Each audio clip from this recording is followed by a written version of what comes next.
I really wished I had some popcorn. This would have been the perfect moment for it. Pity. I can't create popcorn. Maybe creation powers would have been better than destruction? Nah. Destruction is way more fun. Wait. Why don't I just conjure some popcorn? Fuck. Why didn't I think of that sooner? Sure, it'll disappear from my stomach eventually, but I can still taste it. And right now, that's all that matters. With a casual wave of my hand, a bucket of popcorn materialized before me. I cast a silencing charm around myself. Interrupting a mother-daughter reunion like this? That would be a crime punishable by the heavens. I've been cruel in the past, but even I have limits. No, I'd much rather enjoy the drama from the sidelines. Hella. Frigga stuttered, her voice laced with fear as she instinctively stepped back. Unfortunately for her, the wall behind her had no intention of moving. Stop that, you dumb woman. There's a fucking wall behind you, and last I checked, you aren't intangible. I'm hurt, mother. Aren't you happy to see me again? Hela asked with mock sorrow, stepping closer. Frigga, seeing no other option, pulled a small dagger from her robes. Hela paused, staring at the blade blankly for a few seconds. I nearly choked on my popcorn. This was getting better by the second. Then, just as suddenly, Hela burst into laughter. Please tell me you're not serious. You're going to fight me? With that? What exactly do you plan to do with that pesky toy, mother? Frigga flinched, her grip on the knife tightening. I was being ignored, but I didn't mind. At this rate, I was convinced I'd somehow developed Drax's ability to turn invisible. Whatever. More popcorn for me. POV Hela. Is my beloved mother making fun of me, or does she actually intend to fight me? That pathetic blade wouldn't even scratch me. Perhaps that old coward has rattled her mind during their many years of shared misery. Impossible. How did you escape? Frigga's voice trembled as she pointed the dagger at me, though it might as well have been a child's toy. A certain someone helped me. I gestured toward Rio, who was happily munching on his snack. What the hell was he eating? Rio casually waved, barely acknowledging the tension in the air. Frigga turned toward him, her eyes widening in recognition. Hello, Frigga, Rio greeted, before taking another bite. Frigga gulped audibly, unsure of what to say. So, you know him. Interesting, I mused before returning my attention to her. But enough about him. I heard you had another son after me. Well, technically two, but Odin had your golden boy kill the adopted one, didn't he? I grinned. Frigga's face darkened, rage flickering in her eyes. Yet she didn't lash out. Pity. I was hoping for a fight. Don't talk about them, you monster! She screamed, her fury barely contained. Behind her back, she began crafting a teleportation circle. I let her. I wasn't here to stop her. Wrong. I'm not a monster. I'm the goddess of death and war. You and father made me what I am. Aren't you proud of yourselves? My words were laced with venom as I let my bloodlust seep into the air. With a flash, Frigga disappeared. Rio finally approached, his face thoughtful as he offered me some of his snack. I grabbed a few pieces and tossed them into my mouth. Crunchy. I like it. What are these called? I asked. Popcorn, Rio replied, then his expression turned serious. What do you mean Odin made Thor kill Loki? Popcorn, huh? I'd have to remember that. I heard it from Death. That's also how I found out about Zelia. I started explaining as we walked toward the throne room. Rio's expression shifted as he processed my words, but he remained silent. Do you want to fight them? I asked curiously. Nah. If I fought, I'd end up killing them, he answered with a grin. I nodded in agreement. The halls were eerily empty. Mother must have warned my dear brother about my arrival. After all, Zelia had already sent her puppet Odin into hiding. We reached the massive doors of the throne room. I kicked them open, sending them crashing off their hinges. The force shook the room, causing the fake ceiling to crack and crumble. Panic erupted as Asgardians scrambled to avoid the debris. As the dust settled, they finally noticed the illustrations hidden beneath the false ceiling. Ah. I missed those times. The glory days. A tall blonde man stood in the chaos, shielding my mother. He clutched a tiny hammer. That must be my dear brother. Mother, I expected a grander welcome, I drawled dramatically. The room fell silent. As their eyes landed on me, they once again looked up at the ceiling, confirming what they had long forgotten. I am Hela, the goddess of death and war, I announced, stepping forward. My fool of a father and mother tried so hard to erase me, but as you can see, history has a way of coming back. Fear filled the eyes of the gathered Asgardians. Pathetic. The warriors of Asgard had grown soft. Sister, we can discuss this calmly. There's no need for violence, Thor said, still standing protectively in front of our mother. Discuss. I scoffed. I merely wish to see my birthplace again and perhaps greet my dear parents. But one of them has already fled. I motioned toward the empty throne. My father was not a coward. Thor roared, his grip tightening on Mjolnir. Then ask our mother. Last time, he sacrificed the Valkyries to buy himself time. I wonder who he plans to sacrifice this time. Murmurs spread throughout the room as soldiers glanced at Frigga, who avoided their gazes. Lies! Thor bellowed, hurling his lightning-charged hammer at me. I caught it with ease. Gasps echoed around the room. Impossible. Dear brother, you have no idea what's possible, I whispered. The hammer crackled as I forced my will into it, lightning wrapping around my form. Horrified, Frigga staggered back. This isn't possible. The hammer felt unimpressive. Power should be innate, not reliant on weapons. I tossed it at Thor's feet. Pick it up, brother. Show me your strength. Or are you just another coward like our father? Thor roared in fury, lunging at me with lightning surging through his body. I caught his fist mid-air. Weak. I backhanded him, sending him crashing into the floor. He tried again, only for me to catch his fist once more. This time, I drove my own into his face. Blood splattered. 4 punches later, his jaw dislocated with a sickening crunch. I dropped him unceremoniously. I picked up Mjolnir once more. As reparation for boring me, I'll be taking this hammer. As I turned to leave, I paused. Mother, let's have tea next time. My gaze flicked to my bloodied brother. And you, Thor, try not to believe every lie mother and father have told you. Until next time. Rio was already waiting outside, still eating his popcorn. I grabbed a handful and threw it into my mouth.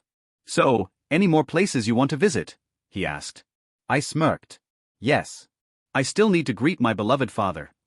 And there's one more thing I need before leaving Asgard. Rio grinned. Sounds fun. What's the status, Stark? Strange asked while meticulously drawing a runic formula on the floor. Scott and Hope said it's possible, but they currently have no way of navigating through the quantum tunnel, Stark replied, hovering in the room in his high-tech nanotech suit. Can't you build something? Strange asked, glancing up at Tony. Right now? I don't know. I'd have to go through their research materials, Tony admitted, stroking his chin thoughtfully. Dr. Strange, you said we could travel to that dimension through the mirror dimension, correct? Natasha Romanoff, aka Black Widow, asked in a neutral tone. She had been sent by Nick Fury to assist however necessary. Recovering the stones was their priority. Yes, that was my original plan.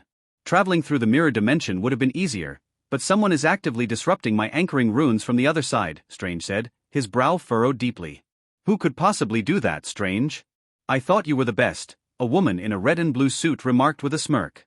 She had short blonde hair and carried an aura of confidence. Carol Danvers, also known as Captain Marvel. I might be the best here, but there could be someone stronger in that dimension, Strange admitted. Anyone with above-average knowledge of sorcery could dismantle my anchoring runes. It could be the Sorcerer Supreme of that dimension, Peter Quill, aka Star-Lord, interjected nonchalantly while sipping his drink. Didn't Charles's group mention that she had ties to this Leviathan guy? Enough talking. I'm about to power up the runes, Strange announced. The room fell silent as the runes on the floor flared to life, pulsating brightly. For a moment, they struggled to stabilize, but after a minute, the runic circle started rotating smoothly. A victorious smile spread across Strange's face. Did it work? Stark asked excitedly. Strange nodded. So, can we go now? Carol asked, rising from her seat. No, we'll need 6 more rune circles like this, Strange corrected. But first, I need more information. He started drawing runes in the air. The glowing symbols floated momentarily before forming a coherent structure, prompting another grin from Strange. The time stream in their world is moving slower compared to ours. 2 months have passed here since Nimrod's return, but in that world, only 2 days have elapsed, Strange revealed. That means we have extra time to prepare, Rocket, the talking raccoon in a spacesuit exclaimed. Yes. I should inform Director Fury of this development, Natasha added. But didn't you say their Sorcerer Supreme was destroying your anchors? Carol pressed. Yes, but I linked this anchor to a completely different location, Strange said cryptically, enjoying their curiosity. Where? Stark asked, his expression wary. The moon, Strange said smugly. The group nodded in appreciation. I'm going to meet Charles.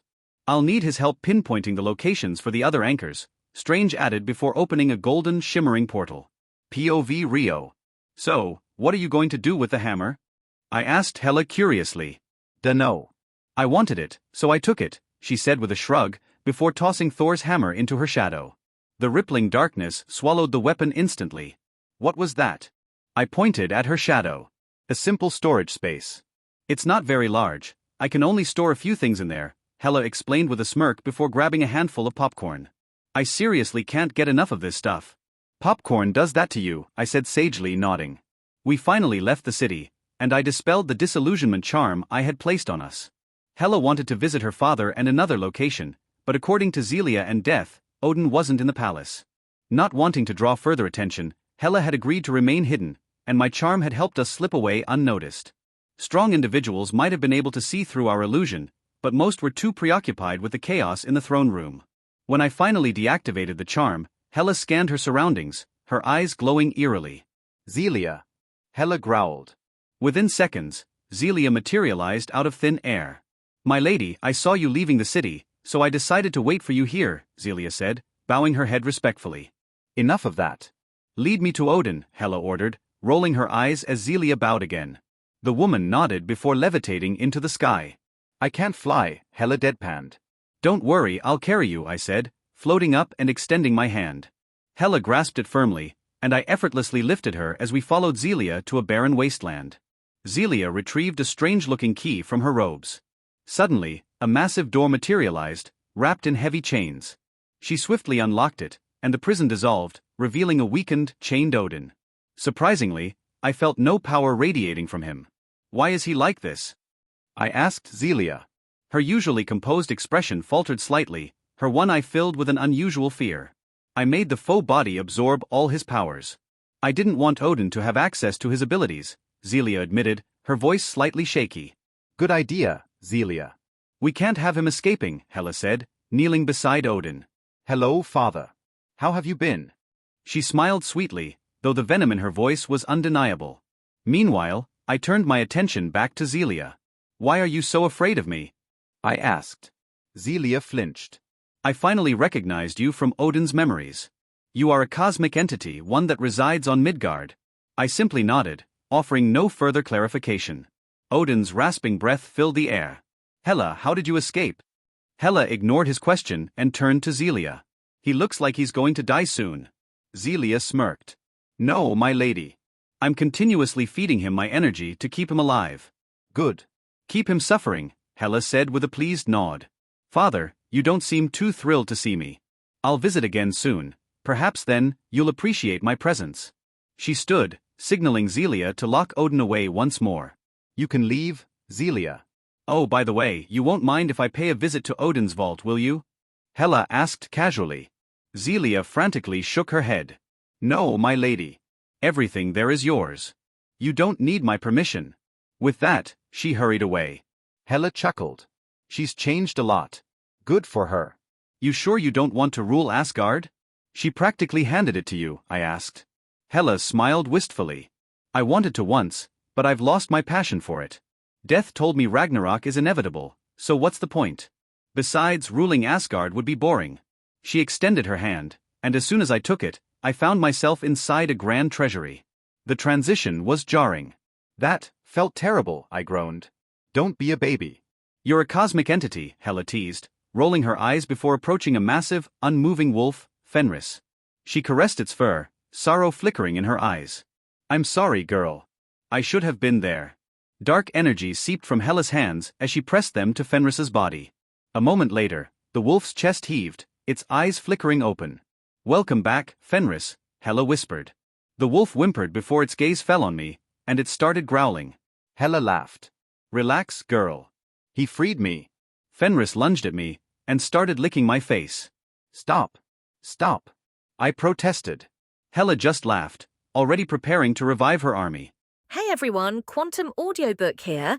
Sorry for interrupting, but if you're enjoying this content, please consider subscribing to the channel. Also, feel free to share your thoughts on this novel in the comments, and don't forget to like the video. What are you even going to do with all this stuff you brought from Odin's vault? Hela grumbled while looking somewhat annoyed. I guess that's my fault. After all, she was the one who had to carry all this stuff in her shadow.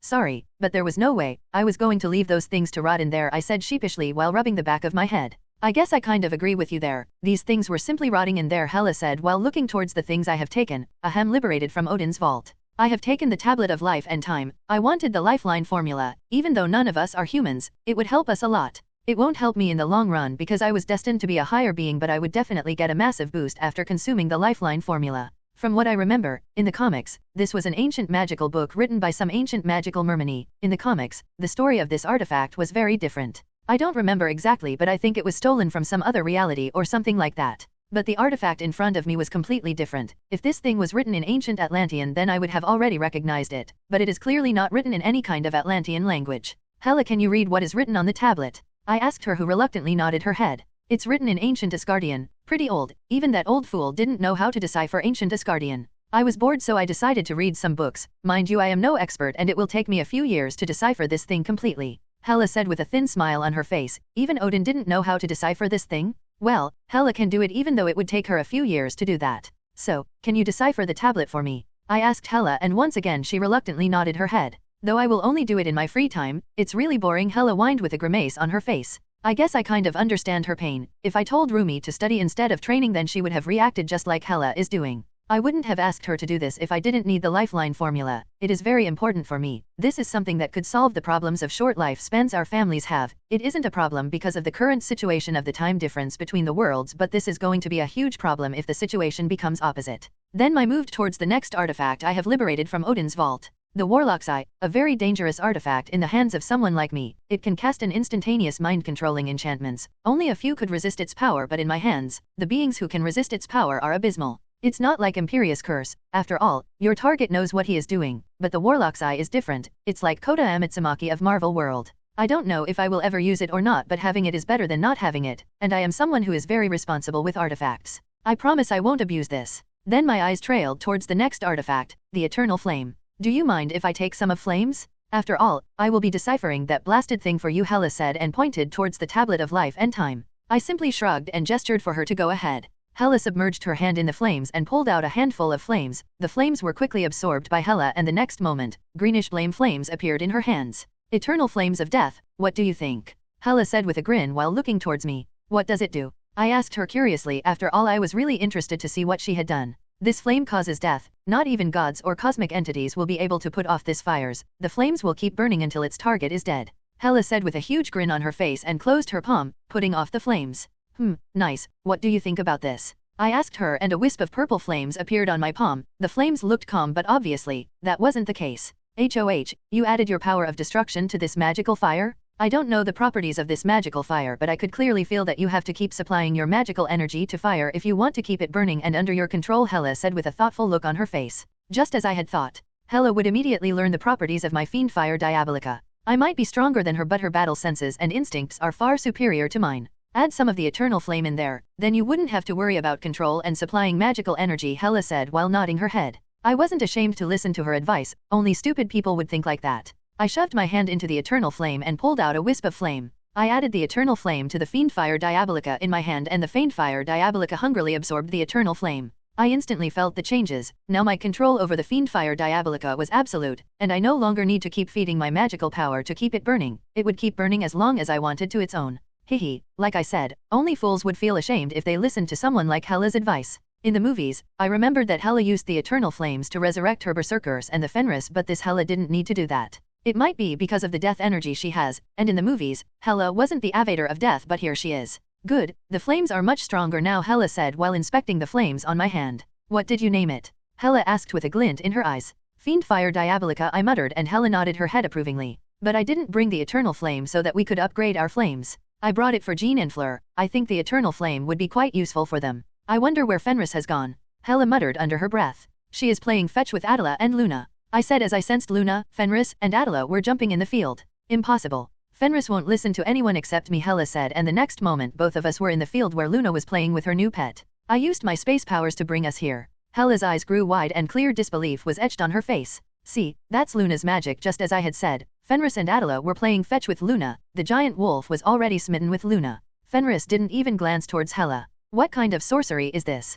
Hela asked in clear disbelief while looking towards Fenris. Oh, Rio, Hela, I have been waiting for you. Fenris is saying that she is missing you, Luna exclaimed while looking towards us. Hela robotically nodded her head. Don't worry. I understand how you feel. After all, Adela is my familiar, but she spends the whole day with Luna, I said in an understanding tone while patting Hela's shoulder. Hela once again reluctantly nodded her head and we finally decided to join Luna. We spent the next couple of hours playing with Adela and Fenris. At first Hela didn't know what to do, but after some time she got used to the game and the three of us had a lot of fun, though Hela was quite dejected that Fenris was smitten with someone else other than her. When we were finally done playing, Luna decided to bring ice cream for all of us, and from that, I mean all of us. Adam and Eve were also included. I said that I wanted to test my space powers and locked the space, but Luna was still able to teleport even when I have locked the space. I call it hacks. I would have called GM, but it seems like Luna had banned them. So, do you like this place? I asked Hela and she started to think. Luna returned, but Hela was still deep in her thoughts. Luna distributed the ice cream between us with a huge smile on her face.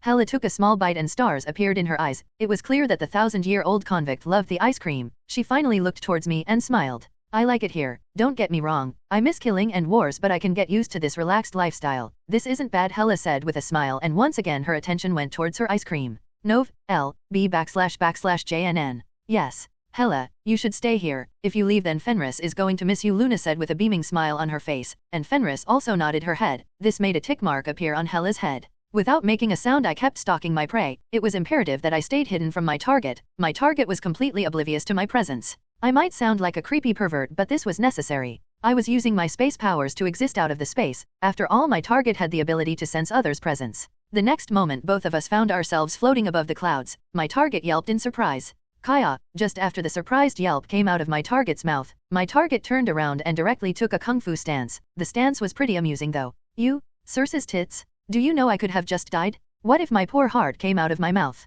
I don't even know if gods can survive without their heart. My target said with a worried look on her face and mumbled incoherently. You are exaggerating, Dora. I don't think that even a goddess can spit out her heart. That would be pretty gross, I admonished the girl in front of me. Dora simply pouted and placed her hands on her hips and started to glare at me. By the way, how did you sneak up on me? I can sense anyone. I can sense you especially. Dora shot me an accusing glare. I used my space powers. Now tell me, do you like it? I asked her and gestured around us. Dora finally looked around us and once again she shrieked in fear. Before I could even blink she was in my arms. I sweat dropped. The fuck was that speed? I only grabbed her on instinct. Merlin's wrinkly balls? Hold me tight. I might be a goddess but I still can't fly, Dora yelled in a shaky tone. I grimaced after hearing her choice curse. Fuck it all. This isn't Tom and Jerry. You were standing in the air all this time, so gravity would have worked from the beginning. It won't start working only after you look down. Calm down, Dora. It is completely fine. I am using my space powers to make the air solid. I said, and Dora gave me a questioning look. She finally lowered her foot and tapped the air a couple of times to make sure, and a huge smile blossomed on her face. Are you sure that this will hold? I won't fall off if I trip, right? Dora asked me, looking slightly worried. My klutz of a goddess was still worried about tripping. Don't worry, it will be fine, I said, and she finally got down from my arms and started to walk around with a cute look on her face. Throughout this whole time, her hair has been morphing through various colors. Only now, her hair stopped morphing and her hair currently sported her signature bubblegum pink hair. This is awesome. By the way, we are really up in the air, right? Dora asked cutely, and I simply nodded my head. Then why am I not feeling cold? Dora asked me with a confused look on her face. Nor am I having any trouble while breathing. I have heard that the air gets thinner as we keep going up. Dora fired off several questions. I have made an invisible room around us using my space powers. You don't have to worry about anything, and we already know that we don't need air to survive, I said, and Dora nodded her head in understanding. But I like air. I didn't like the feeling of a vacuum, to be honest, Dora said with a pout, and her body shivered. I guess, I said, and sat down. A small portal appeared in front of me, and before doing anything I patted the place beside me while looking towards Dora. She immediately came and sat down beside me with a grin on her face.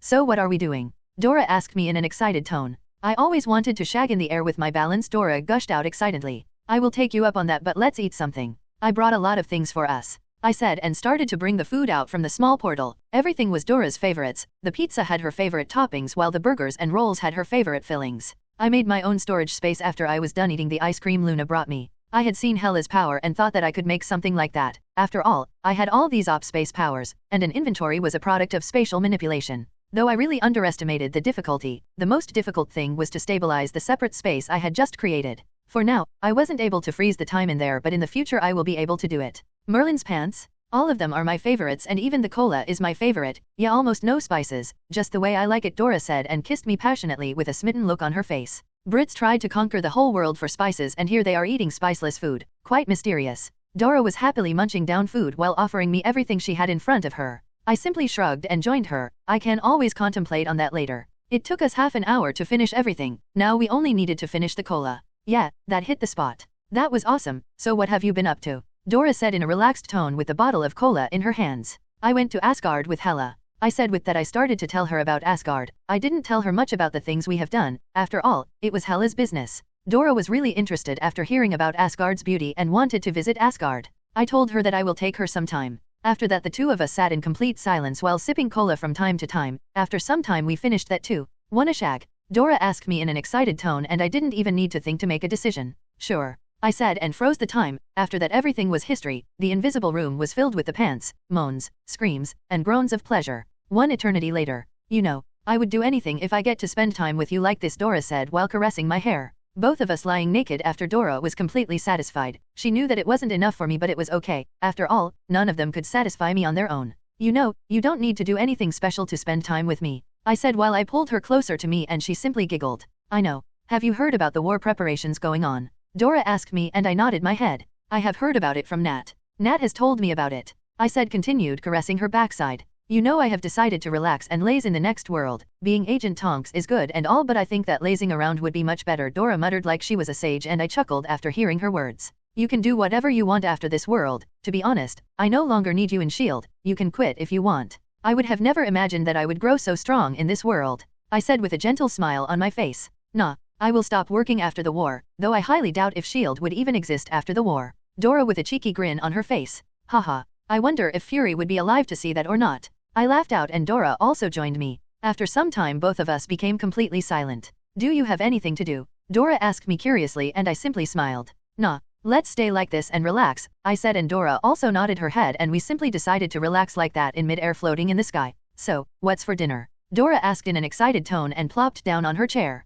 Luna, what kind of sorcery did you use to tame my Fenris? It is simply impossible to do naturally. Apparently Hela was still bothering Luna with that. Hela was very dejected that someone else was able to tame Fenris like that. She simply likes me. Hela, don't worry, you are still her master, Luna said with a beaming smile on her face. Hela gave Luna a questioning look but she decided to drop the matter for now. Oh, set up one more plate. We are going to have a guest, Luna told the house elves and before they could say anything a sparkling golden portal appeared in front of the table and Flavia came out with a grave look on her face. N/O/vel/b/in.c//om. Did something happen? I asked her and gestured her to sit down. The house elves saw her and decided to add one more plate as Luna had asked her. I am sorry for bothering you so suddenly but this is something urgent. Flavia is exasperated. Wow, I have never seen her like that. It must be grave. What happened exactly? I asked her once again. The people from the other universe were able to establish an anchor to our world. I can sense the presence of that anchors but I can't locate it, Flavia said after taking a deep breath.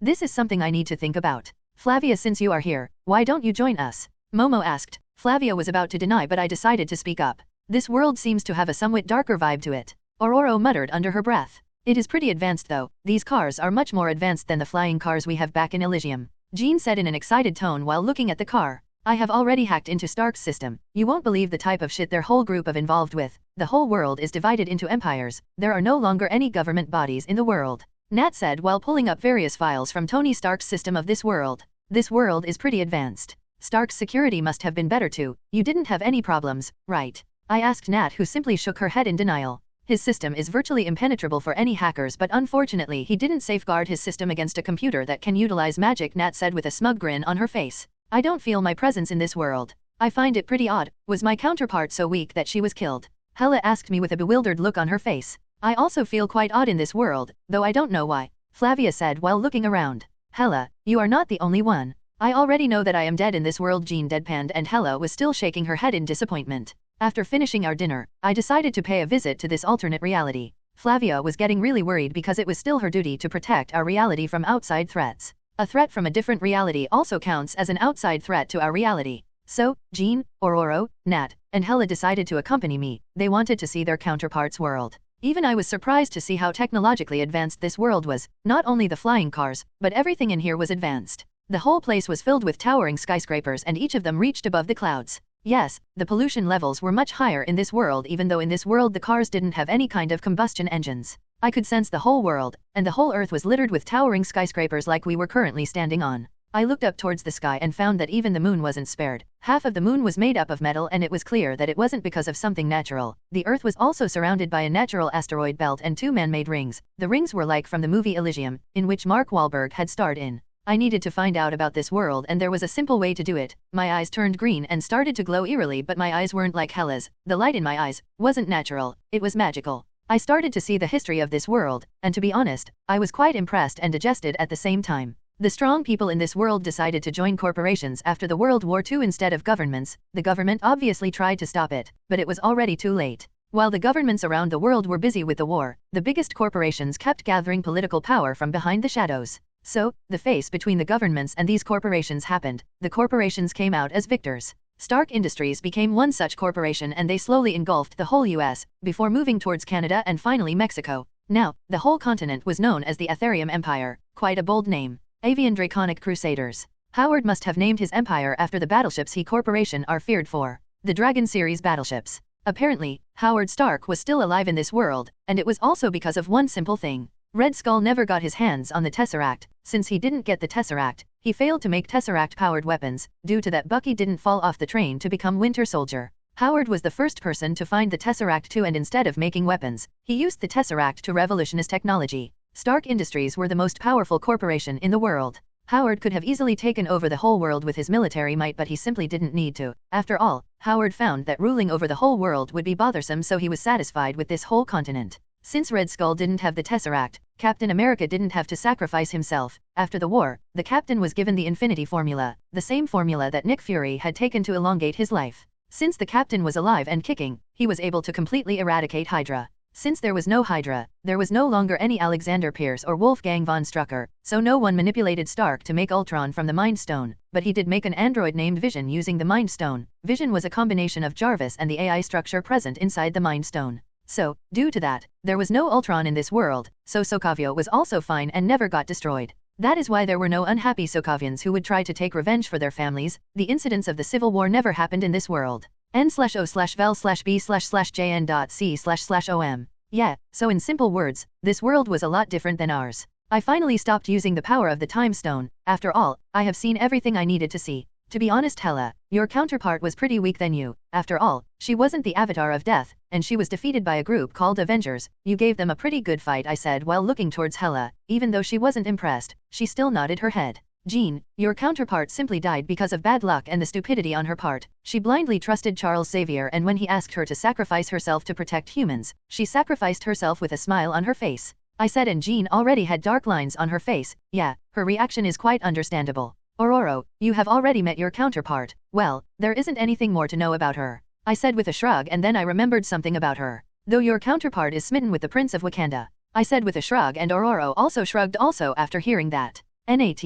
I don't know what to say. Your counterpart is a Fury fanatic from head to toe, though it isn't her fault. After all, Fury played her like a fiddle, and now your counterpart thinks that he can't do anything wrong. I said solemnly. Nat immediately grimaced after hearing that. Sorry, Flavia, your counterpart died as some noble concubine back in the 1300s, though he kept you happy, I said with a grin on my face, and Flavia simply shrugged. She wasn't bothered by her counterpart's fate. She was busy munching on potato chips. Even though the world was so developed and advanced, metahumans were still treated like dirt in this world, only because of one person. Charles Xavier. Metahumans only have one safe place in this whole world, the Xavier Mansion. Outside of the mansion they are treated worse than animals. Eric had tried to do something, but every time he was stopped by the X-Men. They completely ignored the fact that Eric was trying to do something for them. For the X-Men, as long as Charles was happy, everything else was fine. That old bastard had brainwashed them pretty nicely. From the outside, no one will notice this fact, but if someone badmouths Charles Xavier in front of them, then they will automatically consider the person in front of them as a bad guy. They didn't show this attitude in our world was simply because we were talking about a completely different Charles.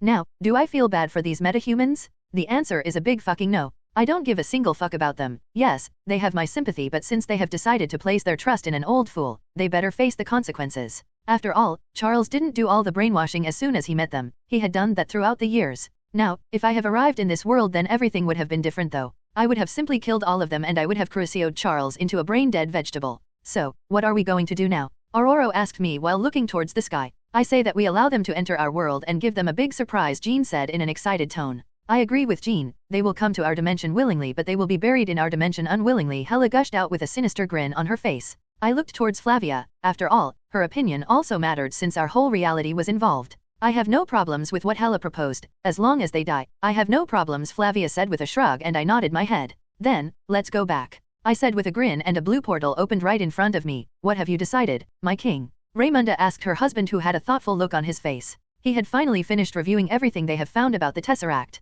They have also investigated Leviathan and they were very worried after they have seen everything about that madman. This wasn't the first time when Leviathan was being discussed in Wakanda. They suspected that Leviathan was responsible for killing Chloe and taking the vibranium from him. Leviathan shows up around to world from time to time. They were able to scan his suit and they found that it was made up of vibranium. Yes, it was different from the vibranium they possessed, but it was still vibranium. That is why Leviathan was their prime suspect. They haven't made any moves on Leviathan until now, because they were not sure how to nullify his powers. They have found out that Leviathan could ignore the X-gene suppressors. Even though they were arrogant about their tech, they weren't stupid. No matter how strong vibranium was, it was still metal. They have finally finished reviewing Leviathan's deeds and everyone inside the throne room reached only one conclusion. Leviathan, or Itsuki Ryo, was simply a madman with zero morality. They simply can't imagine what kind of terrors Leviathan would cause with the power source of Tesseract in his hands. The problem is we don't know what kind of retaliation we are going to face from Leviathan. Leviathan has ignored us until now, but if we involve ourselves with this war then we are asking for his attention, one old-looking elder spoke in a shaky tone. Murmurs broke out in the room after that. Some agreed with the elder who had spoken up, but a lot of them disagreed too. The murmurs were quickly silenced when an elder decided to speak up. N/O/vel/B/jn.C//OM. I think we should participate in this war. I understand that Leviathan is strong, but our long-range weapons can defeat him. After all, he is still a human, the elder said with a serious look on his face. But we don't even know the full extent of his powers. He can disintegrate things by simply waving his hand. One of the elders raged loudly, and finally everyone started to shout their own opinions. Silence, their king's commanding voice rang throughout the throne room, successfully silencing everyone. Everyone in the room were now looking towards the king. We are going to participate in this war. If Leviathan and his army of metahumans are left unchecked, then they will become a threat that we could never hope to defeat. The king said in a grave tone. He has taken this decision after a lot of thinking. He was proud of his technology, but in front of raw power, it could do only so much. He had already seen, in front of Leviathan their technology was completely useless. He would have never dared to oppose Leviathan like this, but he wasn't going to be alone. They might succeed in defeating Leviathan. POV Nat. After returning from this other dimension, I was already ready to leave once again. I had something important to do. I could simply ignore this, but I need to do this. Only after this my debt will be completely paid off. I took a deep breath and a portal appeared in front of me. I entered the portal without a second thought. I appeared in front of a farmhouse in Missouri. This was my third time coming here. Quite a nice place if I have to say. I could sense two people inside the house, one child and one adult. The adult seemed to be pregnant. A small smile appeared on my face. I walked up to the door and knocked on the door. No one answered the door. I could already feel the fear rolling from the woman. I knocked once again. I could hear muffled voices from inside. I finally used my telekinesis to open the door and entered the house. The woman was in the kitchen while the kid was hiding upstairs in some kind of wardrobe or closet. I finally arrived in the kitchen. The woman was holding a telephone in her hand, which she dropped when she noticed me. I could clearly see the fear in her eyes. She had a double-barrel shotgun in her other hand, which was immediately pointed in my direction. "Hello, Laura," I said with a smile and pulled back a chair and sat down. I didn't even bother with the shotgun pointed towards me. "Why are you here?" "I have already called Clint and he is already on the way," the woman said with quite some venom in her voice. "Do you really think I am worried about that, Laura? You won't believe me, but I didn't come to hurt you," I said and leaned back in the chair. "Then why are you here?" Laura spat out with some worry in her voice. "I have come here to warn you. You might not about it, but there is going to be war," I said in a serious tone, and she looked completely confused. She slightly lowered her gun, but it was still pointed in my direction. I had already talked with Rio about this and he had simply shrugged. His exact words were, "To be honest, I don't care if they know that I am preparing for the war or not. This is going to be the last fight one way or the other way. If they continue with the war then it will be easy for me to kill them, and if they stop the war, I will simply kill them one by one," he said in an indifferent tone. "War? What war?" Laura almost screamed with a worried look on her face. "The World Security Council had decided to declare war against Leviathan and Elysium," I said, and Laura finally sat down opposite me, while dropping my gun, and she looked at me intently. "Why are you telling me this?" she asked me while she kept looking at me intently. "If the war happens and Leviathan will slaughter everyone without reservation. I simply wanted to tell you that you should stop Clint," I said and stood up. "You treated me like a friend, so I came to tell you about this," I said, and a portal appeared in front of me. "Goodbye, Laura. I hope that Clint listens to you,"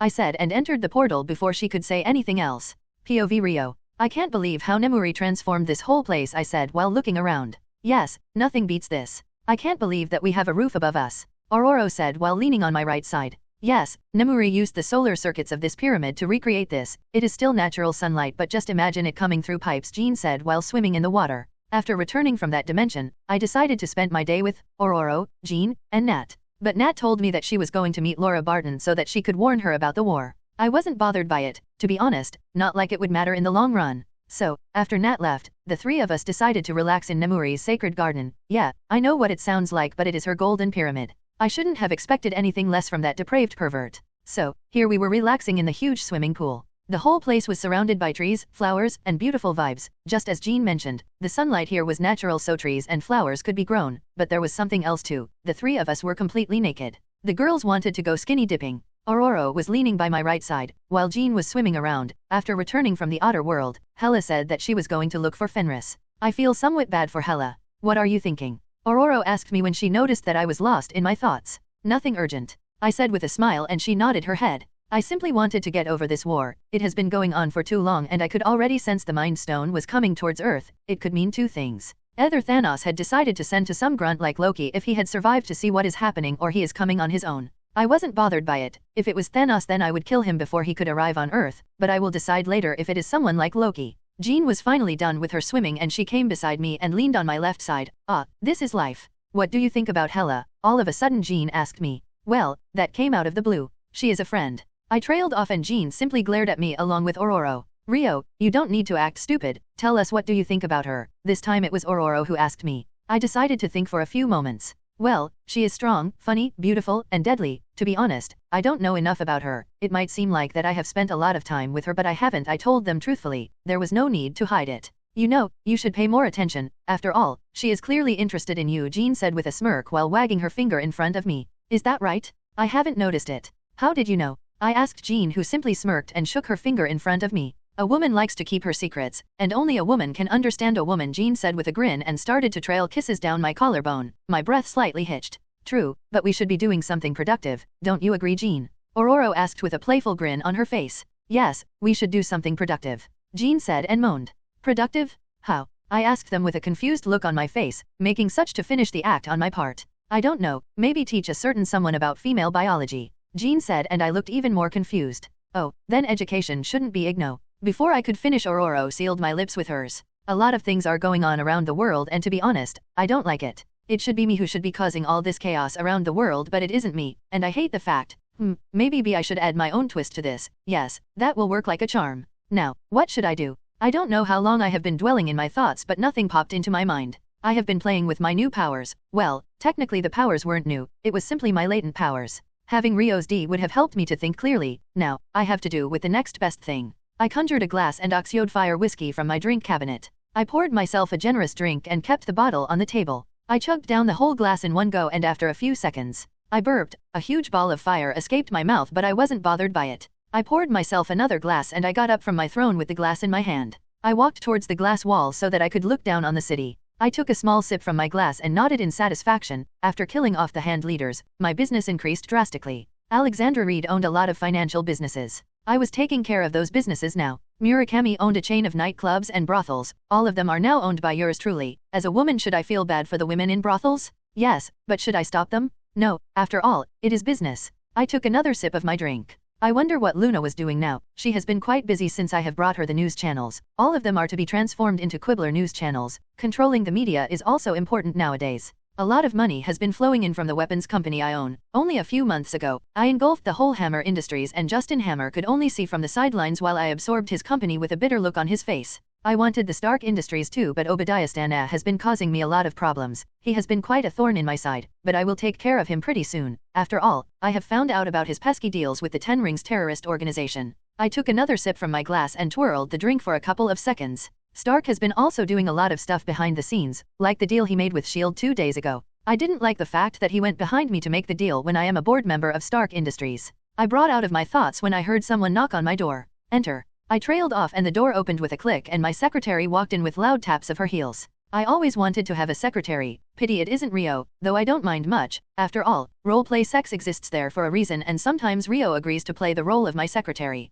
What's up, Susan? I asked Susan. Yes, Susan Storm is my secretary. Well, she isn't my secretary to be exact. She simply lost a bet with me, so she has to act like my secretary for a week. She had made a bet with me saying that magic and technology shouldn't mix together, but I had easily proved her wrong. According to her, science was based on proven facts while magic is a mysterious art, which defies the laws of science, so, two opposite things shouldn't match in harmony. The bet was rigged from the start, but I had never said that the bet was fair. You shouldn't be drinking at this time of the day, and you have a scheduled meeting in Oscorp at 11:30 am, Susan said and gave me an annoyed look. I waved my hand and checked the time. It was 10:48 am now. I should be going. Thanks for the reminder, you are a nice secretary. I can give you a permanent position of yo. Before I could finish, Susan cut me off. In your dreams. Susan spat and I clicked my tongue in disappointment. Susan, I have told you multiple times that I only dream about Rio. As a good secretary you should remember that, I said with a smug grin on my face. Yes, and stop drooling. Susan deadpanned and chugged down my whole drink and the glass disappeared. I picked up the bottle with magic and returned it to the drink cabinet.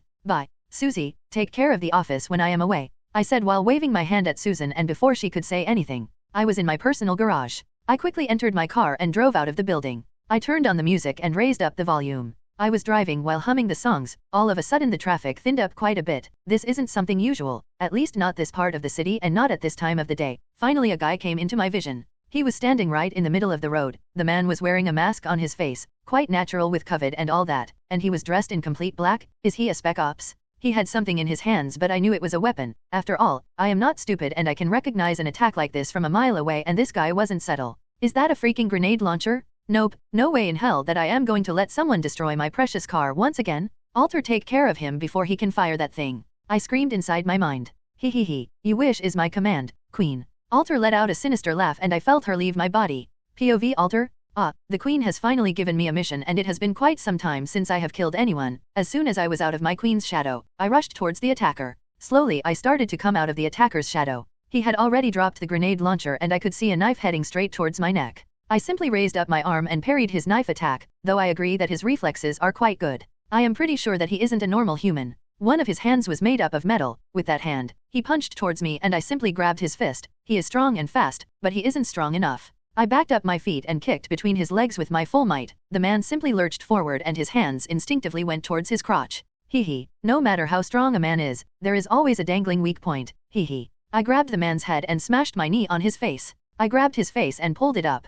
Legilimens, I am dived into his mind. The man's name is James Buchanan Barnes, our hero, Captain America's best friend, but unfortunately, he was caught by Hydra and then he brainwashed this poor sod. I threw him to the side of the road. After all, Queen's car was about to pass through here. I slowly approached the Winter Soldier. He was in no condition to fight someone like me. N/O/vel/B/in.C//OM. I gently turned him around and I licked my lips in anticipation. I placed my foot on his spine and grabbed both of his hands. His metal hand was trying to fight on its own, but it was pretty weak. Slowly I started to pull and the ancient soldier under my feet started to scream. A loud snap was heard and with that, his legs stopped moving. It was something simple. I snapped his spine. Everything is based on technique. If I had placed my foot in the wrong position, or if I would have grabbed his hands in the wrong position, then I could have torn off his hands. The ancient brainwashed soldier was lying on the street while whimpering. I nodded my head in satisfaction and decided to clear the other teams that Hydra had sent after my queen. POV Namuri. A lot of memories rushed into my mind from Alter. I quickly sorted through them. Pity. I could have used that Winter Soldier, but no crying over spilled milk. Alter has already made him a cripple and he wasn't someone valuable. Looks like Hydra has finally started to connect the dots. Alexander Pierce wanted to get me off the board even before the war started. Now what should I do with that fool? Alter is already going nuts with the other teams they have sent after me. It would be better if I didn't do anything at this moment. The situation is quite volatile now and the war is about to start. I will deal with Alexander Pierce at that time. After all, leaders being assassinated during the times of war isn't something new. Ugh. I groaned in annoyance and opened the gloves drawer. I pulled out a hentai manga and started to read it while driving. Yes, I haven't tried that position with Rio, but can I be that flexible? Only one way to find out. Yesterday I learned something important. Physical power isn't the answer to everything. Having speed is good and advantageous, but it can't guarantee your win. Yesterday when I went into my overdrive, I was much faster than stronger than Hela, but I still lost. Even though I lost to her, I wasn't angry at her or jealous of her. It only meant that I had a new objective in front of me. Her soundly defeated me with just technique, and I have heard that hand-to-hand fighting is not her forte. I wonder how strong she would be if she used swords, her main weapon. This strengthened my determination even more. I needed to get stronger. Hela has told me that she is continuously growing stronger as a goddess of war and death, and people are always dying, which also increases Hela's strength. Only Rio and Hela can give me a challenge. I wonder if Hela would to agree to become my sparring partner or not. With that thought in my mind, I finally found Hela. She was sitting under a tree nearby our house while playing with a long dagger. She had already noticed me and decided to speak up. "Good morning, Rumi, have a seat," Hela said and patted the ground beside her. I took her offer and sat down. "Can I ask you for a favor?" I asked her bluntly. There is no need to beat around the bush. "What kind of favor, if I may ask?" Hela asked me, and she stopped playing with the dagger in her hands. "If you won't mind, then I would ask you to become my sparring partner," I told her without wasting any more time. Hela stared into my eyes intently for a few seconds until she burst out laughing like a maniac. Sure. I was also getting bored. Fighting a stronger and faster opponent is really nice," Hela gushed out while releasing her battle intent. There was a scary glint in her eyes. For a moment I felt that I was going to drown when she released her battle intent. It was a lot heavier than yesterday. "Come on, let's go," Hela said and got up. I followed her example and pulled myself up from the ground. I know that I am going to be in a world of pain, but you can only break your limits through pain. POV Rio. How long has it been since we have been here? I asked myself and waved my hand in front of me. Several digits appeared in the air and I grimaced. It was already morning in Elysium. It was a stupid mistake of mine. I simply forgot to stop the time when I was starting my biology class with Jean and Aurora. Well, it wasn't a big deal. It's not like that we couldn't go on without some sleep, and currently, it was night in here. I wonder if Nat is already back or not. "Come on, we need to hurry or I am going to be late for my job," Jean said hurriedly. We only noticed the time when Jean's coffee alarm went off. "Jean, don't be a spoilsport like that. Come back." Aurora whined, but I agree with Jean. We need to leave. Well, it has been some time since our class have ended because I didn't want to overwork Aurora and Jean. Aurora. Jean is right, we should leave. I also have some things to do back in Elysium, I said, and Aurora reluctantly agreed to leave. "Jean, is it possible for you to take a leave today?" I asked Jean, and after thinking for some time Jean simply nodded her head. "I can have a break as long as there isn't an emergency, but we have been working hard since Eric brought those kids. Give me an hour and I will return," Jean said as she finished dressing up. We had already taken a bath after finishing our class and we were simply lazing after that. She pecked me on the lips and used her unique form of teleportation, and with a burst of flames she was gone. "I hate that everyone other than me can teleport on their own," Aurora grumbled with an annoyed look on her face. "Well, she can teleport. I guess I have to train her. After all, I have the law of lightning and it is pretty much similar to her current body constitution. Come on, Aurora. I will show you some lightning tricks. You can already control your lightning, right?" I asked, and she nodded her head like a little girl. She immediately stood up and started to get dressed. Following her example, I also started to get dressed. As soon as we were done, I used my space powers and the two of us found ourselves outside of our house. Nov. L. B //JNN. That was pretty smooth. I didn't even feel anything. Aurora nodded her head with an approving look on her face. I knew that she hated both apparition and portkaya. Flash step was much comfortable, but it couldn't be compared with my space powers. "I am glad that you liked it. Now show me what have you learned about your powers," I said with a serious look on my face. Before I could teach her anything, I needed to see how much she knows about her powers. After all, I can't teach her anything too hard. It would simply waste both of our time. After that, Aurora showed me what she has been working on and I was kind of disappointed. She isn't trying to learn anything new. She was simply using her old attacks, but now that her body was upgraded, her power output was much more. But unlike before, she didn't have to wait for the clouds to gather. She could shoot out lightning from her own hands. But I guess I can't blame Aurora for something like this. After all, there was no one to teach her. She trains with Rumi, but Rumi can only give her physical training and hand-to-hand combat experience. Well, Rumi can teach magic too, and Aurora had learned a lot from her. I guess I should have helped Aurora sooner, but I wasn't exactly free. "Okay, I have seen enough. You can stop now. Now, try to coat your hand with lightning like this," I said and coated my own hand with lightning. Aurora watched my hand intently and started to practice. I pulled out my phone and texted Fleur, asking her to meet me in front of the house in 50 minutes. It took Aurora a minute, but she was finally able to coat her hands and legs with lightning. As soon as she understood the principle, it became easy for her. Fuck this shit. I was able to do this after training for a whole month. I call it hacks. But as a teacher and lover, I was proud of her. "Now, extend the lightning to create a blade like this," I said, and a lightning blade formed on my hand. She needed to master the basics before I could teach her teleporting. Aurora nodded her head like a diligent student and started to form a lightning blade just like I had shown her. I sat down while she was practicing and kept watching her progress patiently. It took me 2 weeks to form a stable blade. It took her 32 minutes to finally form a blade, but calling it a blade would be stretching it too far. Well, her progress is much faster than me though. You need to perfect the form of the blade. If you can imagine it in your mind, then it will help. But stay constant with the design, and your blade isn't stable. It won't be able to cut anything before it disperses, I pointed out, and Aurora carefully listened to all of them.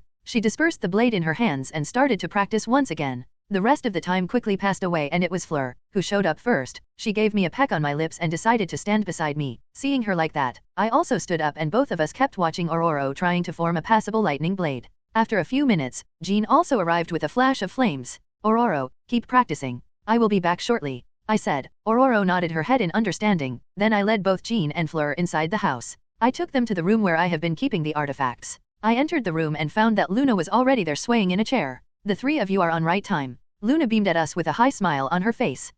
Okay, I said in an unsure tone. I didn't know how to react to this, so I simply decided to ignore it. Jean, Fleur, tell me, what do you feel from the fire, I said while pointing towards the eternal flame. Eternal flame. Jean mumbled under her breath. The phoenix must have told her. If the two of us absorb this flame, then it would help us a lot, Jenna continued in a trance. I could feel a lot of power, those flames. All of my instincts are screaming at me to absorb those flames. Fleur mumbled and started walking towards the eternal flame. Jean was also doing the same. Both approached the artifact and stopped in front of it. Jean and Fleur looked towards each other and both of them nodded their heads with a determined look on their faces. Both opened their mouths and started to shallow the eternal flame. Damn, I wasn't expecting that. I was expecting that they would put their inside the flames. My dumb ass never imagined that they would literally swallow the flames. The two of them kept swallowing those flames hungrily. The flames finally started to diminish and the eternal flames were finally extinguished. Both Jean's and Fleur's bodies started to glow. Jean was glowing with a red glow while Fleur was glowing orange. Both of them were soon engulfed with red and orange flames respectively. The flames were giving off a lot of power, but we couldn't feel any heat. Even the clothes on their bodies were completely intact. With a wisp of greenish-black smoke, Hella also arrived. Slowly the other girls also arrived. Even Nemuri arrived.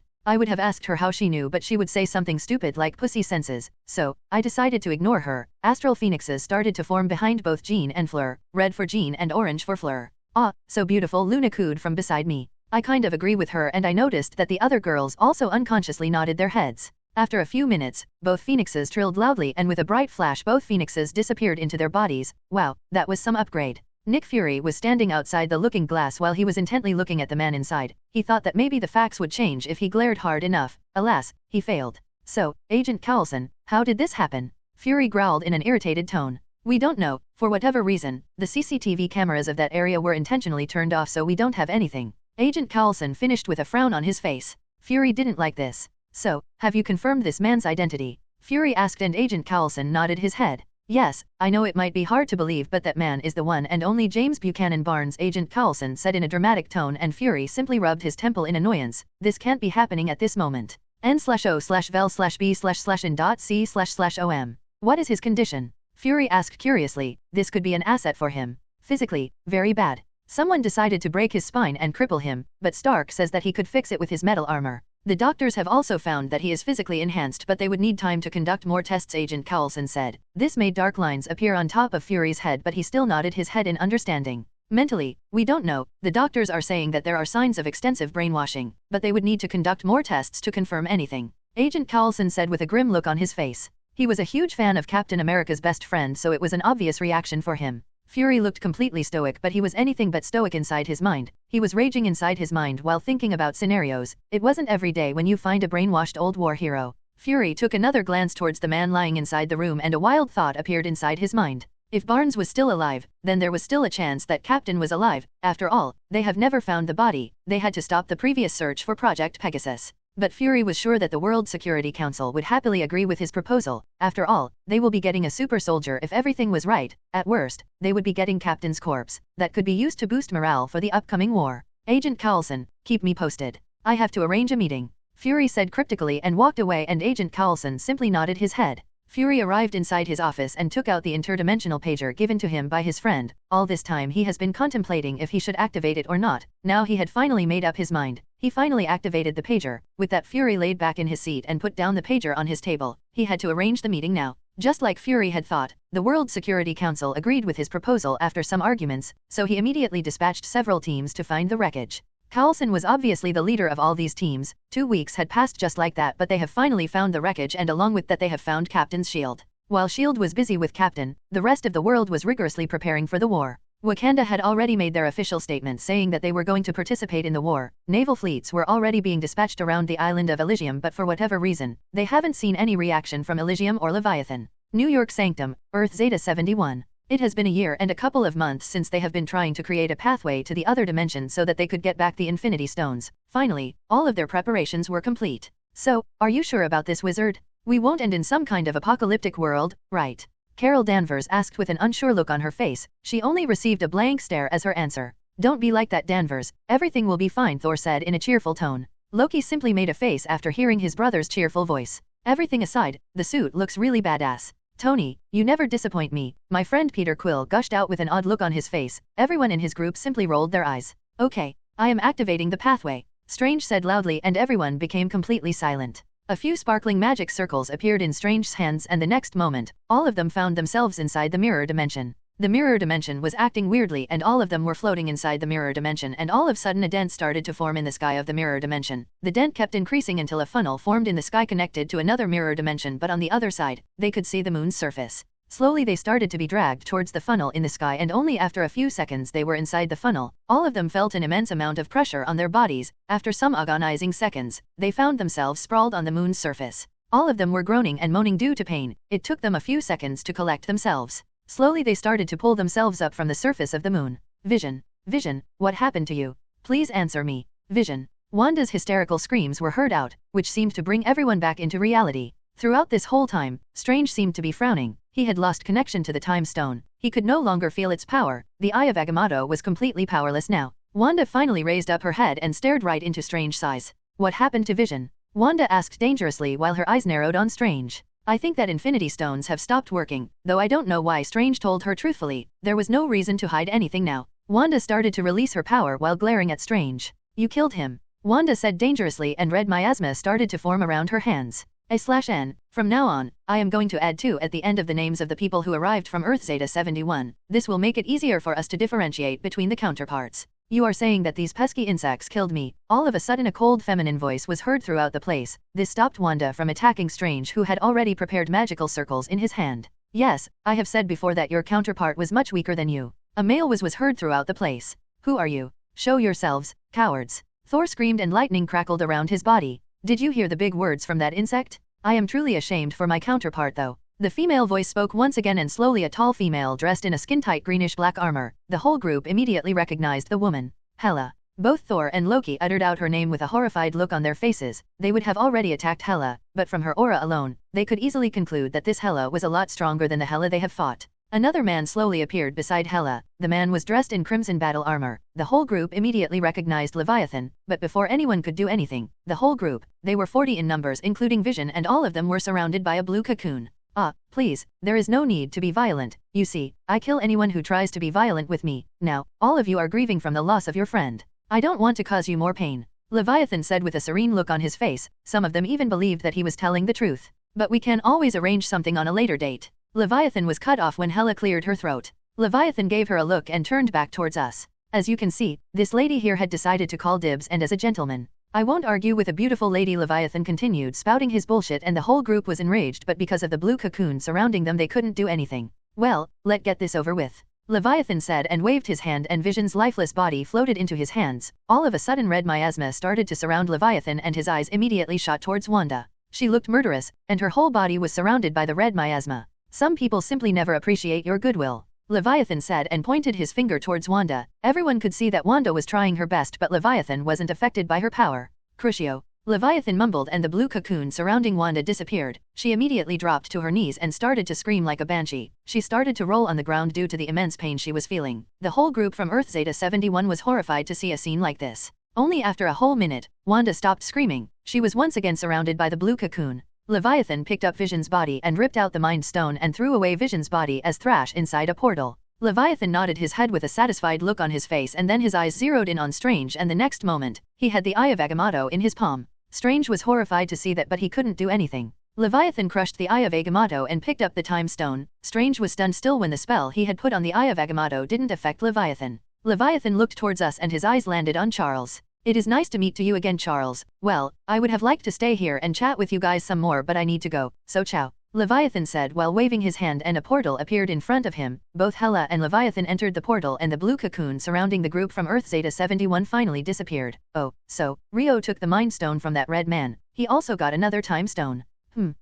This leads to 2 possibilities. He will go after the Reality Stone of our own universe, or he might go after the Reality Stone from another universe. A/N. Please vote for this, if you want Rio to collect the Reality Stone from this universe or another universe. If you like the universe, comment, then he will take the stone from this universe, and if you like the other universe, then he will take the stone from another universe. I heard a loud growl from my side. I looked up and saw Fenris was trying to reach towards my pudding cup. Down, girl. You can't eat pudding, it will hurt your tummy. I will get you some ice cream, I said, trying to placate my new pet. Well, Hella didn't need to know that, and she was also going to be family, so I am sure that she will understand. I put another scoop of pudding in my mouth. Ah, marvelous, this is life, pudding is the best. Ice cream comes right after that. Fenris barked, trying to tell me that my worries were unnecessary, but I decided to blissfully ignore her. Fenris finally gave up and started to whimper in disappointment. Sorry, girl, but there is no share of my pudding, I said in a sing-song voice while patting Fenris's giant head. Seeing that Adela came and cuddled with me from the other side, she softly hissed. I know what you want, don't need to be jealous of your furry sister, I said while looking towards Adela, and I started to pat her giant head too. Now, I need to move forward with my plan. I have hidden my plan very well, no one knows about it, and with my powers doing something like that is very simple, hehe. No one knows what I have been planning for so long, even Nemuri and Rio have no idea about this. No one noticed how I manipulated each one of them on my whims to get what I wanted. Only a few words were enough for Nemuri, and she was already trying to take over the world economy. Only a few words to Rio and he was already destroying governments. I didn't even need to bother with Momo and Fleur, they were already doing what I wanted with them. It was so easy that it wasn't funny anymore. Now, I can finally have what I wanted. Pudding domination? I have always dreamed of creating the perfect pudding, and now it is possible. I will simply disguise one of the factories Nemuri had bought me as my personal pudding factory. Rio will be destroying governments so they would never bother with what I am doing in my factory, and Momo and Fleur can make me the high-tech machines. I will be finally able to fulfill my dream of creating the perfect pudding. Just you wait. I can already see you in my visions, my perfect pudding, and as I am not a bad girl, I will obviously allow Rio, Nemuri, Momo, and Fleur to taste my perfect creation. I will also give them a lot of love, then they will finally see the glorious ways of pudding.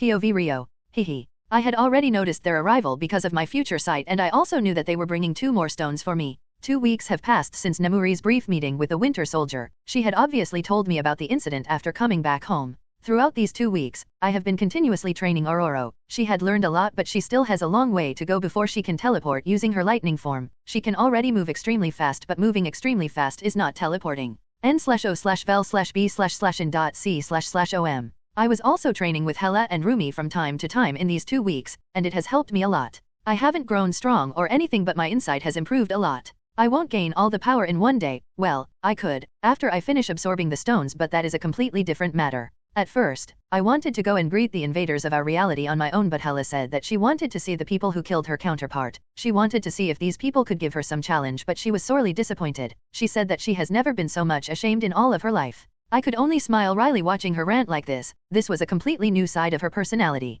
I would have killed her with my own hands if she wasn't dead yet. Hella was still ranting while looking really annoyed. Hella took a deep breath and calmed down herself. Were they really so weak? Rumi asked curiously. After leaving the moon, both Hella and I directly came to our training spot and found that Rumi was already there, patiently waiting for us. Yes, they were, but you can't decide anything by their individual strength. After all, they like to fight in groups. Their strength also grows if they have a good enough incentive, I said with a grin on my face. To be honest, I wanted to kill them right then and there, but Hella and Rumi were really looking forward to a good fight. That is the only reason I took Vision's body and crucioed Wanda. I gave them an incentive. When the Avengers formed in the original movie, it was only because Loki killed Phil Coulson. After all, they needed something to avenge. Even though I didn't kill Vision, I am pretty sure that these guys will twist the facts inside their minds to make me the bad guy. Something like, if he hadn't taken the space and soul stone, then we won't be here. Because of him we have to come here. That is why Vision died. It was because of Leviathan. It is pretty obvious to guess what they are going to think, because their whole group is filled with people who think that they are doing everything for the greater good. After all, they gave themselves too much credit than they deserve. After dealing with Dumbles, I can pretty much understand how these kinds of people think. Everyone would think that I have taken Vision's body for vibranium, but to be honest, it is simply scrapped metal to me. As soon as the war ends, I will take every ounce of vibranium from Wakanda. It would be reparations for the troubles they are going to cause me in the war. They made their own bed, now they must lie in it. So, that is what you took that tin can? Hella asked while raising her delicate eyebrow. Yep, that will give them a big enough incentive to try harder. They will also blame me for that tin can's death, I said with a shrug, and Rumi looked really excited at the prospect of strong opponents. I could already see stars in her eyes. Though Hella looked at with an unsure expression on her face, but after a few seconds, her usual expression surfaced on her face. Well, no matter. I am still going to kill them all. Are you sure that they can't return to their own reality? Hella asked me, and I simply smiled. Don't worry, their pride won't allow them to return without avenging their friend, I said with a gentle smile on my face, and Hella nodded her head in understanding. By the way, how did you cause that woman so much pain? Hella asked me with a curious look on her face. He must have used the Cruciatus curse. Before I could speak up, Rumi decided to answer my question. Hella looked even more confused after hearing Rumi's words. I contemplated for a few seconds before I found myself in front of our library. I pulled out a thin book from the shelves and once again I was in front of Hela and Rumi. I opened the book and searched for the Cruciatus curse. When I finally found the section on Cruciatus curse, I handed the book to Hela. She accepted the book with a curious look on her face. She quickly read through the text and a sinister grin appeared on her face. This is a really marvelous spell. This is a perfect spell for my arsenal, Hela said and started to chuckle like an evil villain. Though I would need to try out the spell, after all, my emotions are going to be a factor here. Maybe I could modify the spell to work with emotions, Hela muttered and grinned evilly. That would be really nice. I have used this spell for so long that I can simply manipulate my mind to create the hate inside my mind and the hate disappears as soon as I am done. Mastering occlumency to such levels obviously has its own perks. Rio, aren't you going to absorb the stones? I was really interested. Rumi asked and I finally pulled out today's haul. I haven't forgotten about them. After all, they are an aspect of my own power. I retracted the armor from my hand and grabbed the time stone. With a green glow, I absorbed the time stone. Like the last time with space stone I have taken from Nimrod, I didn't get any new powers but I felt my powers grow by several folds. When my powers finally stopped increasing, my eyes zeroed in towards the mind stone. I grabbed the mind stone and my hands started to glow yellow. After a few seconds, the glow finally subsided and feel various changes happening inside my mind. I got both telepathy and telekinesis. A/N, it is the mind stone. What did you expect from it? Neither Loki nor Thanos were able to access these two powers of the stone. I could control people's minds. That was given power. After all, Loki did it by touching people's chests with his scepter, but on a much larger level. Like if I wanted all the beings of all the galaxies inside my range to bow and pray to me and they happily would do so, but someone with mental defenses might not be affected and I will lose control over a being if someone hits their head, then I would have to put them under my control once again. I can also shoot energy beams out of my hands and eyes now. I always wanted eye beams, the voices inside my head getting really irritating, like Rumi was thinking about the power I was releasing. Hela was thinking around the similar lines and she wanted to get into my bed, so, like a gentleman, I turned off my telepathy. I need to train my powers. I needed to train my telepathy before anything else, only one more stone to go before I can absorb the ego stone. I wonder what I will gain after gaining the ego stone. Now, I can also feel the infinity stones of other realities, or the realities that are the closest to me. It could be anything. Now it is time to get the reality stone. How is Wanda too? Charles too asked in a grim tone. I don't know, to be honest. The scans show that her whole nervous system was on fire. Kitty too finished with a sigh. Danvers too, do you know what kind of power Leviathan was using? Captain too asked with a frown on his face. I can't say for sure but I think he was using the powers of the space stone, but I can't be sure. All infinity stones have their own energy signatures. I didn't sense any of those energies from him. What about your sensors, Stark too? Carol Danvers too asked while looking towards the man inside the red and gold metal suit. Nothing, he was using some kind of spatial manipulation technique. Jarvis said that the power Leviathan used is 99% similar to the powers of the space stone, but it is contradicting since he said that there was no energy of space stone. Stark too said, looking at a huge holographic screen in front of him. I think he had somehow managed to copy the powers of the space stone on his own. I know what I am saying is nigh impossible but it could be possible. Strange too said slowly with a solemn look on his face. I also agree with what Strange too said. Jarvis also said that it is quite possible. Stark too chimed in from the side. Forget all that shit. First, tell me what the hell are we going to do now? Logan too spoke up in an irritated tone. Yes, but we can't go in blind now. We came here for 2 stones while underestimating the enemy and we lost 2 more even though they are useless now, but Leviathan might have a way to make them work. We can't be sure of anything now. Lady Sif too said with a serious look her face. I completely agree with her brother. We need to think this through. I didn't sense anything from the Leviathan guy but Hela, she is in a league of her own. Our Hela too would be a joke in front of her. Loki snarked with quite some venom in his voice. I understand what you are trying to say, brother, but we simply can't leave after what just happened. Fighting Hela would be difficult but we will come out victorious, like we always have, Thor too said with a determined look on his face. After hearing Thor too's words, Loki simply cursed and walked away. Thor too is right. We can't allow this Leviathan or whoever this guy is, to walk all over us. We have faced even worse enemies, remember Thanos? Peter Quill too said and pulled out his gun in a dramatic manner. Thanos didn't have someone like that woman in his army, dumbass. Rocket too said and started laughing loudly. I am Groot. Groot too said with a defiant look on his face. Oh, you better not take that tone with me. Quill too said with a serious look on his face, but both Groot too and Rocket too started laughing loudly and Groot kept making fun of Quill too. Everything aside, we can't go back, not without the stones. If we leave the stones here, then we are condemning our own reality, Banner too said while working on his computer, and a lot of agreements were heard. Leviathan has also destroyed the pathway between our worlds. It would take me at least 8 months to complete the array once again. Strange too finally dropped the last bomb and everyone was horrified after hearing that. A day in this world meant a month in theirs. Nearly 2 decades would come to pass in their world when they would finally be able to return. Sir, can I say something? Peter Parker too asked politely. He was the youngest in the group so he always respected the oldest members of the group.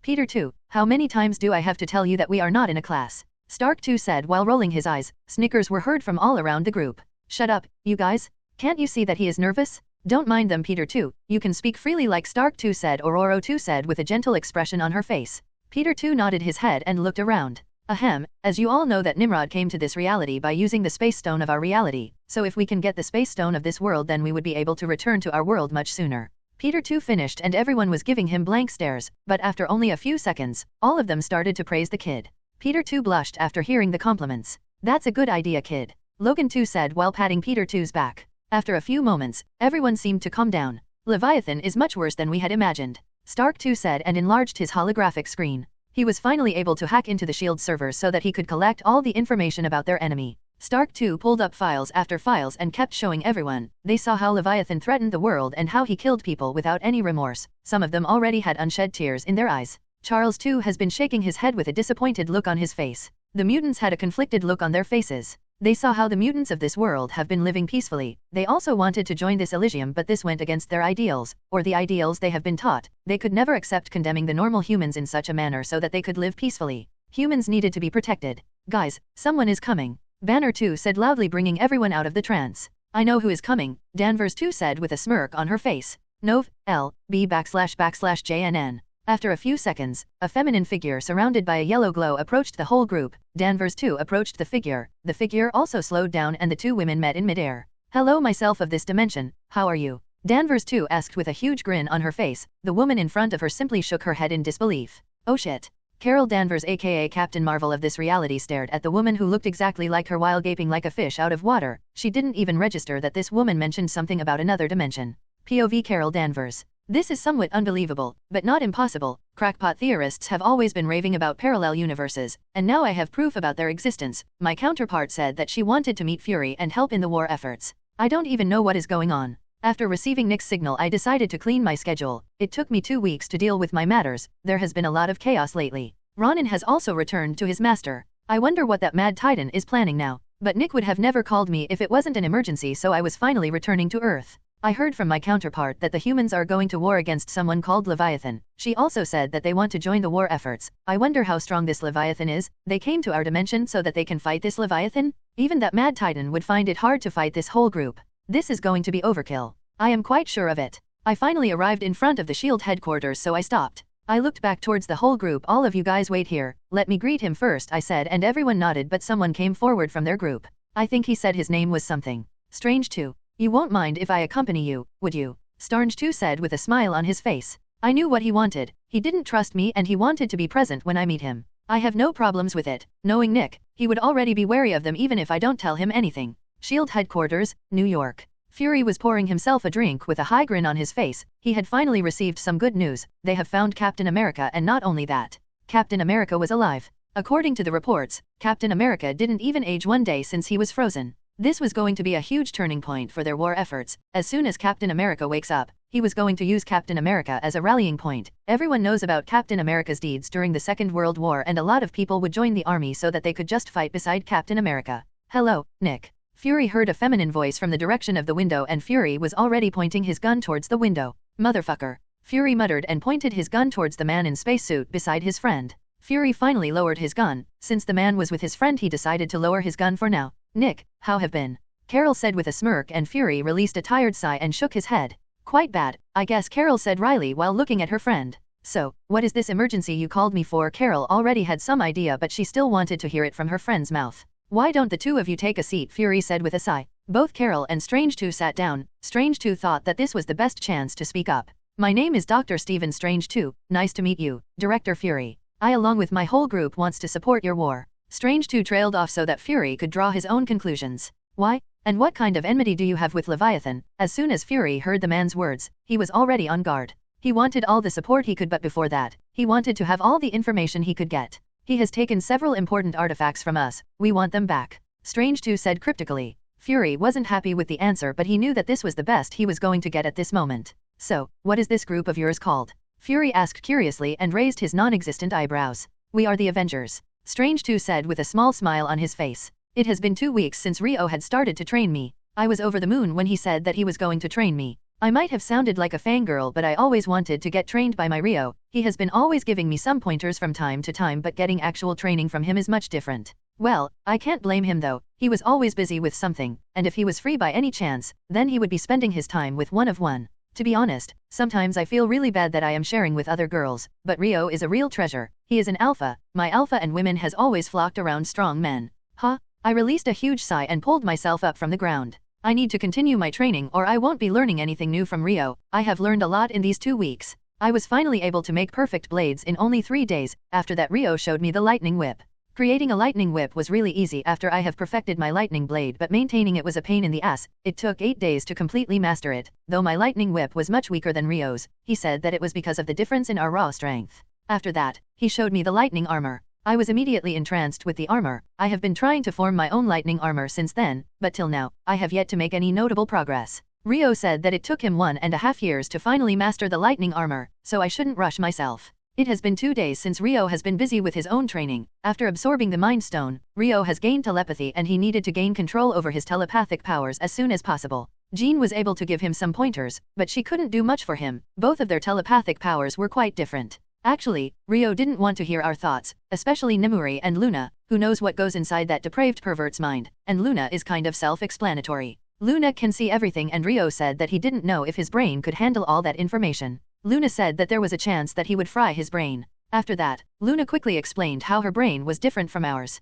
Momo, Fleur, and Jean were really interested in that topic. The 3 of them even took notes. According to Luna, her brain was like a gateway, a multiversal hub to be exact. She can watch all the realities of this multiverse, but some she could only see some pictures and small visions of other multiverses from time to time. To put it simply, her brain acts as a server. Her brain lacks the ability to store any kind of memory. We were quite surprised to hear that her brain only contains her personality and memories of the life she had lived up to this point. Everything other than that was on the server. Instead of memory banks, her brain had a lot more processing powers. Her brain had more processing powers than all of us combined. Even though she didn't have any memories of the visions inside of her brain, she could always access any of these memories at any time as she was always connected to this so-called server. That is why she didn't have any memory problems, and that is why if someone tried to enter her mind, then they will end up frying their brain because their brain wasn't connected to this so-called server. Well, enough of that. Now I should resume my training. I could already coat my hands and leg with lightning, but covering my whole body was really hard. I don't think that it would take me 1.5 years, but this was definitely going to take months. POV Rio. It has been 2 since I have absorbed the Mind Stone, and I have reached the conclusion that telepathy is really annoying, especially around someone like Nimuri. That is why I would turn off my telepathy whenever she was nearby. I have still a long way to go before I can completely master all of my telepathic powers, but I was finally able to get a grip over my telepathic powers. Now, at least I won't be entering someone's mind by accident. Yes, I would be still hearing people's thoughts from time to time. So, I have decided to keep my telepathy turned off around other people until I have mastered it completely. I know that someone might say that I am being stupid, but they have no idea about how disgusting thoughts a person can have. Now, it is finally time to take the reality stone or the ether as it is still in its liquid form. With that simple thought, I appeared on a dark exoplanet residing at the very edge of our universe. The planet wasn't completely dark because of a giant red sun. There was a giant hole on the surface of the planet, and after taking a look, I jumped down and gracefully landed on the floor. I could see a giant pillar in front of me, and slowly, I approached the pillar. There was a small gap in the pillar and I could clearly see a dim red glow coming from the crack. I stopped in front of the pillar and placed my hand on the pillar. Hakai, I mumbled, and a purple glow surrounded the pillar. Only after a second, the whole pillar was disintegrated into nothingness, leaving behind a floating red liquid.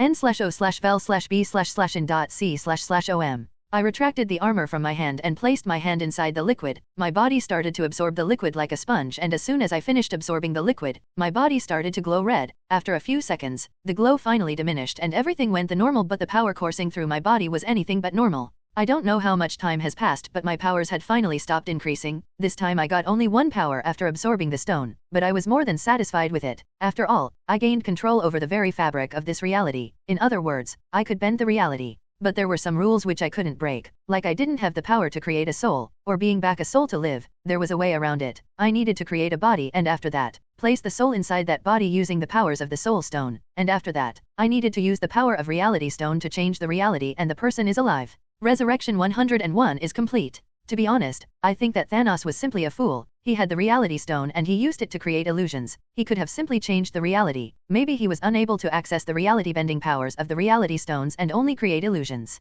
I can also create illusions, but why would I do that when I can bring my illusions into reality? I could also feel the ego stone now. It was in a different dimension. It must be the Ultraverse. Should I go now or should I go back to Elysium?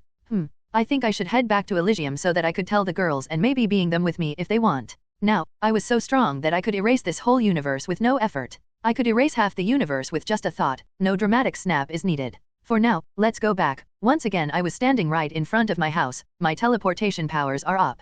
Before I could enter the house, Luna appeared in front of me with a beaming smile on her face. She leaned up and pecked me on the lips. So you got the last stone? Luna asked with a huge smile on her face. Yes, but you have already seen it, right? I asked her and Luna nodded her head like a woodpecker. For a second I was worried that she was going to break her neck. Then you already know that I came back to invite all of you, right? I asked her even though I already knew the answer, and once again she nodded her head in a very excited manner. Okay, I guess I am going to call the other girls now, I said in an unsure tone, and Luna simply shook her head. No need. I already knew that you are coming to invite us, so I already told them, and here they come. Luna finished after a pause. Nemuri was the first one to arrive, followed by Dora and Momo. Only after a second, Hela and Rumi arrived, followed by Aurora, and Nat Jean arrived a few moments after that along with Fleur. Now that the whole family is already here, we can go, Luna said with a serious look on her face, but all of a sudden a look of realization appeared on her face and she slowly turned her face towards Hela. Don't worry, soon you will be also a part of our family, Luna said with beaming smile on her face. Everyone was not sure how to reach after hearing something like that, so we simply kept giving her blank stares.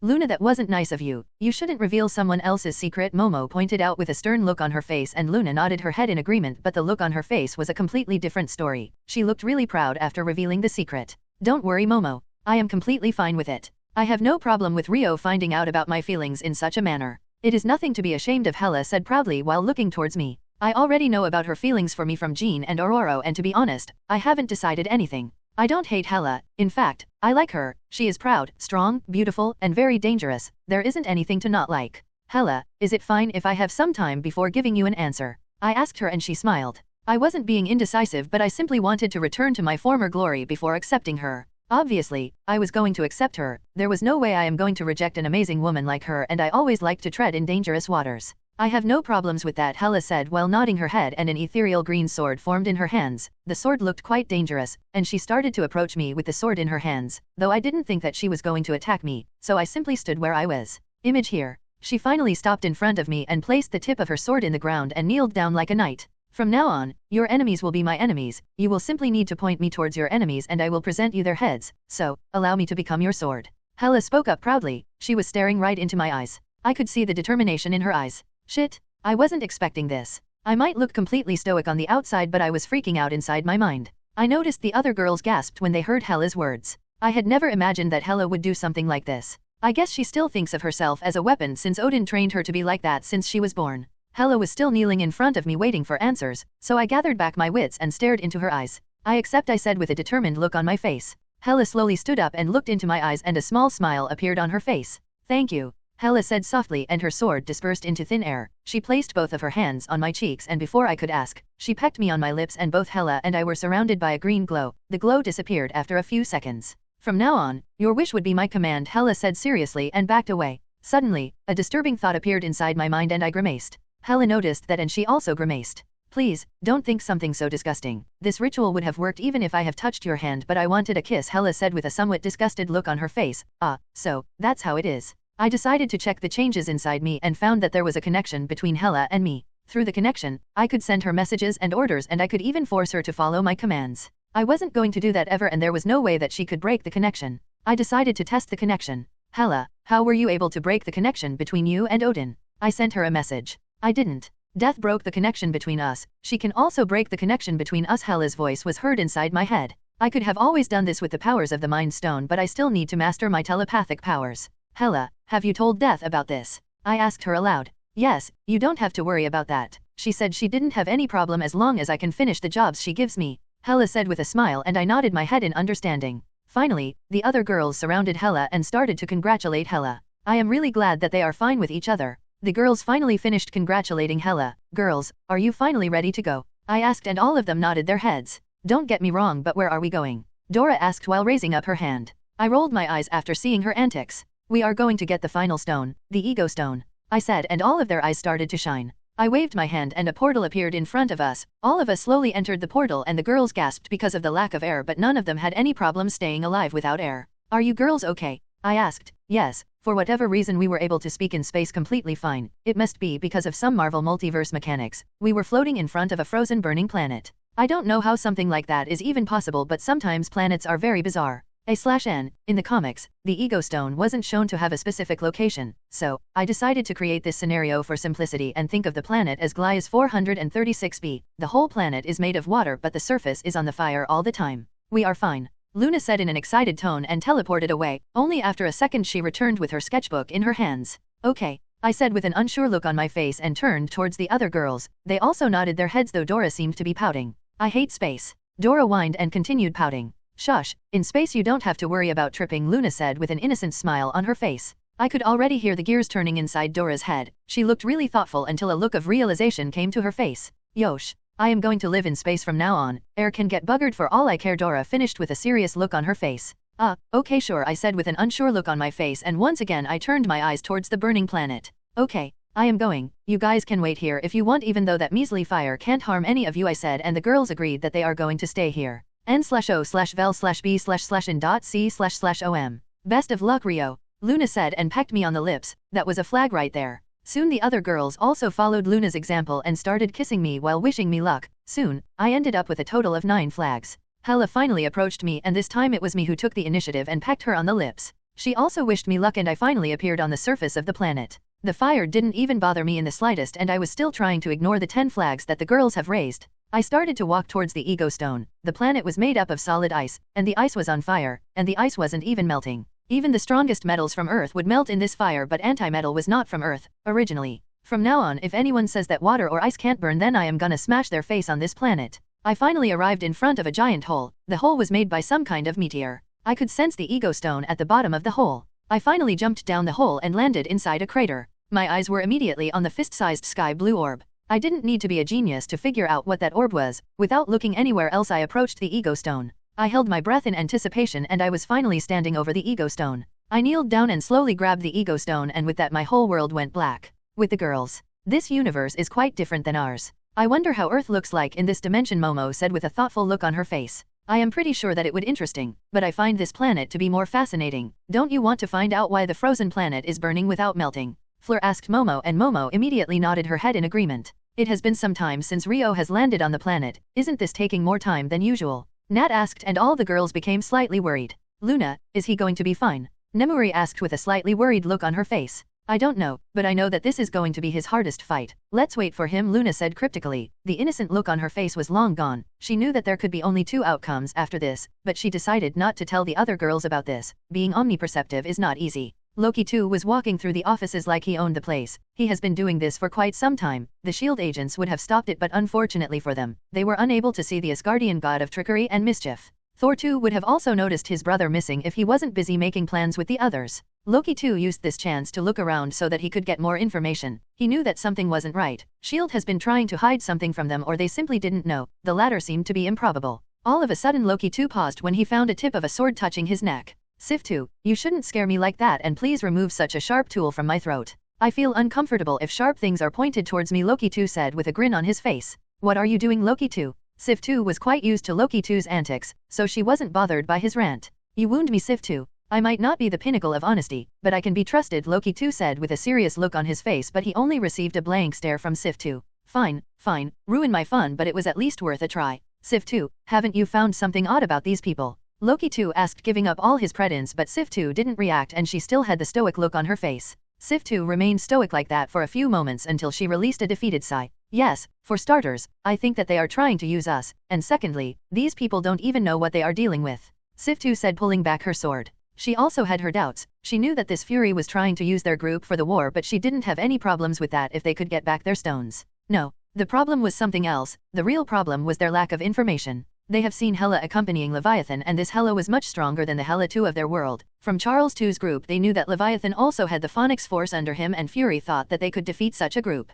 And that wasn't the last of their problems. Their own group believed that they could defeat this Leviathan guy simply because they have previously defeated cosmic entities in their universe. So, what have you found, Loki 2? Sif 2 asked Loki 2, who simply shook his head in disappointment. They don't have any information regarding Leviathan's group. There are some vague mentions of someone named Fox, but it is quite vague. Either these guys don't know what they are dealing with, or they are simply trying to hide it from us. Loki 2 said with a frown on his face. Have you checked those boxy contraptions? Sif 2 asked while pointing towards a computer and received a glare from Loki 2. Do you really think that I would know how to operate these contraptions? Loki 2 growled out and Sif 2 simply shrugged. We can ask that kid to do it for us, he is always trying to impress the adults, Sif 2 said after thinking for a few moments. Yes, that could work, let's get that kid. He must be following Stark 2 like a lost puppy, Loki 2 said while nodding his head, and both Loki 2 and Sif 2 went to look for Peter Parker. Elysium Nov, L.B//JNN. What are we going to do, Eric? Raven asked while looking really worried. They were being surrounded by fleets from all the sides. They knew that the barrier made by Momo and Fleur was quite strong, but they didn't know how long that barrier was going to hold it. We fight? There is nothing else we could do. We simply can't throw away our freedom, Emma said with a serious look on her face. Of course I am not saying that we should give up. I am simply asking him about our next course of action. Raven pointed out, while both Emma and Raven were having an argument. Eric was simply thinking. Raven, Emma, give the order to power up the defenses, reroute the power needed from the residential areas but don't cut the power from the infirmary, Eric ordered, and both of them nodded their heads in understanding. Eric, have you heard anything from Rio or anyone from his group? Emma asked, and Raven also looked quite interested in the question. No, Natasha had left me a message saying that they are going out. Regardless of that, we will fight. We can't keep depending on their group, and we still have some time till the war starts, so we can wait, Eric said, and both Raven and Emma left his office after nodding their heads in understanding.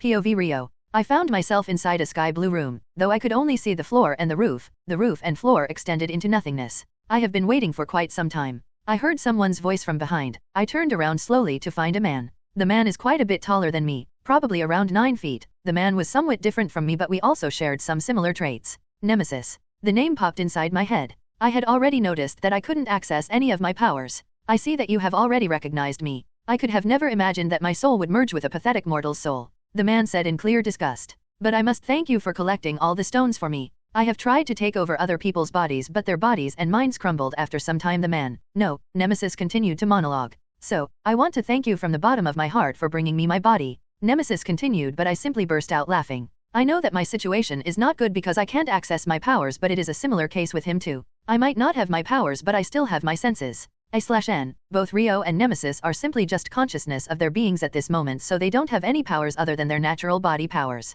Did you really think that I came here to hand over my body? I asked between my laughs. Nemesis simply kept glaring daggers at me, and I could clearly see the veins popping on top of his head. You don't know the consequences of mocking me yet, mortal. I would have sent your soul back into the reincarnation cycle, but now, I will simply erase your soul, Nemesis growled out and launched his fist towards me. I raised my left hand so that I could redirect his fist but failed due to the force behind his punch. His right fist landed on my left shoulder and I felt like being hit by a freight train. Damn, that's strong. I yelled inside my mind and wrapped my left hand around his extended right arm and twisted it with all the force I could have mustered. Nemesis yelled out in pain. Just from his punch I knew that he was a novice. He might be strong, but he doesn't know how to fight. He kicked in my direction and I quickly backed off when I noticed his kick. Getting hit by his kick won't be good for me. As soon his feet landed on the ground after missing me, I planted my foot on his foot with all the force I could muster. Arg!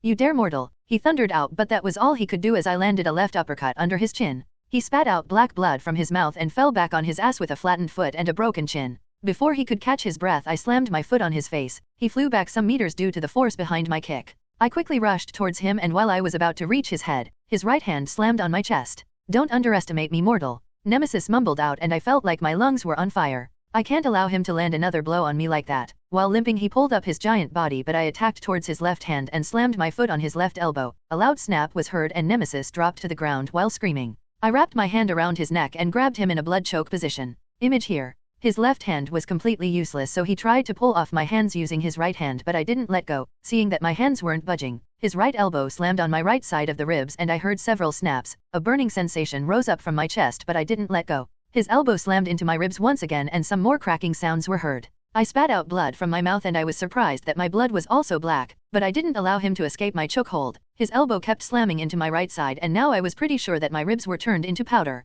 I kept spitting out blood from time to time, but I kept choking him. This is the most painful fight I ever had. Slowly his blows started to lose power and finally his right hand went completely limp. I changed the position of my hands slightly and with a slight twist, another loud snap was heard. Nemesis was dead. With a lot of difficulties I moved his body away from mine. My vision was blurry and I knew that I was going to pass out, but it was impossible to stay awake. As soon as I closed my eyes, I found myself back in the real world and all of my injuries were gone. I gasped due to surprise when I noticed that the ego stone was no longer in my hands. Just as I noticed that, foreign memories started to flow into my mind. Billions of years of memory flowed into my mind. I felt like my head was going to explode. I grabbed my head tightly and passed out with an anguished look on my face.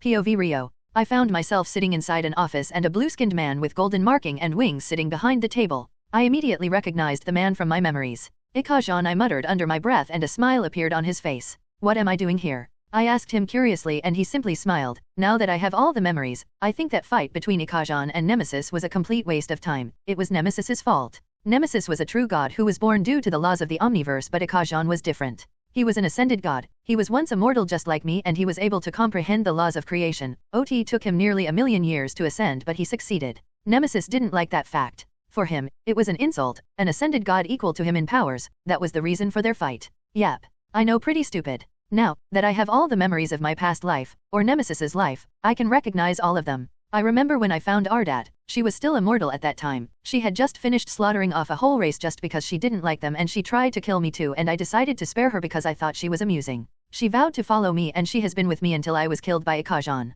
Ardat had only followed me for 1,000,000,000 years, and that is when we found an injured Hydra drifting through the space. I was interested in the Hydra, so I decided to keep it and heal it. That Hydra came to be known as World Devourer Hydraiana after 1,000,000 years. Even though I have been with Ardat for so long, nothing happened between us because of her preferences. The three of us went on a killing and destroying spree for billions of years. That is when the laws of the Omniverse created God's own. She wasn't strong like me, but she came to fight us. When she was about to die after fighting me, she told me that she was made by the laws just like me to stop us from destroying everything. So, I spared her and asked Hydraiana to heal her. I understood what she meant to say. Too much destruction isn't good, so I stopped. Only Ardat continued to spread evil, and it wasn't a problem because she wasn't doing anything directly. That is when Ardat came to be known as the origin of evil. Ardat. Only after a few years, I came to meet death, infinity, and eternity. They were the concepts of the Omniverse. They were introverts, or neets, whatever you want to say. They didn't want to meet anyone, though death changed through billions of years. Though after getting killed, she reformed as a completely changed person. Eternity and infinity were still the same, introverts.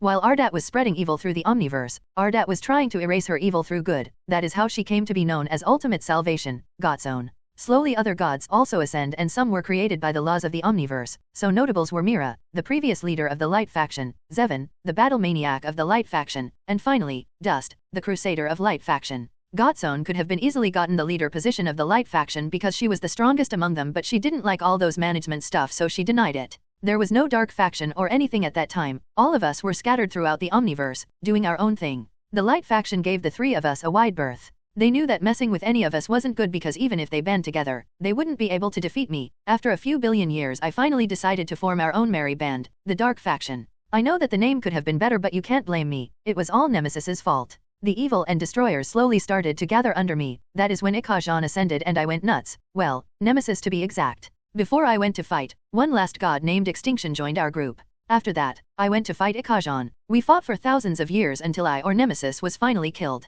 Though Ikajan didn't leave scot-free, he was also severely injured. He was still strong, but now I was clearly stronger than him. Didn't I say that I will meet you once again after you finally absorb the Ego Stone? Ikajan said with a smile. From Nemesis's memories, I knew that he wasn't a bad guy. In fact, he was one of the nicest gods I knew. Nov, L, B /JNN. Oh, so, I hope you don't have hard feelings for the last time. To be honest, I don't give a flying fuck that you are an ascended god, I said, and he simply laughed out loud. You are going to bring a lot of changes in the Dark faction. They are always so dark and gloomy. It looks like that they are oozing death aura. Death has been bugging me about that for quite some time, Ikajan said while laughing. I wasn't sure how to react, so I simply nodded my head like a sage. So, what happens now? I asked him. This was an important question. You can have the chief god positio. Ikajan started to say, but I simply cut him off. Nah, too much work. I will simply relax with my girls, I said while waving my hand, and he simply smiled after hearing my words. So, I will be going. They must be really worried about me, I said, and he nodded his head. Oh, by the way, Ardat and Hydraiana might come to meet you. After all, you have seen their past and you were kind of family to them, and please don't allow Ardat to sacrifice all humans.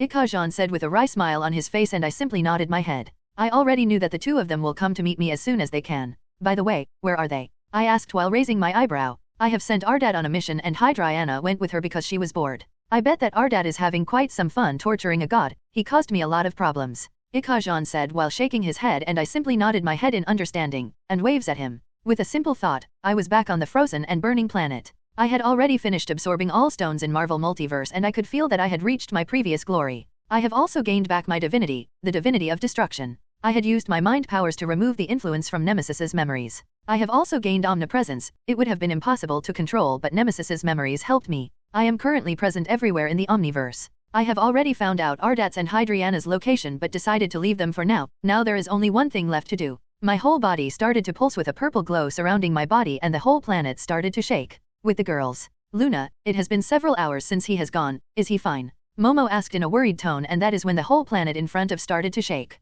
They sensed the amount of power coming from the planet and all of them were terrified by the amount of power. They knew that it was Rio's power but they had to back away for their own safety. Hela came in front of the girls and a green astral shield formed in front of them. So much power, mortals would simply die after looking at him. Hela said with an odd look on her face. The whole planet started to crack under the pressure of the raw power, and all of them heard a loud heartbeat. The heartbeat started to increase with each passing second and the planet finally exploded and a loud roar was heard.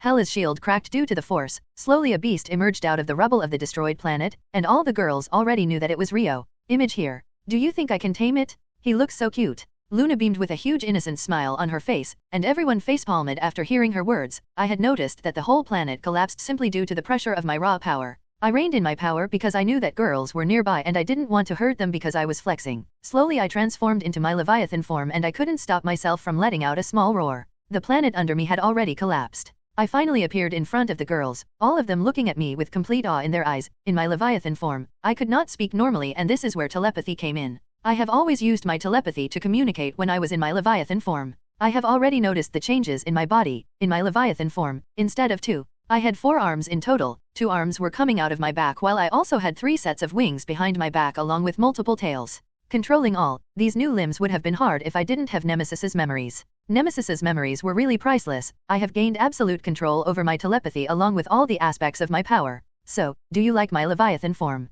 I sent a telepathic message to the girls. You look quite scary in that form but I don't mind it. But why can't I feel your power any longer? Momo thought inside her mind. She is already curious like a typical researcher. That is because I'm reigning in my power for now. The pressure of my raw power might be too much for you girls and I don't want to hurt any one of you accidentally. I sent my words inside her mind and she simply nodded her head in understanding. MHNN I am so wet.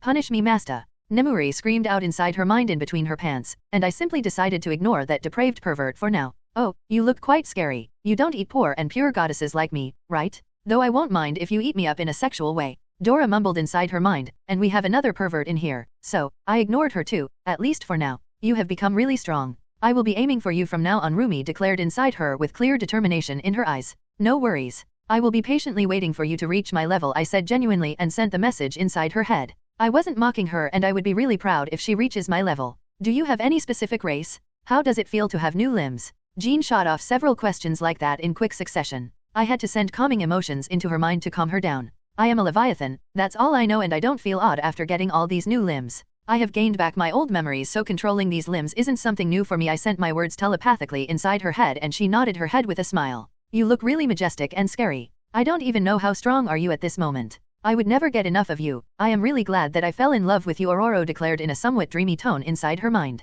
I have no idea how to answer that, but I think that this will work. I know. I sent the words telepathically into her mind along with the scenes of our lovemaking. It worked like a charm when a pink tinge appeared on Aurora's cheeks. I simply cannot express my feelings in simple words. Now, I am really glad that I made the pact with you, Hela mumbled inside her mind with an odd look on her face. Her query wasn't urgent so I ignored her for now. Because of our special connection, she was still able to sense my power. N/O/vel/B/in.C//om. Can you give me one of your scales? I want to see how hard it is. I have read in storybooks that scales of a majestic beast could be very useful. Fleur's words resounded inside her mind. That wasn't an outrageous demand and I also wanted to know the properties of my scales. Later I sent a telepathic message inside Fleur's mind. From Nemesis's memories I know that my scales are really strong but I don't know how strong. After all, he had never bothered with something like that. I don't know what to say. A few years ago, I didn't even know that there were gods and beings like you, and I was a completely normal human, Nat said inside her mind while she had a wry smile plastered on her face. Then you don't need to say anything, just remember that I love you and you aren't alone, you have a lot of sisters.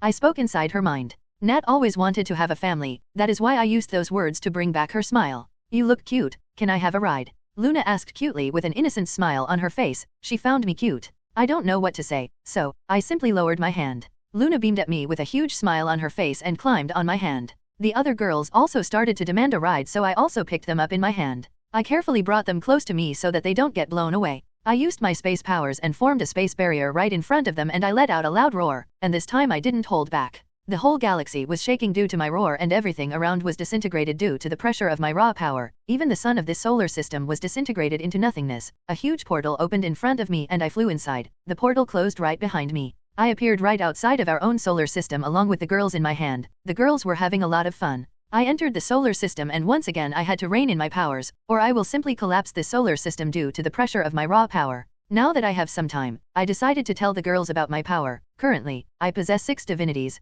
5 of them are very minor as there are other gods who have the major divinities of these aspects. My minor divinities were 1. Divinity of space. 2. Divinity of time. 3. Divinity of mind. 4. Divinity of soul. 5. Divinity of reality. Basically, the aspects represented by the Infinity Stones, but the Power Stone simply contained my raw power and it didn't have anything other than that. Now my major divinity was pretty obvious, it was the power of destruction. Due to the absolute control I had over my divinities, I wasn't going to create any problems in the lower worlds when I used them and Marvel was a higher world so there wouldn't be any problems. I wasn't like Ardat, Hydraiana, Gotzone, or Lars who had to seal most of their powers before coming down on a mortal plane. My control was much better than them. Though it would be really good if I didn't use my major divinity in the Marvel world. It won't cause any problems but it is better to be on the safe side. But if needed I could use it from time to time without collapsing the world, and to erase and kill humans, I didn't even need to use my major divinity. I could kill humans with a simple thought right now. I finally passed by Jupiter and I was 7 times bigger than Jupiter at this moment. Thankfully, I could turn off my own gravity field or it could have been very problematic. There wasn't an on-off switch.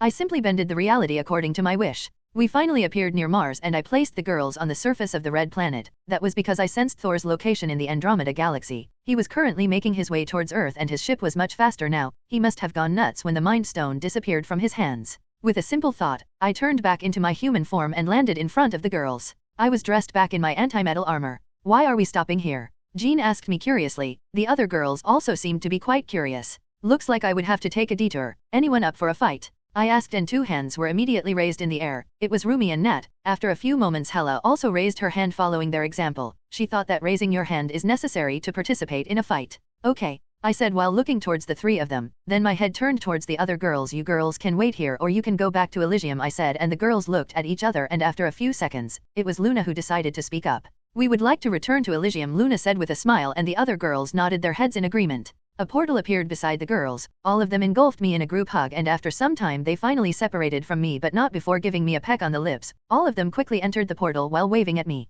The portal closed and only the 4 of us were left of Mars. So where are we going? Nat asked me with a raised eyebrow. That isn't important. Will I face strong opponents? Rumi asked me while dismissing Nat's question. That's something inconsequential. Are we going to face an army? Hela asked with a vicious grin on her face while dismissing Rumi's question. Starting from Nat, we will be going to the Andromeda galaxy I said while looking towards Nat. Then I turned my head towards Rumi. Yes, you are going to face strong opponents then. I finally turned my head towards Hela. Yes, we are going to face an army. I answered all of their questions. Nat simply nodded her head in understanding while Rumi cheered after hearing my answer and Hela simply started to release her bloodlust. Another portal appeared beside us and all 4 of us entered the portal. Omake. Thor threw his Stormbreaker towards Thanos who just tried to stop the weapon by launching a beam from his gauntlet. The beam was powered by the 6 Infinity Stones but the power wasn't enough and Thor's Stormbreaker dug into his chest.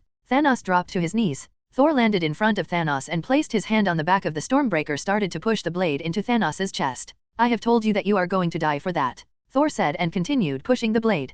Thanos screamed due to pain and started to pant. Thor leaned down to hear Thanos's last word. Thanos pulled up his head and looked into Thor's eyes. You should have gone for the head Thanos said and raised up his gauntlet-clad hand. Thor turned completely pale. No. Thor screamed but he was unable to stop the snap, but both Thanos and Thor were surprised that nothing happened.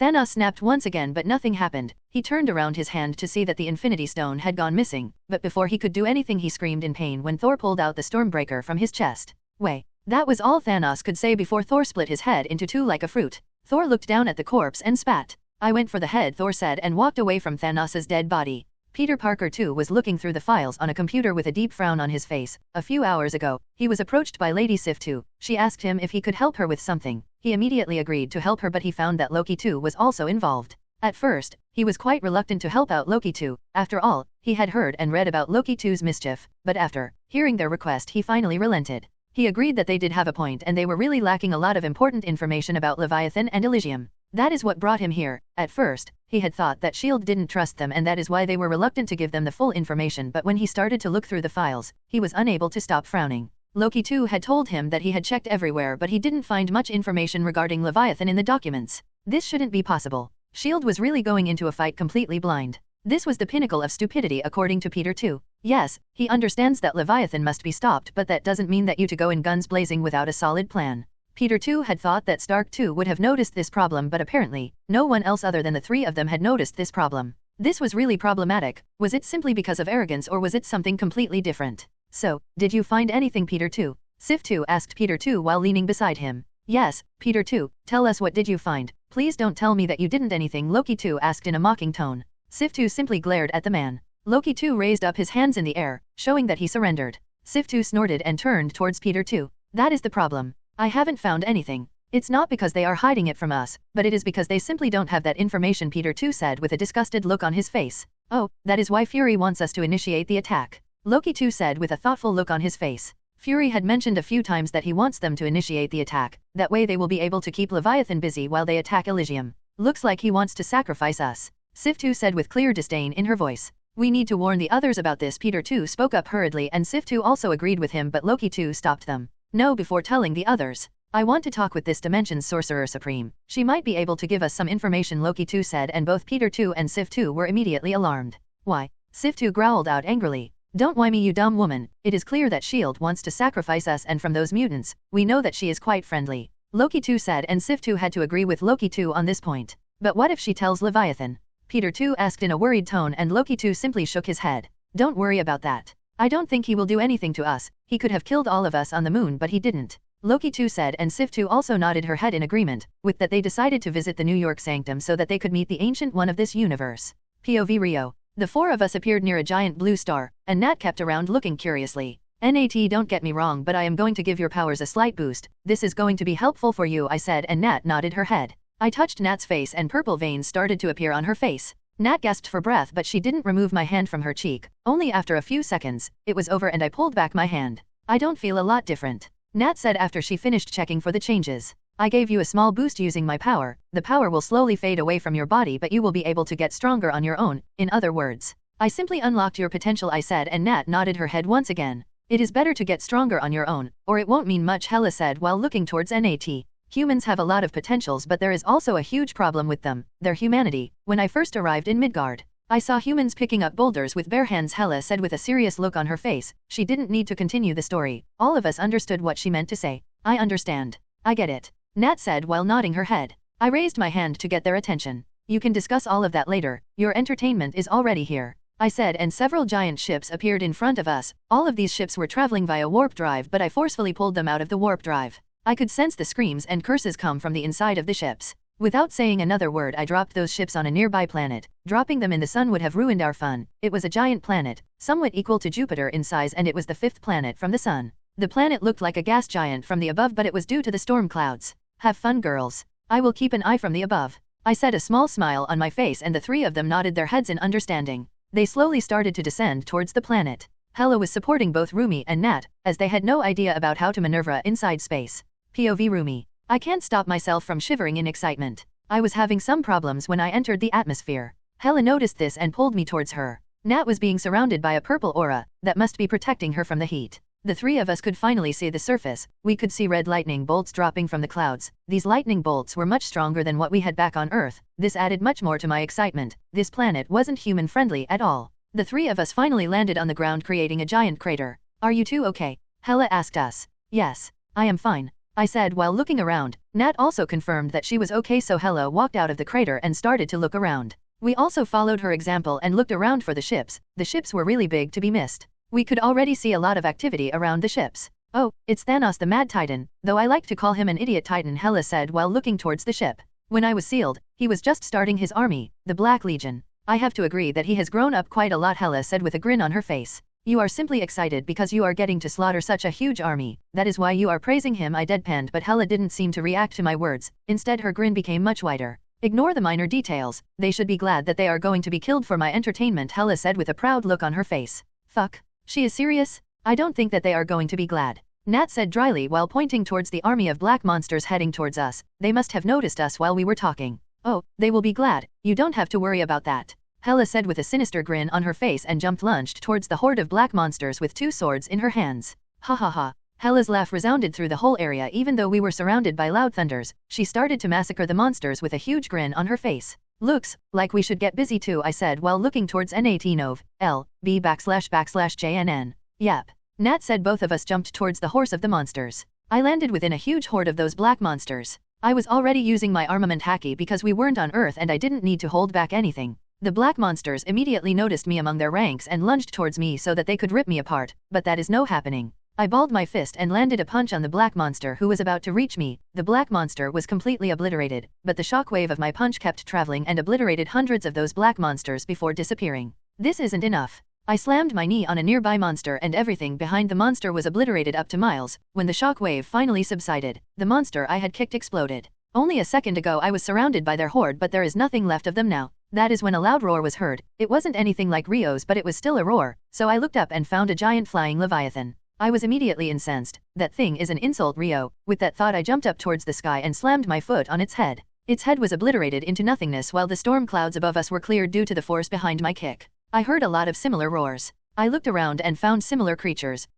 I guess Hela was right. This is fun. He was heading towards Earth along with his whole Black Order and Ronan's army. He didn't trust Ronan completely, but until now Ronan hadn't betrayed him. That is why Ronan was still alive, and having a sacrificial pawn in his hand in the time of need is really good. All of a sudden, the gem of the scepter cracked and stopped glowing. A huge frown appeared on Thanos' face and he carefully picked up the scepter to check it. He was completely taken aback when he found that the Mind Stone was gone. How? Did someone steal the stone using space powers?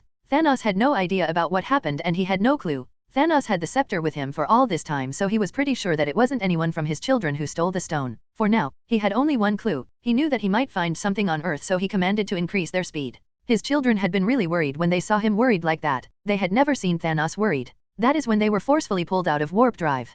Thanos has no idea who could do such a thing, but before they could do anything they were dropped on a planet. Surprisingly, their ships were mostly intact. What's the damage? Thanos asked calmly. Sire, the ship is completely intact except the engines. We are receiving similar reports from the other ships too, Ebony Maw, one of his children answered him. That is why when the ship started to shake, Thanos noticed the lightning bolts dropping on his ship. His ships were a beacon for these lightning bolts, but it would be fine. His ships were strong enough to withstand a little bit of bad weather, but someone still dropped him here, after destroying their engines. Thanos had no idea who would do such a thing. Yes, he had a lot of enemies, but none of them were strong enough to do something like this. A cosmic entity? A question appeared inside his mind, but he shrugged it off quickly. After all, cosmic entities were quite flashy. Father, our sensor have picked 3 life signs approaching our ship's Luphomoid Nebula. One of his daughters spoke up, pointing towards the screen. The screen was enlarged and Thanos saw 3 women, but his eyes narrowed on the woman in the middle. Hela Odinsdotir, Thanos mumbled with a frown on his face. How can she be here? Thanos asked aloud with a bewildered look on his face. It has been thousands of years since the last time he had heard about that insane warmonger.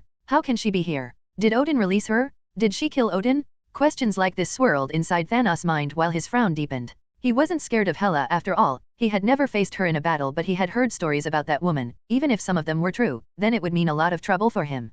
Thanos was brought out of his thoughts when a shockwave shook their whole ship. Impossible. His children stuttered out, looking towards a silver-haired woman. The woman was obliterating his army with simple blows. Thanos already knew that he wasn't a match for that silver-haired woman. Who released the Black Order? Call them back, Thanos yelled out hurriedly. He didn't know how dangerous Hela was, but now Hela would become stronger due to the army. She was the goddess of death and war, and she will keep growing stronger if she is in a war and beings keep dying around her. My sire, that's the initial threat response team, Ebony Maw stuttered out, and Thanos simply waved him off. I don't care, call them back. Thanos almost screamed out. Ebony Maw immediately commanded the Black Order to return, but it was too late. The silver-haired woman had just obliterated one of the Leviathans and she was already heading towards the other Leviathans. POV Hela. Ha ha ha. I kept laughing while slaughtering the Black Order. I simply couldn't stop myself from laughing out loud. I have missed this for thousands of years when I was sealed away. I couldn't stop myself from cursing Odin inside my mind. I craved this for so long only because of that foolish coward. But on the other hand, I can't bring myself to curse him too much. If he hadn't sealed me, then I would have never met Rio, the most amazing man I have ever seen. I have lived for thousands of years, but I never became interested in a relationship. Asgardian men were completely bland. Outside Asgard, everyone was scared of me. They would bow in front of me so that I would spare them. Disgusting. I wanted a man who could stand tall against me. It didn't matter for me if he was weaker than me, but I wanted my man to have a backbone. But I never met someone like Rio until I was sealed. Rio came into my life as a surprise. Even though I was Death's avatar, I knew that there was only a small chance that she will send someone to save me. After all, beings like her can't interact with the mortal plane. That is why she has an avatar. I had thought that I would never get released until Odin dies, but Rio came and saved me. At first, I was simply grateful towards him for saving me and I respected him for his strength, but slowly it started to turn into love. It started to happen when I noticed that he wasn't disgusted with me. All of a sudden I stopped when I noticed that the numbers of the Black Order monsters have decreased quite a lot. Rage bubbled inside me. I knew that someone had ordered them to return and currently they are going back towards the ships. I felt a being coming towards me, so I decided to wait. Slowly a silhouette appeared in my vision. It was the idiot titan with idiotic objectives, Thanos. He was bringing his sword with him, so he wants to fight. A loud boom resounded and shook the whole surface of the planet. Rumi had just destroyed a spaceship. Thanos gave a glance in that direction and then he continued to approach me. I don't have any quarrel with Asgard. That was the first thing he said. I simply snorted. Like I give a fuck. I said with clear disdain in my voice.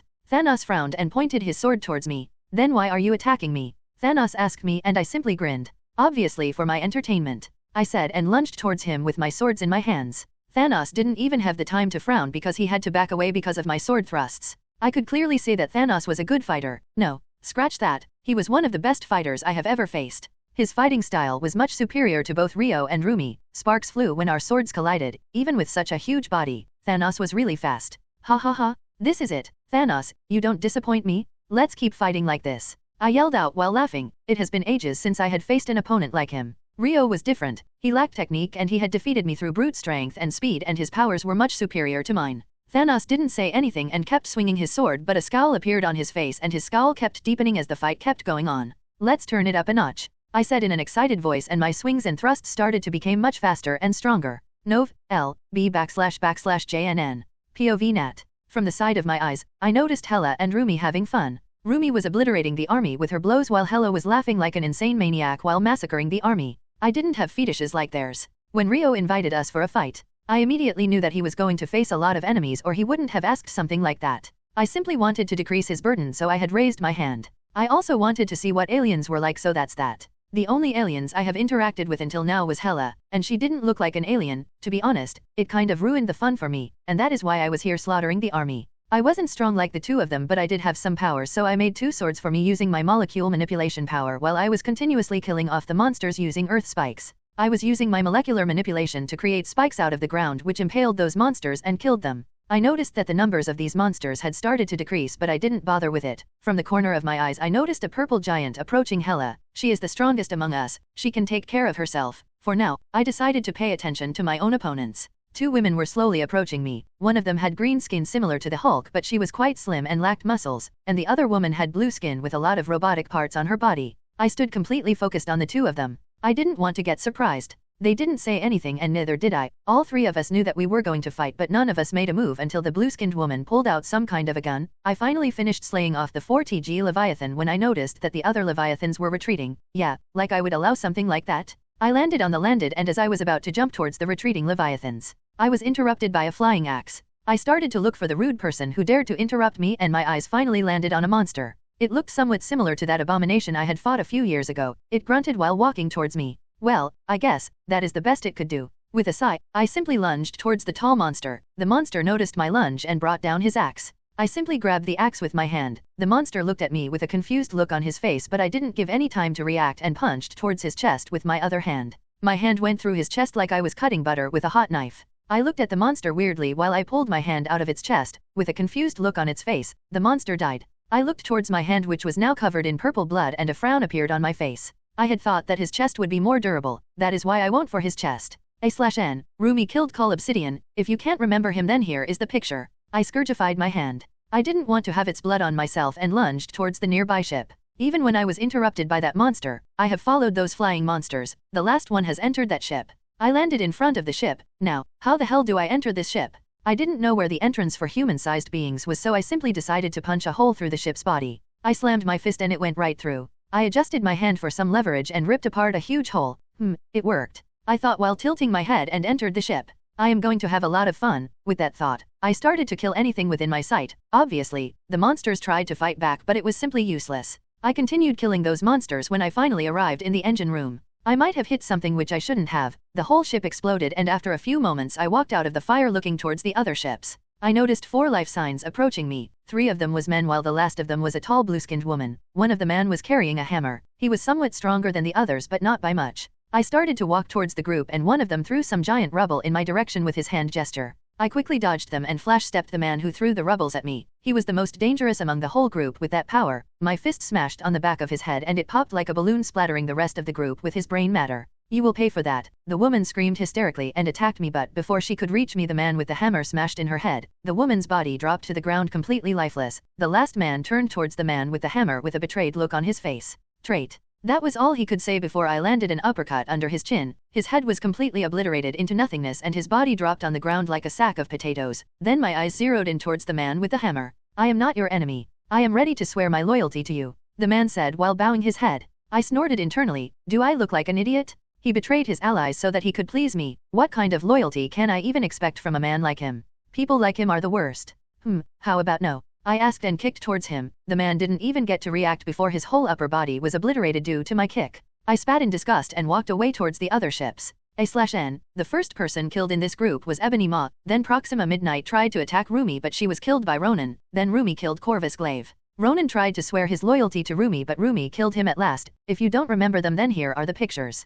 POV Nat. They didn't say anything and neither did I. All three of us knew that we were going to fight, but none of us made a move until the blue-skinned woman pulled out some kind of a gun. She fired some red kind of shot and I had to raise up a wall made of dirt using my molecule manipulation. That was just the beginning. They started to fire their guns in my direction. The wall slowly crumbled, so I used my molecule manipulation power and created earth spikes where they were standing. Both of them jumped away to dodge the spikes, but I sent the remaining wall hurling towards the green-skinned woman. The woman let out a painful grunt and dropped to the ground when the broken wall hit the woman on the side. I was about to impale the woman with my earth spikes, but I had to dive towards the ground when several shots came hurling towards me from the blue-skinned woman. One of the shots had grazed my arm. It was really painful and I rolled around and stood up and started to hurl earth spikes towards the blue-skinned woman using my telekinesis. The woman nimbly dodged the attacks and I had to stop when the green-skinned woman started to fire towards me. Those guns were really dangerous, so I had raised up a wall between us. I looked towards my injured arm and it was still healing. A huge explosion blew apart the wall, but I wasn't bothered by it. I used my mental manipulation power and stopped them from dodging, and hurled the rubbles of the wall in their direction. The rubbles smashed on their bodies and both of them were hurled backwards. I started to walk towards them. My arm was completely healed now and I decided to finish the job, but I stopped when the green-skinned woman started to beg. I wouldn't have stopped normally, but she wasn't begging for herself. She was begging for the blue-skinned woman. Apparently, they were sisters. But I didn't let my guard down. After all, it could be a ploy to get me distracted. "Please, spare my sister," the green-skinned woman continued. I used telepathy to see if her feelings were genuine or not, and her feelings were really genuine. "What are you doing, Gamera? Father will kill us," the blue-skinned woman snarled with quite some venom in her voice. "Nov, L, B //JNN. No, he won't. This is your chance, Nebula. You can be free from him," Gamera said while pointing towards the other part of the battlefield. From the corner of my eyes, I found that Hela had the giant lying in front of her feet. "Impossible. Why are you doing this? Why are you trying to help me? What are you planning?" the woman named Nebula asked Gamera suspiciously. Gamera simply shook her head. "Isn't it obvious, sister? I love you," Gamera said with tears in her eyes, but Nebula snorted in disdain. "Don't you dare lie to me. All of this," Nebula snarled while pointing towards her own body, "is because of you," Nebula said, pulled herself up from the ground. Gamera was continuously shedding tears and she also stood up from the ground. I felt really awkward. I didn't want to be a part of their family drama, but there was nothing I could do. I also have a sister and I can't interrupt this scene. Gamera walked up to Nebula and handed her a gun. Nebula looked at her sister with a confused look in her eyes. "I am sorry for everything you had to go through. If you want, you can kill me and get your revenge. Believe me, I won't hate you," Gamera said with a soft smile on her face and backed away from Nebula. Nebula immediately pointed the gun towards Gamera, looking completely incensed. Her hands started to shake and she kept looking at the gun intently for a few seconds, and from one of her eyes, tears started to roll down. Nebula threw away the gun and pulled Gamera into her arms. "All of these years, I simply wanted to be recognized by you, sister," Nebula said, and Gamera hugged her back and both of them started to bawl out their eyes. Seeing such a sweet scene in front of my eyes, I could feel that my own eyes were getting wet. "Nat. You can't cry. You are a strong woman," a part of me screamed inside my mind, but this scene was enough to make a strong woman cry. I retorted inside my mind and tears started to fall from my eyes. POV Hela. "You disappoint me, though I can't blame you much. You have entertained me for long enough," I said in clear disdain while looking down at the idiot titan in front of my feet. His whole body was littered with cuts, most of his armor was gone and he was also missing an arm. I had overestimated him. As soon as I started to attack him without holding back, he started to lose ground. Soon cuts started to appear on his armor. After some time, his armor was mostly gone and cuts started to appear on his body. He was currently panting in front of my feet while crawling away from me. I kicked him on the side. He flew back a few meters and rolled around to face the sky. I quickly approached him so that I can look down on him. This feeling of superiority never gets old, though I can't deny that it wasn't fun while it lasted. Is this how I am going to die? Thanos asked with a melancholic look on his face. It's always sad when they stop fighting back. I want them to squirm and keep trying until I drain their lives from their bodies. I want to see their despair right before I end their lives, but when they stop fighting and struggling, everything becomes bland. When I kill them, then I only see acceptance in their eyes instead of despair. Yes. Suddenly I heard a male voice from beside me. I already knew who it was, so I didn't move, but I was curious. Do you mind if I kill him? Rio asked me, and I simply nodded my head in agreement. I wouldn't enjoy killing him. He had already given up. I decided to continue slaughtering his army, so I jumped towards the biggest ship. Thankfully Rumi has gone towards the other ship.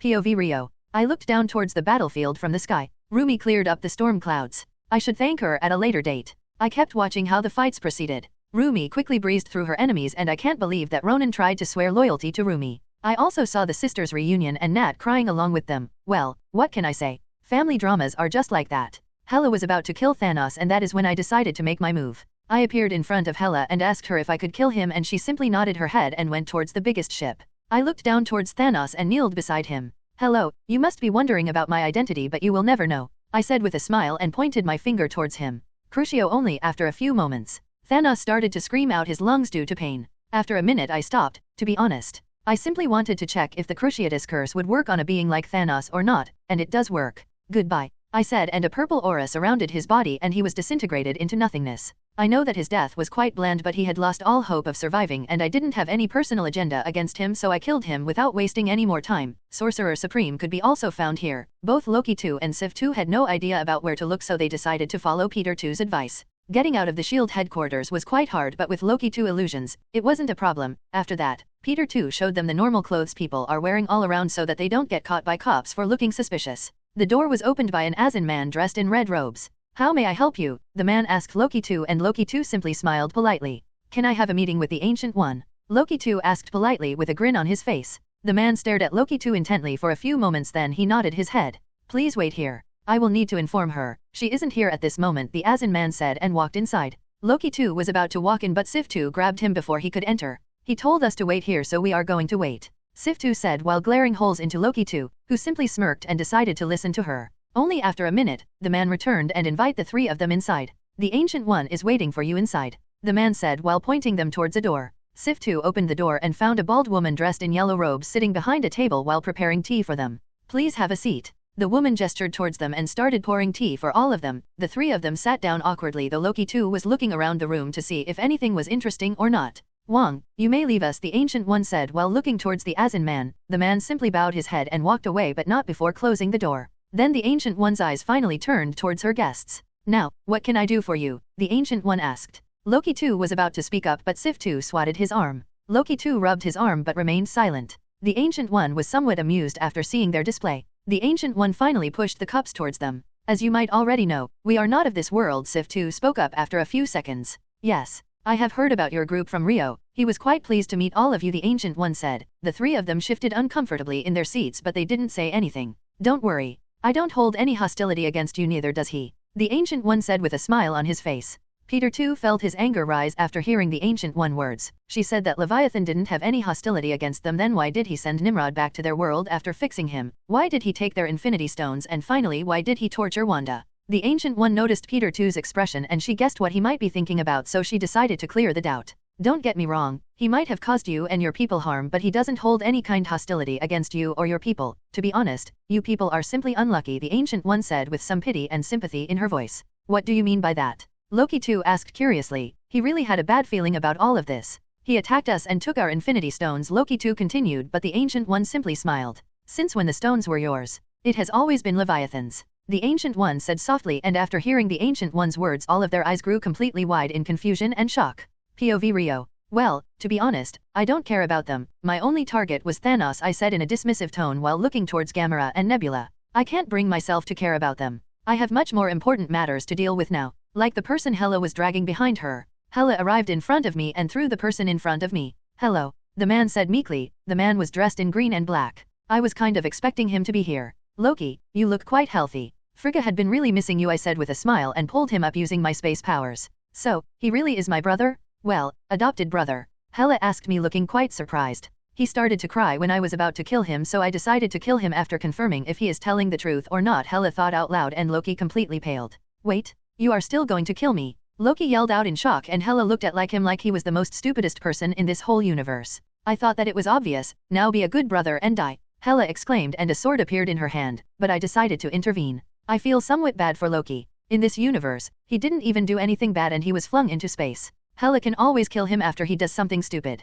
Come on Hela, let him off, I said, and Loki frantically nodded his head. Hela looked at her brother for a few seconds, before dispersing her sword. See, I saved someone today, and people say that I am bad guy. I pouted inside my mind because men don't pout. Fine, brother, it seems that you are in luck. You are going to live. Mother is going to be really ecstatic when she sees that you are alive. Our poor mother has been crying herself to sleep, Hela said with a grin, and Loki didn't even know how to react. Everyone looked around awkwardly after witnessing the weird brother and sister duo. That was really weird, Rumi commented dryly. Hela simply cackled madly after hearing Rumi's words. Looks like Hela had a lot of fun. Hela, can I ask a favor? I asked, and Hela looked curiously towards me. Yeah, sure. I am your weapon. You simply need to point me towards your enemy. I will happily bring them your heads. You don't need to request, Hela said with a serious look on her face. Well, it is a different kind of favor. It is like this. With that I started to tell her about the favor I wanted. Hela looked thoughtful for a few moments, but she nodded her head saying that she will try. n/o/vel/b/n.c//om. So, what's our going to do now? Hela's army had killed every last one of those monsters, Nat asked while checking her phone. There isn't anything left to do, let's go back to Earth. With that I opened a portal in front of us. All of us entered the portal one by one. We arrived in front of our house and I noticed that Nat was already telling the two sisters about the laws in Elysium. I had worked a lot. With that thought I appeared in front of the fridge and pulled out a beer. I hackeyed the bottle cap, and took a large swig from the bottle, and with that, I finally appeared outside my house with the beer bottle still in my hand. Only after a few seconds, Hela appeared beside me with a similar bottle in her hand. I like this drink. I wish that we had this drink back in Asgard during my glory days, Hela said with a huge grin on her face. Where is your brother? I asked her and she simply grinned. I knocked him out and left him in the living room, Hela said like it was the obvious thing to do. Poor Loki, his fate is not that bright in this universe. So, Hela, would you like to go on a date? I asked Hela while looking into her eyes. I still remember about the events that happened before I went to absorb the ego stone, and like I had said before, I really like Hela. I don't know what this date thing is, but sure, Hela said while finishing her drink. I also finished my drink and hackeyed both bottles. So, what do you like to do for fun?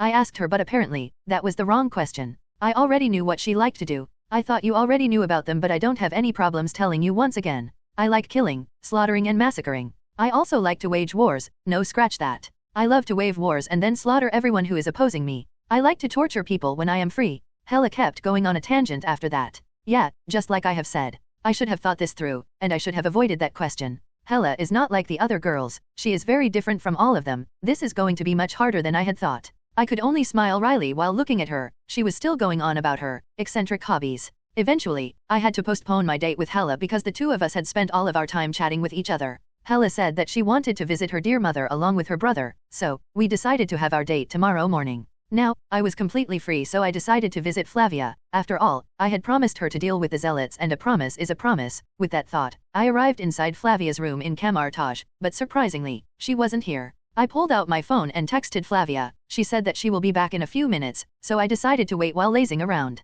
I was still in my armor. Thankfully, my armor was quite comfortable. Just like Flavia had said, she arrived after a few minutes with 2 KFC buckets and 2 cola bottles in her hand. Since I was bringing some food for myself, I decided to bring some for you too, Flavia said and placed the buckets and cola bottle on the table. All of a sudden, she froze and looked at me intently. You seem to be very different today. Why can't I feel your energy? Flavia questioned with a curious look on her face. Well, I finally absorbed the ego stone today and now, I am back to my former glory. Now I have to rein in my powers for the safety of everyone around me, I said dismissively and picked up one of the KFC buckets she had brought. Is this really KFC? I asked her while pointing towards the chicken bucket. I didn't know that KFC had chicken popcorn like this. No, technically it is from KFC, but I bought these from a fast food stall, Flavia said with a grin and sat down on the opposite side of the table. Why don't you try some? It's really good, Flavia finished with a grin and picked up her own bucket. Sure, why not, I said and followed Flavia's example.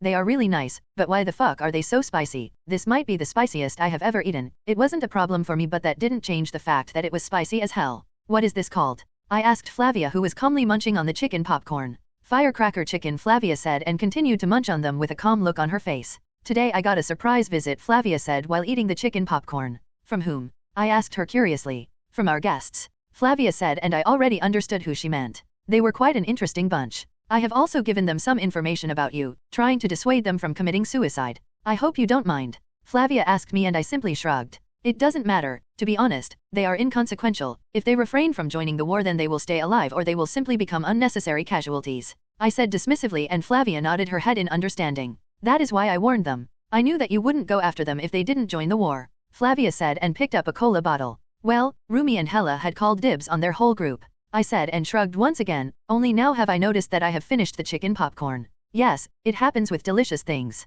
I haven't interacted with this Hella so I don't know much about her. Is she your new lover? Flavia asked and I simply nodded my head. I guess no one knows much about Hella because Odin had destroyed all of her records from history. Well, I have been putting this off because I have been busy. Flavia, let's go and take care of those zealots, I said after a few moments of silence and picked up the cola bottle. Flavia was immediately excited and somewhat saddened after hearing my words. Sure, let's go. Do you need my help or can you locate them on your own? Flavia asked me and I simply shook my head. With my omnipresence, I have already located them. I had to simply locate Dormammu and the zealots had a connection with him so finding the zealots wasn't that hard. n/o/vel/b/in.c//om. You don't have to worry about all that. I have already located them, you simply need to sit back and enjoy the ride, I said and the both of us found ourselves standing in the air. I finally finished my cola and hack-eyed the bottle. Where are we? Flavia asked dryly. That was a really gross misuse of your power, Flavia pointed out with a thin smile on her face. What? I am protecting Earth. Waste disposal is going to be a huge problem in the future, I defended myself and then turned back towards the city beneath us.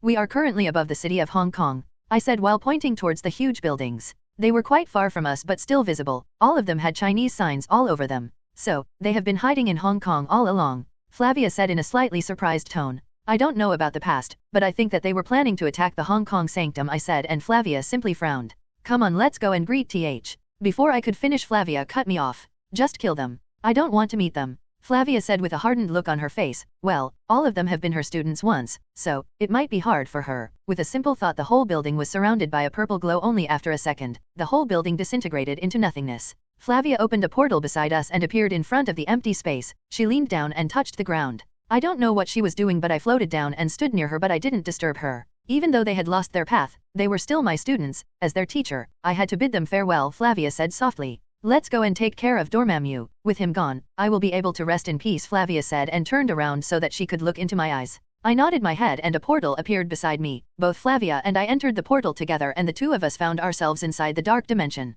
I could feel the dark force in this place, and I also felt a strong presence approaching us. I surrounded Flavia inside a space barrier and stopped raining in my power. I sensed that the being faltered as soon as I released my powers. The being was none other than Dormammu. It stood completely still for a few moments until it decided to turn tail. Looks like our host has decided to run away, I mused out loud, and the next moment both Flavia and I found ourselves in front of Dormammu who was running away. Sensing us, he stopped. God of destruction. I do not have any quarrel with you. Why have invaded my dimension? Dormammu asked. I could see some fear inside his smoky eyes. He was scared but he was trying to act like he was the big shot between the two of us. But you were the one who invaded my dimension at first. This is simply retaliation, I said with a grin on my face, and the smoky face of Dormammu frowned. Your dimension? Dormammu asked, looking genuinely confused. I could see the confusion on his smoky face. Yes, Earth. Why don't you tell her, Flavia, I said while looking towards Flavia. She was looking somewhat surprised when she saw us interacting in such a manner. Dormammu's smoky yellow eyes narrowed on Flavia and a scowl formed on his face.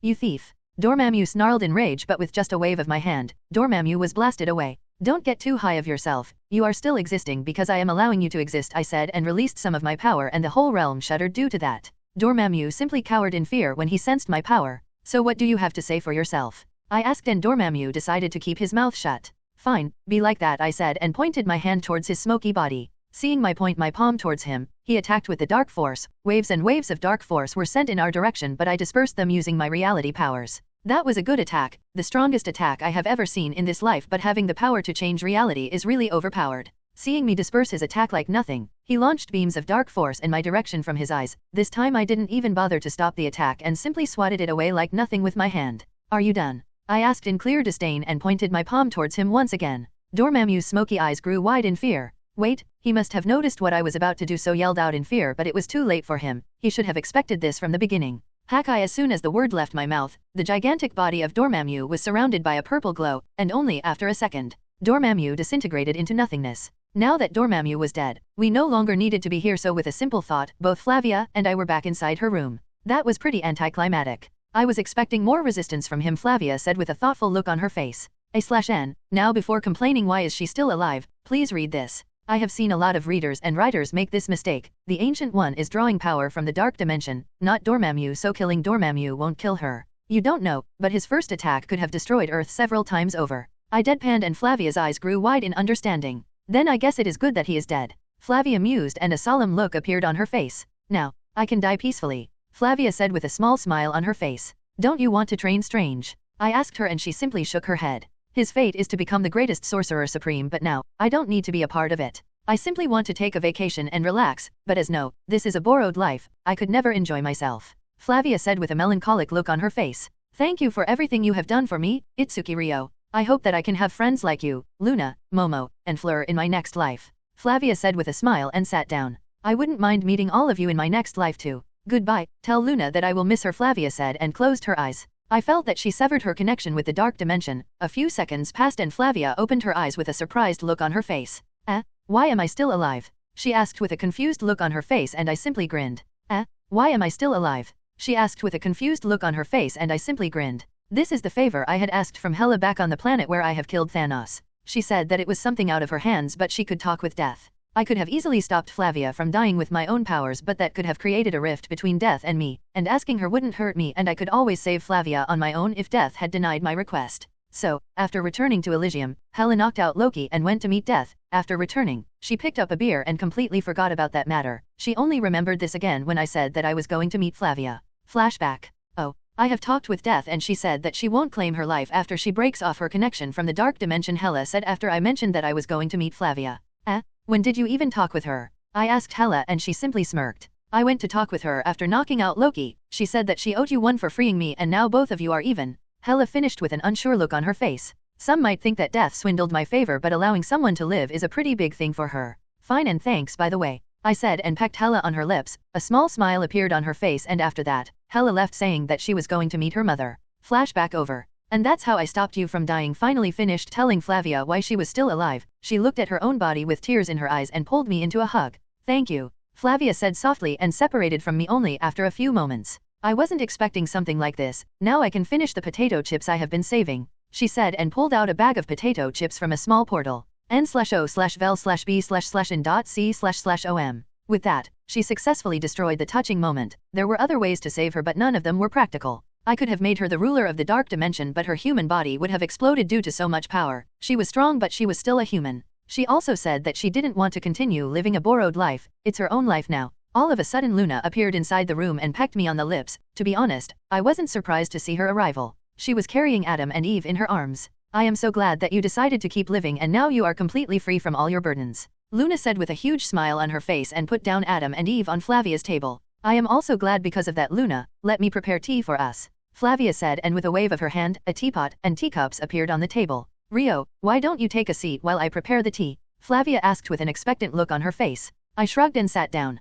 I wasn't a tea person, but it's okay. Flavia's tea was pretty nice. SHIELD Headquarters, New York. So, what do you want us to do? Give up after what he did to Vision? Wanda 2 screamed hysterically after hearing Loki 2, Sif 2, and Peter 2's words. After returning from the New York sanctum, the three of them decided to tell the others about their meeting with the Ancient One of this universe. What the three of you did was really stupid. What if she had called Leviathan? Thor 2 chastised his brother and Loki 2 simply rolled his eyes in annoyance. Don't be a fool. Leviathan doesn't even think of us as threats. If the Infinity Stones are really the aspects of his power, then do you really think that he cares about people like us? Loki 2 retorted in an annoyed tone. But can we even trust the words of this Ancient One? She could be working with Leviathan. We already know that she is on good terms with Leviathan, Charles 2 pointed out, and all of the X-Men nodded their heads. But what does she gain from lying?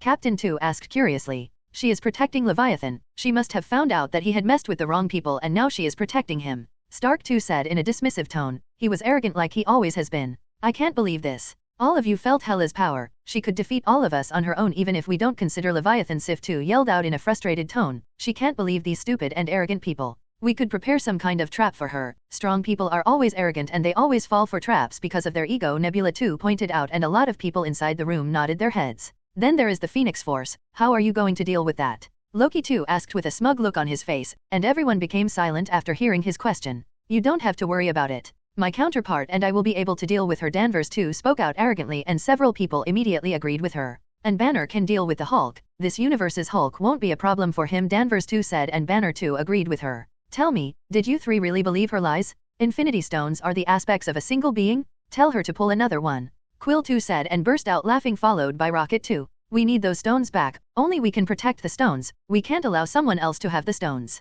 If needed we will even take stones of this universe, Strange 2 said, and everyone inside the room except the three of them nodded their heads. Banner 2, have you found the stones of this universe? Stark 2 asked, and Banner 2 shook his head. No, for whatever reason I can't find the stones. It's like they have been erased out of existence. Banner 2 finished and frowns appeared on the faces of a lot of people. My scanner can't breach the barrier of Elysium, it is possible that the stones are in there. Stark 2 mused and Banner 2 nodded his head after contemplating for a few seconds. It means that Leviathan already has one set of Infinity Stones. We have to stop him from causing some harm to this universe. It is our duty, Charles 2 said, and most of the group nodded their heads in agreement.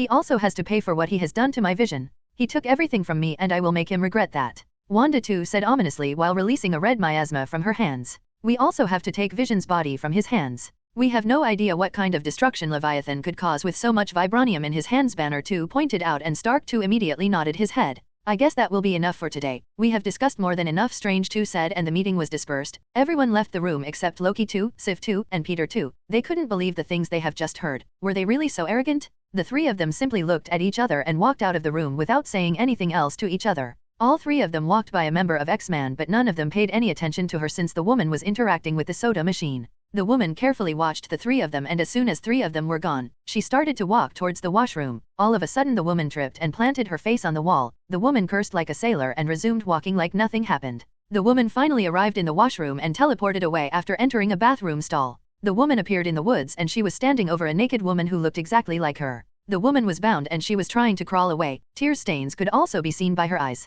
The woman in clothes started to morph and changed into a completely different person. The woman had curly neon green hair. She carefully leaned down beside the naked woman on the ground and took out the gag. You won't believe me, but these clothes are comfortable as hell. The woman with curly neon green hair gushed out excitedly. This woman was none other than Nymphad. Several stinging hexes insert. Ahem, Dora tonks. Do you mind if I keep this? Dora asked excitedly. Bitch, are you insane? You attacked me, took my clothes and threw me in this forest naked. Did you know a deer was getting really interested in me? Only a few moments ago the woman was scared for her life, but after hearing Dora's words she couldn't stop herself. I am speechless. You can attract deers with your sex appeal? It must be hard for you. I mean driving cars. I just took your clothes, and might have left you here naked, but it's no big deal. After all, you did try to take a look inside my noggin, Dora said, started to strip out of the clothes. Monet Yvette Clarice Maria Therese St. Croix, that's a huge fucking name. Your clothes are really comfortable, but they don't fit my natural form and your cape messes up my balance. Dora said, and now she was completely out of her clothes, and as soon as she was done, her normal clothes appeared on her body magically. You will pay for what you have done to me, bitch. I will make you pay. The naked woman now recognized as Monet screamed, but Dora didn't pay her attention. Yes. Yes. Of course, Dora said and pointed her finger towards the woman. Imperio, she put the woman under control and freed the woman. Dora then ordered the woman to wear her clothes. The woman obediently wore her clothes. As soon as the woman was done, Dora touched the woman's shoulder and apparat into the washroom. After that, Dora took off the X-gene suppressing collar from the woman and obliviated her. After that, Dora spent a whole minute modifying her memories. Ah, nicely done, and don't try to peek in my noggin again or I will throw you in front of a horny deer, Dora said in a warning tone and left the glassy-eyed woman in the washroom. So, we are going to have a war and there is no way around it? Banner asked Eric hysterically. After the news of war had spread through Elysium, his cousin decided to join the war effort. I also had something to discuss with Eric. That is why I came here and found Banner and Eric were already discussing something. Banner seemed to be really nervous and worried about his sister. I guess, not being on the run had a significant effect on his personality in this universe. Bruce Banner from the movie universe wouldn't have shied away from a conflict if someone came knocking on his door. Eric also noticed me and looked towards me. Rio, please have a seat. Eric greeted me and offered me a seat. I shrugged and sat down. Now, Mr. Banner, you won't achieve anything by complaining to me. You should be talking with your cousin, Eric said with a thin smile on his face. Banner tried to refute, but after a few seconds, he nodded his head and got up from his seat.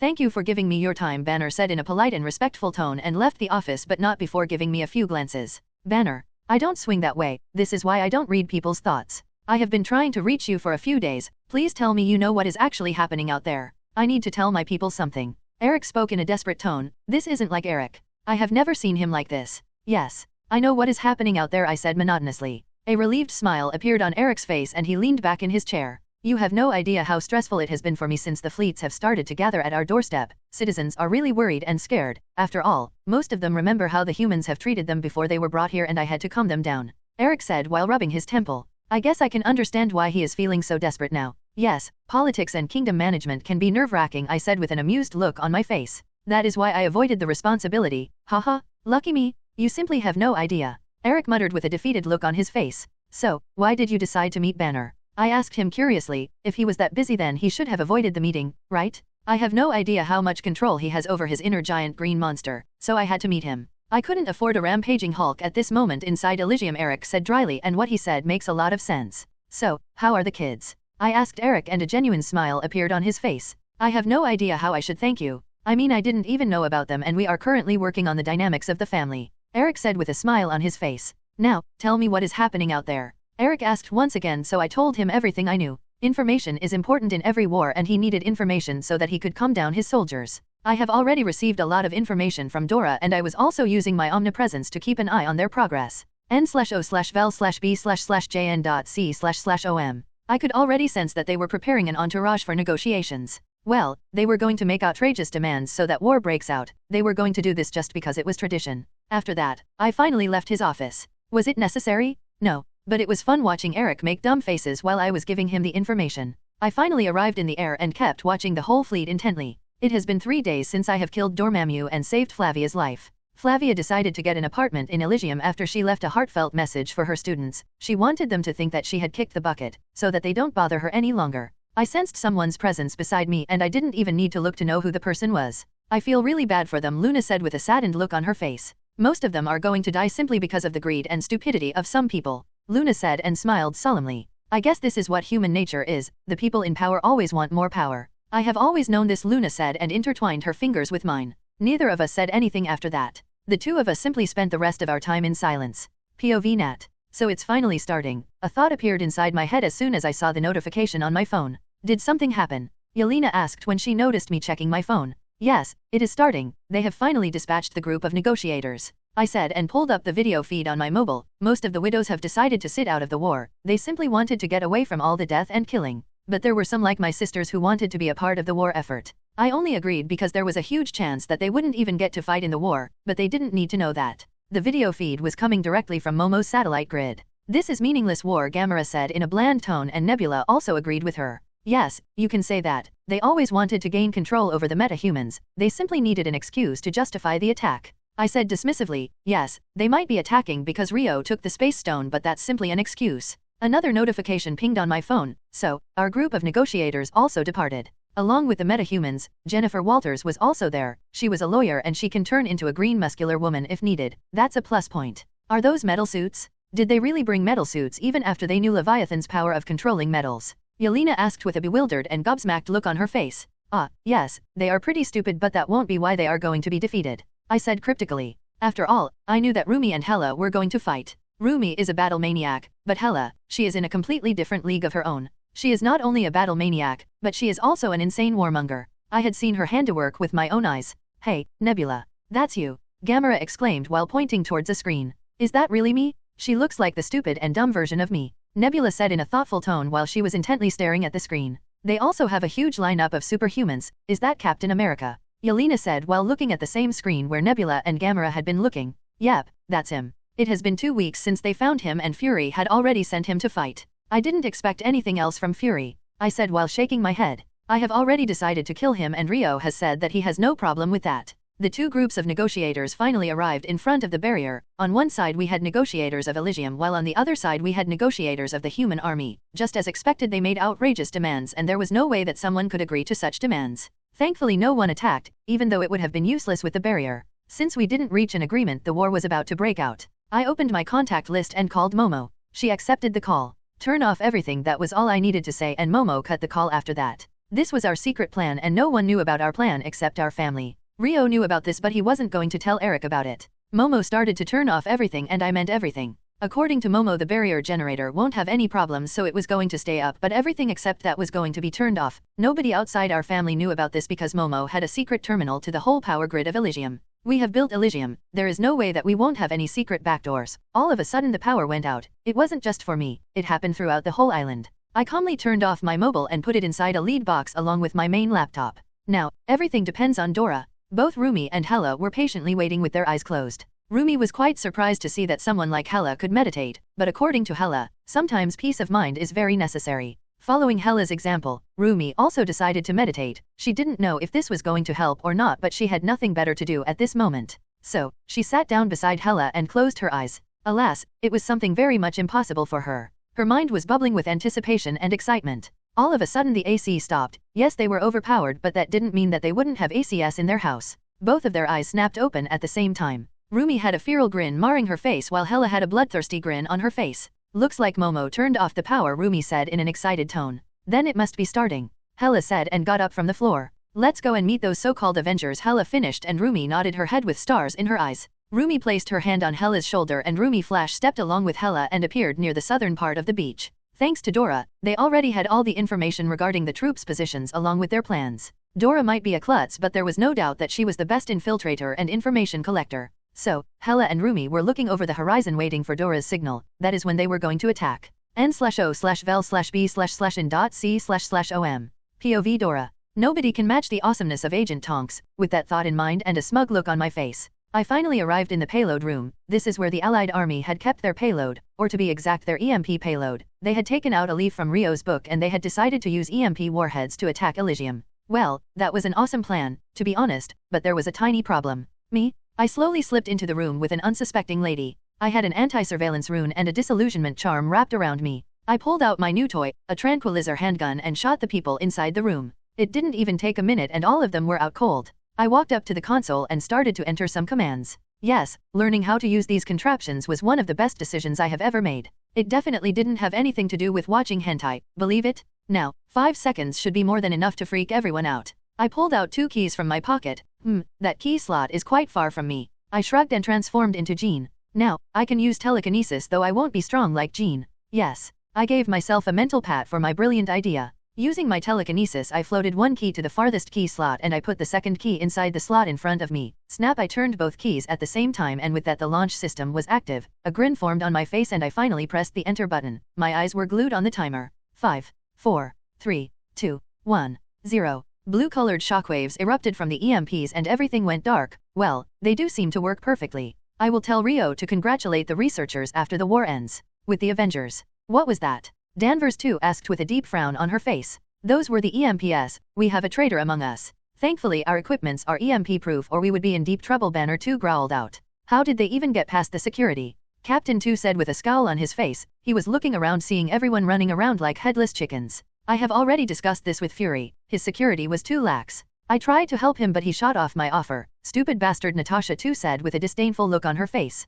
I would never understand why you trust these things so much. Thor 2 said while waving a radio in his hand. As it wasn't working, he simply crushed it into dust. That barrier is still up. This is going to make this much harder than we have thought, Strange 2 said with a thoughtful look on his face. And for whatever reason, I can't open a portal in there, Strange 2 mused. This world's technology is more primitive than ours, so they are probably using something else to protect that barrier. What are your thoughts about that barrier? Stark 2 asked Thor 2. He simply rubbed his chin for a few seconds. It could be magical. I could definitely feel some kind of mana coming from that barrier. Thor 2 mused with a thoughtful look on his face. Guys, they have already started to attack. Rocket 2 yelled, gathering everyone's attention. Everyone rushed towards him so that they could see who was attacking. 2 people were attacking their army. It sounded comical, but the 2 of them were completely devastating the army. They immediately recognized one of them. It was Hela, the Asgardian goddess of death and war, and another was an unknown woman with silver hair and bunny ears on top of her head. Guys, we need to stop them now, Captain America or Steve Rogers of this universe spoke up. He just arrived along with Carol Danvers aka Captain Marvel of this universe.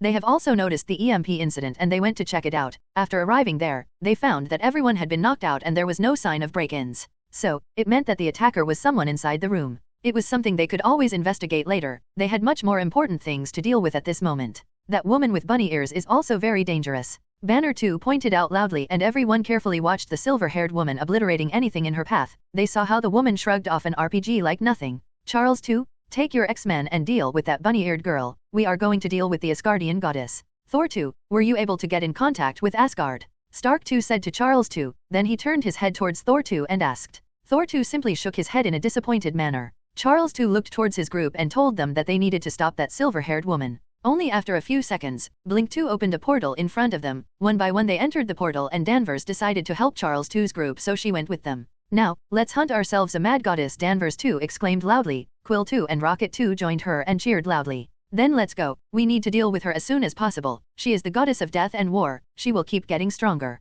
Thor 2 said, and everyone nodded their heads with determined looks on their faces. With Rumi and Hela, several blue shockwaves erupted from their biggest ship. As soon as the wave touched those helicopters, they nosedived towards the water. That's our signal, Rumi said, and Hela nodded her head. You take the left, and I will take the ship on the right. We cause as much chaos as possible. The self-righteous fools will show up on their own, Hela said with a sinister grin on her face, and Rumi also smirked after hearing Hela's words. With that, Rumi jumped towards the left ship. A giant crater formed from where she had jumped. Hela wasn't going to be outdone by Rumi, so she also jumped in a similar manner, and a similarly sized crater formed from where she had jumped. A soldier was staring at the ocean with a bored look on his face. Only a minute ago not only the radios but everything electrical had stopped working. All of a sudden he noticed something in the sky from the corner of his eyes.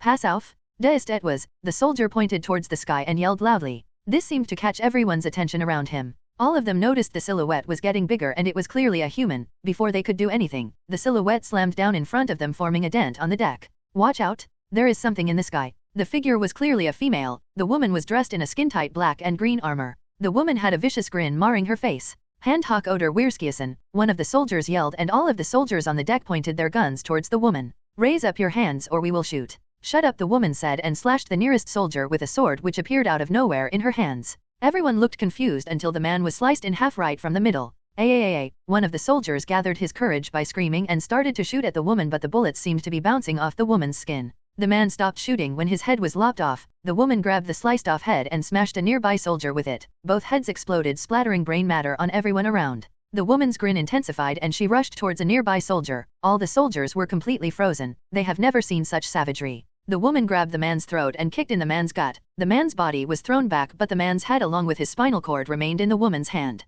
The woman's eyes glowed brightly. Her eyes were glowing eerily green. This woman was none other than Hela. Hela's eyes scanned throughout the room and her eyes finally landed on a woman trying to run away. Hela threw the sword in her hand and pinned the woman on the nearby wall. No one will be leaving this place alive, Hela said, and the grin on her face intensified. This seemed to bring the soldiers out of their frozen and fear-induced state. Fewer, the soldiers yelled, but the bullets simply bounced off the woman. Fire, fire. Only after half a minute, Hela stood alone on the deck. She was completely drenched in blood. Her vicious grin was gone and she was staring blankly at the thing she was holding in her hand. It was a woman's severed head. She crushed the head as she sensed several people coming in the direction. A gentle smile appeared on Hela's face. Only after a few seconds, several people landed on the deck. Hela could feel their anger. She knew that this was going to make things more interesting. She turned around so that she could look at the group. So, you people finally arrived. I was wondering when you were going to arrive, Hela said in a gentle tone. This would have been a beautiful scene if Hela wasn't drenched in blood from head to toe. You are a monster. You are going to pay for what you have done here, Thor 2 thundered with an enraged look on his face.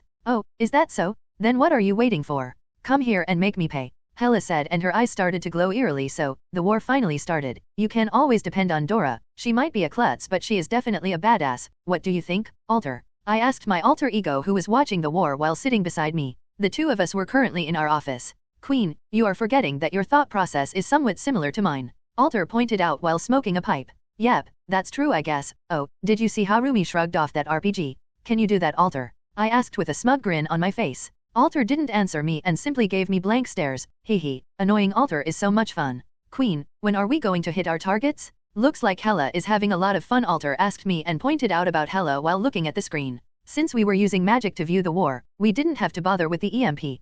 Yes. The targets, it is about time, so let's go, I said with a smirk, and stars appeared inside Alter's eyes. Now, get in my shadow, I said, and Alter dissolved into my shadow. I flash stepped outside a giant mansion in the residential area. There were several guards around the mansion, but none of them noticed me. You can come out now, I said, and Alter emerged out of my shadow. Go and take care of those guards. I will slow down the time, I said in a serious tone, and Alter nodded her head in understanding. With that, she rushed towards the guards beside the gate. I quickly slowed off the time and the guards could even react. Alter slashed their throats. She dissolved into one of their shadows and stabbed another guard through his chest. Just like that, Alter assassinated all the guards and I finally returned the time to normal. That took a lot out of me. That was fun. I wish I could continue doing that, Alter whined and continued stabbing the last guard even though died when she slashed his throat. Yandere vibes? Stop that, Alter. I chastised her and she started to pout, but she followed my command. I finally entered the house and activated my fear-inducing power. Everything inside the house was completely silent. Only the taps out our heels could be heard.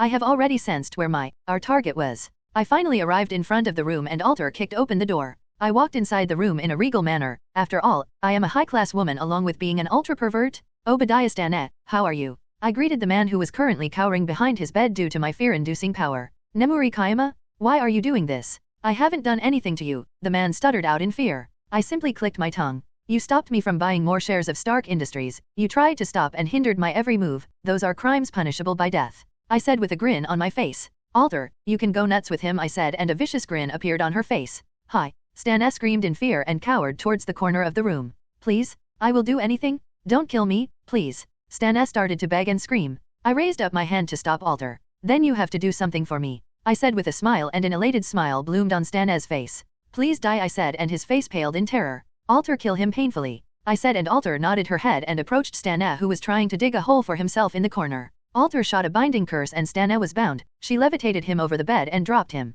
A knife made up of shadows formed in her hand and she stabbed Staneh in his gut. Ayah! Staneh screamed out, but Alter didn't stop and dragged the knife. She literally slashed open his belly. n/o/vel/b/jn.c//om. With a careful gesture pulled off his skin from the belly and continued pulling it until Staneh's face was covered by his own belly skin. Staneh was screaming throughout this whole time. Alter wrapped around the skin around his face and grinned while appreciating her artwork.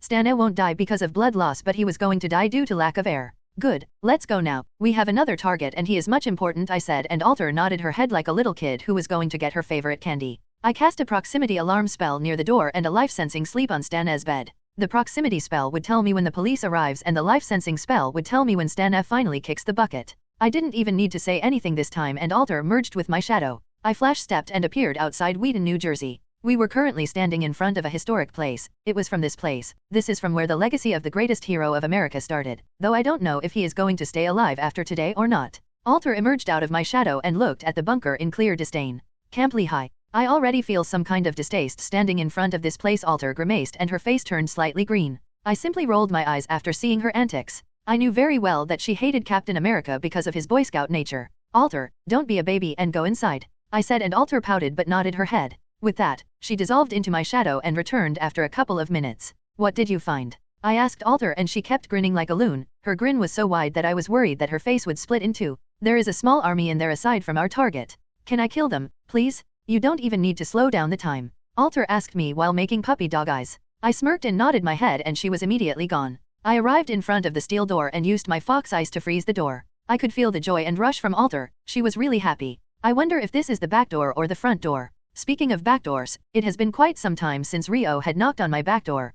Thinking about such important prospects. I was already getting wet. With that thought of doors inside my mind, I kicked down the door in front of me. The door shattered like glass. I walked through the door and found two dead guards. Their throats were slashed. I simply shrugged and started to climb down the stairs. I started to walk through the corridors and only found dead bodies. Alter's handiwork, obviously. I felt Alter approaching me and she was dragging a knocked out Alexander Pierce with her. Queen. I got him, Alter said in a shaky tone, and threw Alexander Pierce in front of me. Alter's whole body was filled with cuts and she was also shot in two places, her shoulder and her belly. Alter leaned on the wall and slowly slid down. I kicked Pierce. He gasped for breath and woke up. Alter had already bound him so he wasn't able to do anything. He looked around and his eyes landed on me. Nemuri Kaima? I should have known it was you. He screamed out in rage. Looks like he still has some guts, so I activated my fear-inducing power and the reaction was instantaneous. His eyes grew wide in fear and he also soiled his pants. My face twisted in disgust, but I looked towards Alter. Do you want to kill him? I asked and she slowly nodded her head. A shadow knife formed in her hand. The knife was quite thin, almost like a screwdriver.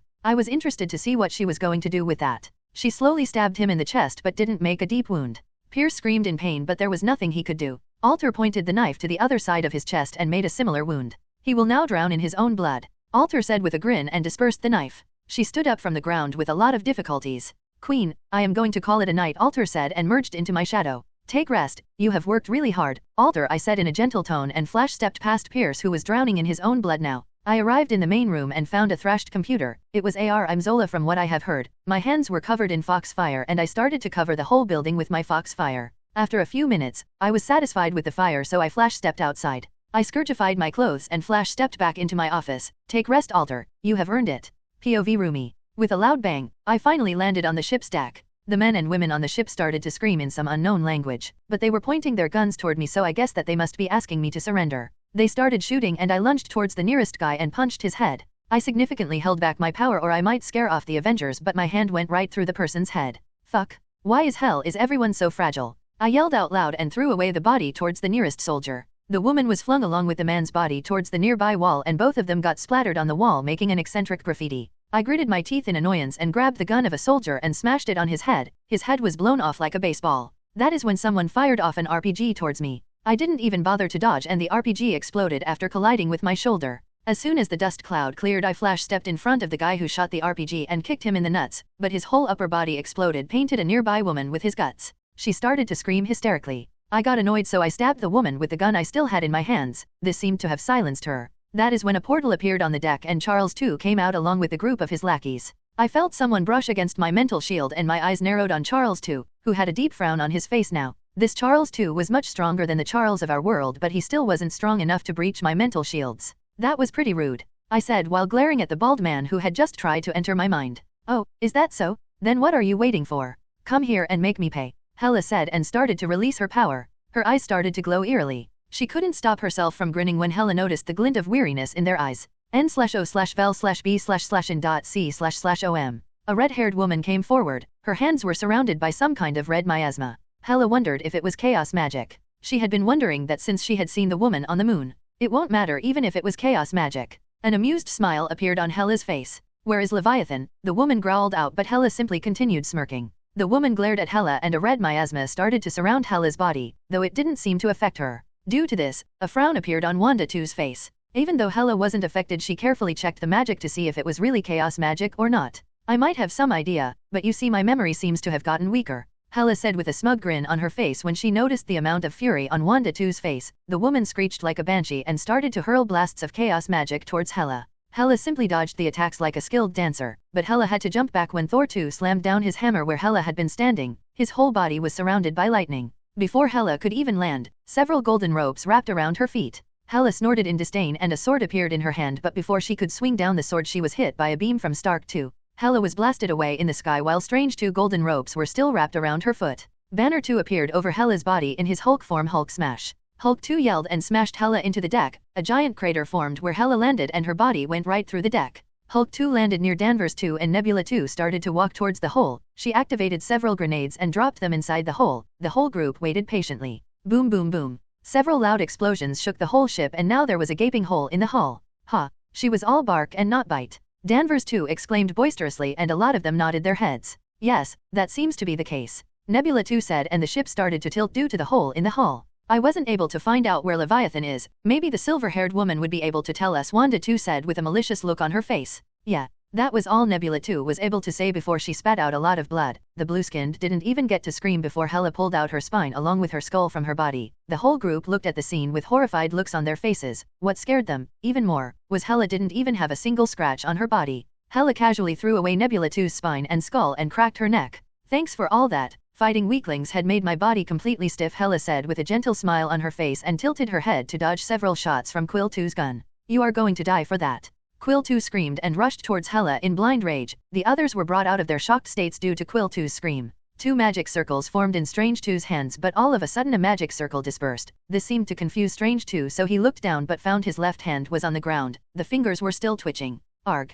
Strange 2 screamed and dropped to the ground. Hela simply smirked and slapped away Quill 2, but before Hela could take another step, she was punched away by Danvers 2. Stark 2 came rushing towards Strange 2 and stopped his bleeding. Danvers 2 followed Hela in the air and punched her once again. Danvers 2 was really angry, but before Danvers 2 could land the third punch, Hela caught her fist and twisted her elbow. Ay. Danvers 2 screamed out loud and both of them dropped on the deck of another ship, making a crater. Hela simply used Danvers 2's body as her landing pad. Hela carefully grabbed the bone sticking out of Danvers 2's hand and pulled out the whole bone. Another blood-curdling scream came out of Danvers's lips and Hela stabbed Danvers 2 on her shoulder with the bone. Now, Danvers 2 was effectively pinned on the deck with her own bone. Be a good girl and stay here, Hela said while patting Danvers 2's cheek and jumped towards the previous ship where the rest of the group was. She noticed the Wanda 2 from up in the air and a huge hammer formed in her hands. Just before Hela could smash Wanda 2 into meat paste, some bald black-skinned woman pushed Wanda 2 away, but it was too late for the black-skinned woman and Hela's hammer turned the black-skinned woman into a meat paste.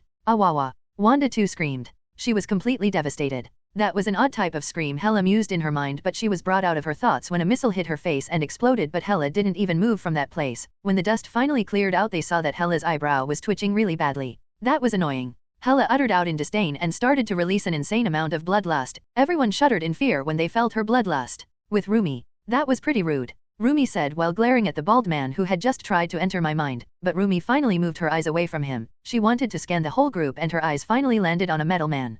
Colossus 2. A smirk appeared on Rumi's face and lunged towards the metal man. Rumi was so fast that only a few were able to notice her, and the metal man was one of them, but his body was too slow to react. Rumi's fist landed on the man's chest and he was blown back along with 2 other members of their group. The 3 of them slammed on the wall and Colossus 2 ended up crushing the 2 people behind his back into a paste. Ororo screamed out loud and storm clouds started to appear over the ship. A blue chimpanzee. Rumi spoke out in a bewildered tone when she saw a blue monkey lunging towards her. Then she remembered him. She had killed this person of this universe. It was something like Hank Fucktoy or something. She tilted her head to dodge his claw and with her other hand she jabbed his throat. He dropped to his knees in front of Rumi and started gasping for breath. Rumi had to jump back when 2 hands emerged from the ground trying to grab her. Rumi noticed the thunder clouds and rushed towards their group. Rumi knew that Ororo wouldn't attack her own group if she was anything like her counterpart. Just as Rumi arrived in the group she felt 3 mental probes. She immediately recognized the Baldi's mental probe. This time 2 mental probes were completely new, a woman dressed in red robes and the last one was from another woman wearing a purple latex leotard.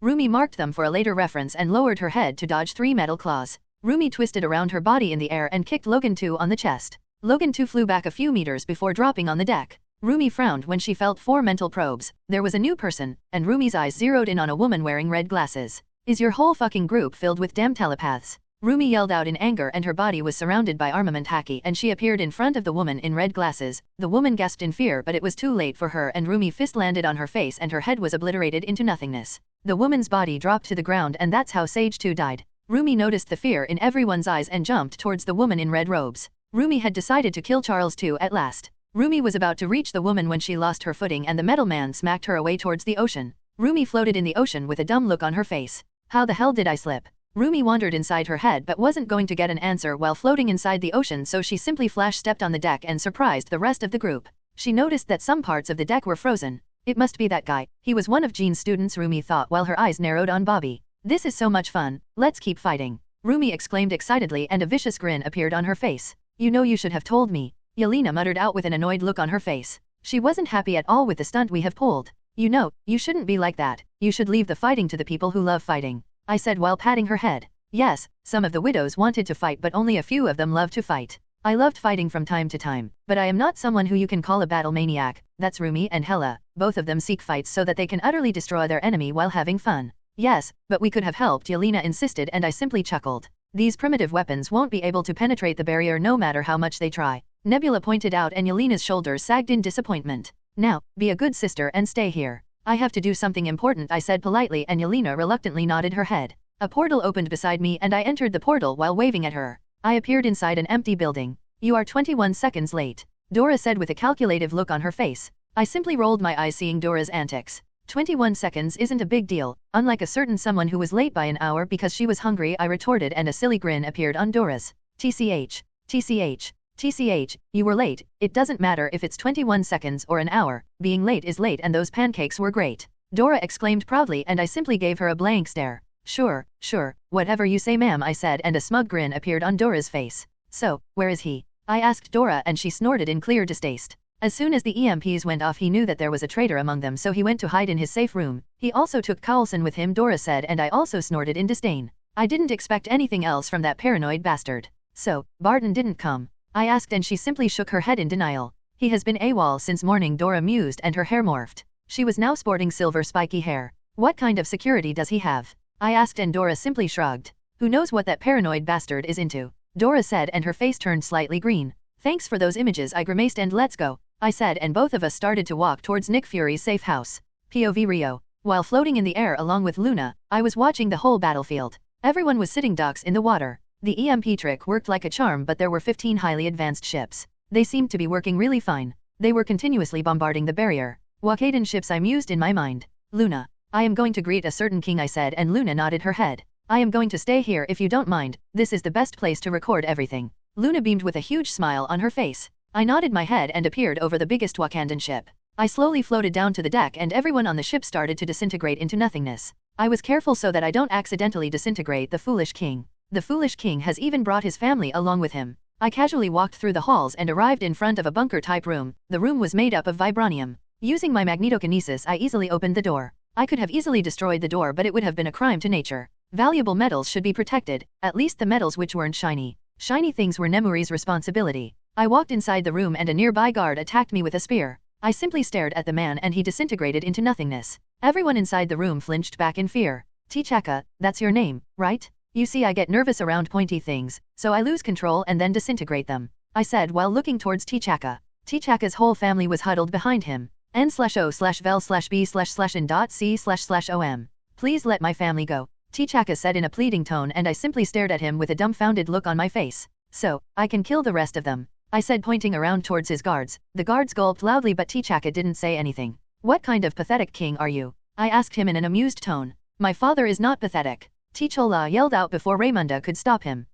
Is that so? I asked, and Raymunda dropped to the ground and started to beg with tears falling from her eyes. You see, kid, your father is really pathetic and foolish. For so long I have left your pathetic country alone, but your father had destroyed his country, I said, and waved my hand, disintegrating 3 guards. They didn't do anything. It was just to create a dramatic effect. Please kill me, and leave the others alone, please. T'Chaka climbed down from his throne and kneeled in front of me, and I simply clicked my tongue in distaste.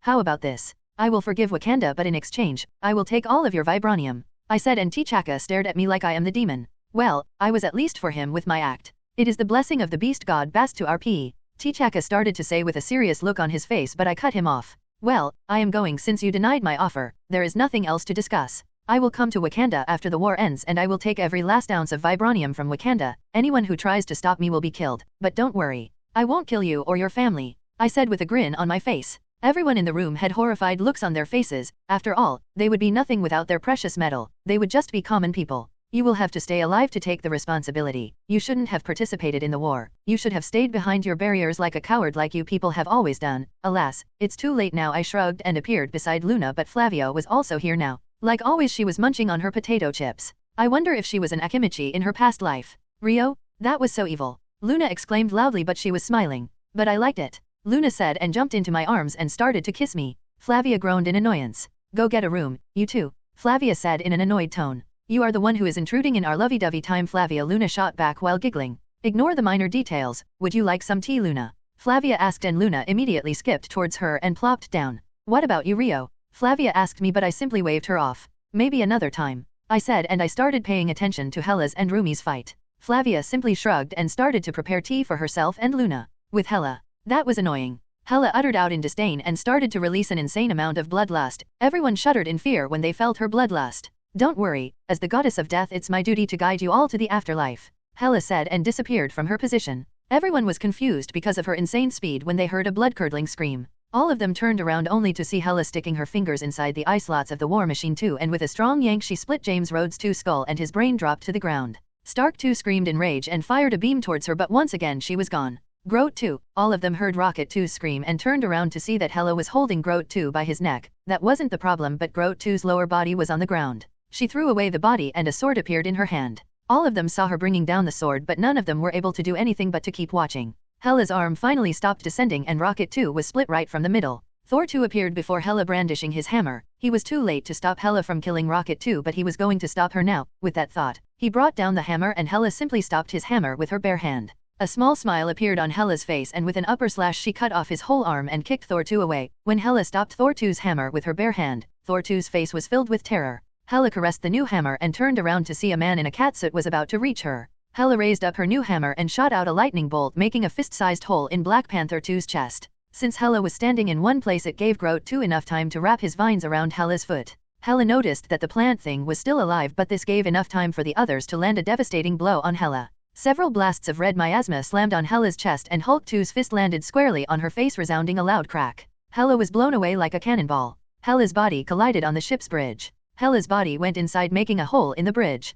Did we get her? Quill 2 asked in a hopeful tone, but before anyone else could answer him, Thor 2's hammer came flying from the hole and smashed on Hulk 2's chest. Hulk 2 howled in pain and a black blur jumped out of the hole and rushed towards Wanda 2. Wanda 2 tried to back away and form a shield in front of her, but she stopped when a superpowered punch landed on her chest. The punch was so strong that there was a gaping hole in her chest. Before her brain could even process the pain, several similar powered punches landed on her chest. Her torso was looking like a beehive right now. Hela balled her fist and landed a final punch on her torso. Her torso was completely obliterated, leaving behind only her lower body and head. Hela grabbed Wanda 2's head with one of her hands and with her other hand she fixed her own jaw. "That hurt you, bitch," Hela said while looking at Wanda 2's head and threw it towards Natasha 2. Natasha 2 didn't even know what happened but found a gaping hole in her stomach. Natasha 2 dropped on the deck with a shocked look on her face. She didn't know how she died. Hela noticed that Strange 2 was drawing some kind of circles on the deck with his remaining hand. Hela rushed towards him but Thor 2 came in between them. Hela simply kicked him away once again but found 2 more people in her path.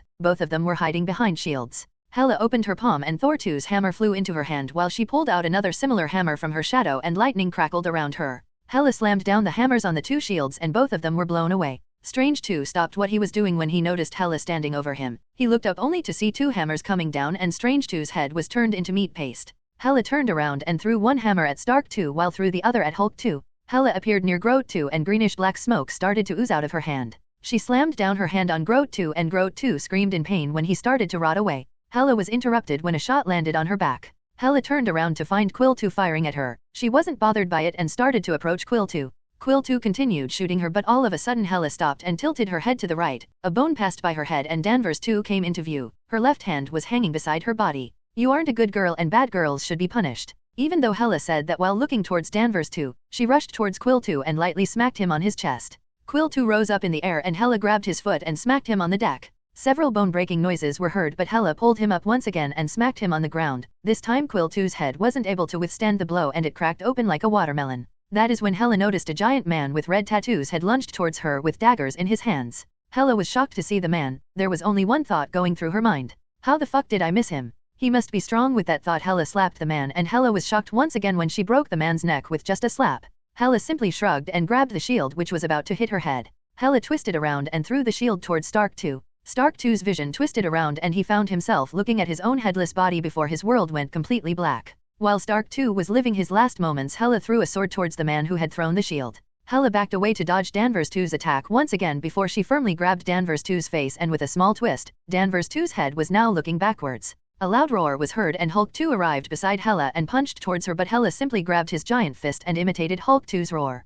Hela opened her palm and Thor's hammer appeared in her hand and she smacked Hulk 2 with it. Hulk 2 dropped on the ground howling in pain and Hela climbed on his chest and started to slam down the hammer on Hulk 2's face. A lot of cracks were heard in the next moments until Hulk 2's head was turned into green goo. Hela finally turned around and her eyes narrowed on the last 2 people who were still alive. One of them was badly hurt due to Hela's sword stabbed in his stomach so Hela ignored him and approached the other one. It was Captain 2. She leaned down and grabbed his head and started to put pressure. Captain 2 screamed in pain and Hela simply smirked. "Tell Death that I said hello," Hela said and popped his head like a watermelon. Hela looked around and a satisfied smile appeared on her face. A frown appeared on Hela's face when she noticed that Hulk 2's body was twitching and his head was slowly healing. Hela wondered if Hulk 2 would have his memories after he finishes healing. After all, she had turned his head into a meat patty. Even though Hela was quite curious to see what would happen after Hulk 2 finishes healing, she decided to finish him and be done with it. Hela approached Hulk 2's body and a long sword appeared in her hand. The sword started to ooze greenish-black smoke and Hela plunged the sword directly into Hulk 2's heart. Hulk 2's body started to rot away at a visible rate and only after a few moments Hulk 2's body was completely gone, even his blood was gone. Hela smirked and started to look for her counterpart's brother. Hela finally located him. He was knocked out cold. Hela approached Thor 2 who was no longer bleeding due to his severed arm. He had somehow closed the wound. Hela had some plans for Thor 2 and that is why she needed him alive. That was why Hela never used a killing move on Thor 2. She grabbed Thor by his arm and she was about to leave but she noticed that Captain America was still alive. She contemplated for a few moments and decided to leave him. Her sword was still embedded in his gut. There was a small chance that he might live but Hela decided to live it on his luck. She had lost interest and now she had much more interesting things to do. Hela thought and looked towards Thor 2. Hela has always wondered if divinities could be stolen from a god or goddess. She didn't want Thor 2's divinity but she still wanted to find out if it was possible or not. With Rumi. "This is so much fun, let's keep fighting," Rumi exclaimed excitedly and a vicious grin appeared on her face. She immediately lunged towards the woman in the purple latex leotard. Even though she knew that the others would try to stop her, she didn't change her target.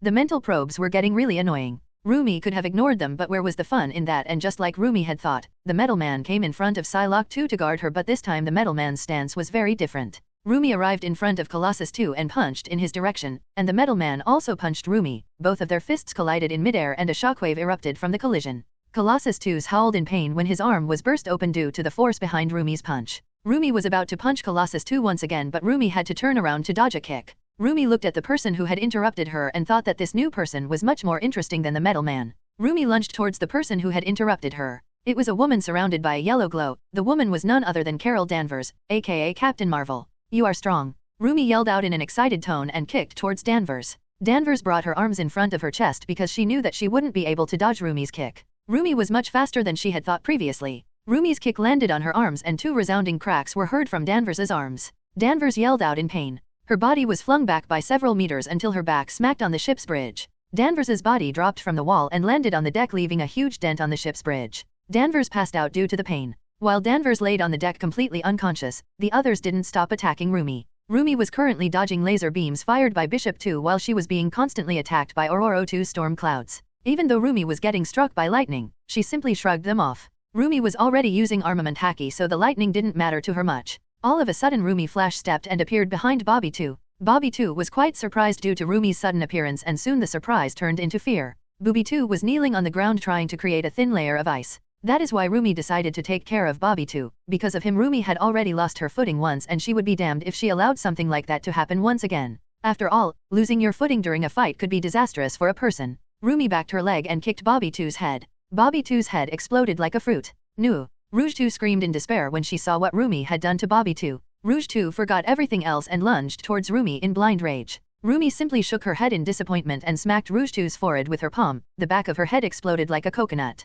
I will kill you, bitch. Logan 2 screamed in rage and approached Rumi while brandishing his adamantium claws. Rumi simply turned around to dodge and the claws passed by her face. She balled her fist and punched Logan 2. As soon as Rumi's punch landed on his chest, a frown appeared on Rumi's face while Logan 2 spat out a huge amount of blood, but only then she remembered the properties of adamantium. They were nigh indestructible. She had heard that from this world's Logan and Fleur must have mentioned some things offhandedly. Rumi grabbed Logan 2's arm and punched Logan 2 on his chest once again, but this time she used her full power. A huge shockwave erupted, obliterating anything behind Logan 2. A lot of X-Men were behind Logan 2, including M2, Psylocke 2, Colossus 2, and Aurora 2. They were trying to approach the 2 of them so that they could help Logan 2. Logan 2 let out a painful howl before his whole body crumbled into dust. When the dust finally settled down, Rumi noticed that she had destroyed a lot of ships with the shockwave of her punch. And that wasn't all. She had even split the ocean into 2 while creating a huge canyon on the seabed. I should have held back, Rumi thought when she saw the destruction. A/N. Just imagine this kind of destruction and power but in the ocean.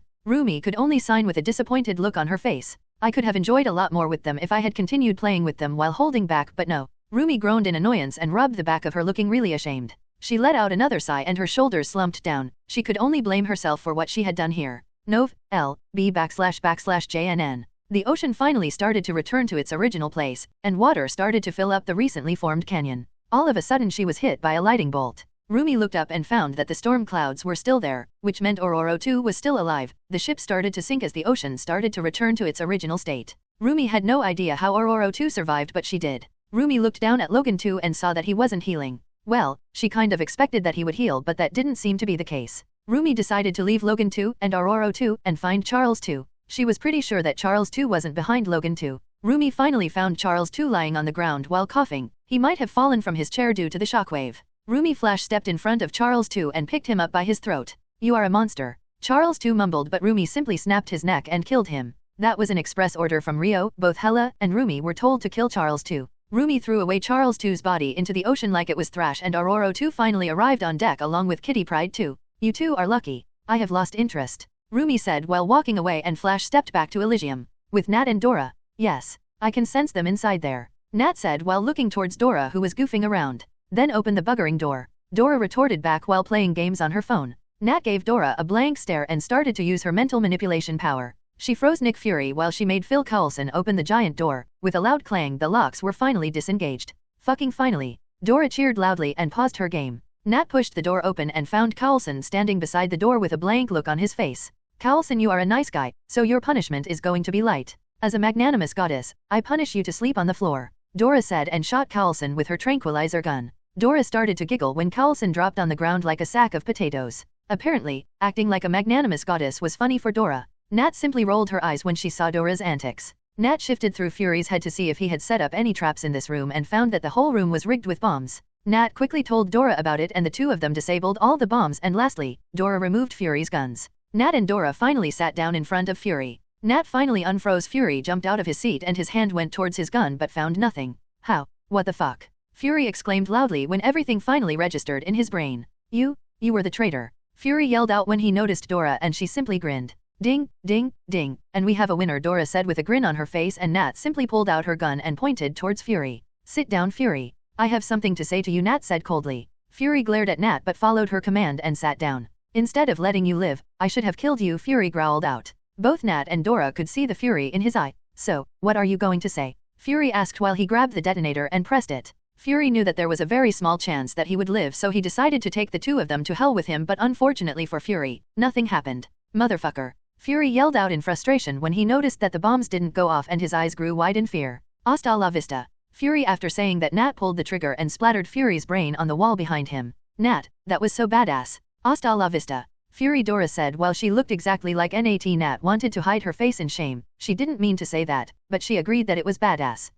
This has gone on long enough. I think I should put an end to this farce now. Hela had killed all of her enemies except for Captain America of this world, and for whatever reason, she had abducted Thor too. Hela did mention that one of her hobbies was to torture people in her free time. Rumi had also destroyed more than 25% of the fleet surrounding Elysium with a single punch, though I feel really bad for her. She was so invested in the fight that she forgot that if she used her full strength then she was going to destroy everything. After that, she lost interest and left after killing Charles too. 7 X-Men members along with Carol Danvers of this world were still alive, but I didn't have any personal agenda against them, so I wasn't going to kill them. Nat and Dora had also finished killing Fury. Now, they were killing the remaining members of the World Security Council. After all, Nemuri had killed Alexander Pierce, and after that, they were going to assassinate all the country leaders responsible for the war except the King of Wakanda. Lastly, they were going to visit the SHIELD headquarters to meet Sif 2, Loki 2, and Peter 2. Luna and Flavia were enjoying tea with a calm look on their faces even though people were getting slaughtered. There was a moment when Flavia looked really uncomfortable. It was when Hela was brutally massacring the Avengers of Earth Zeta 71.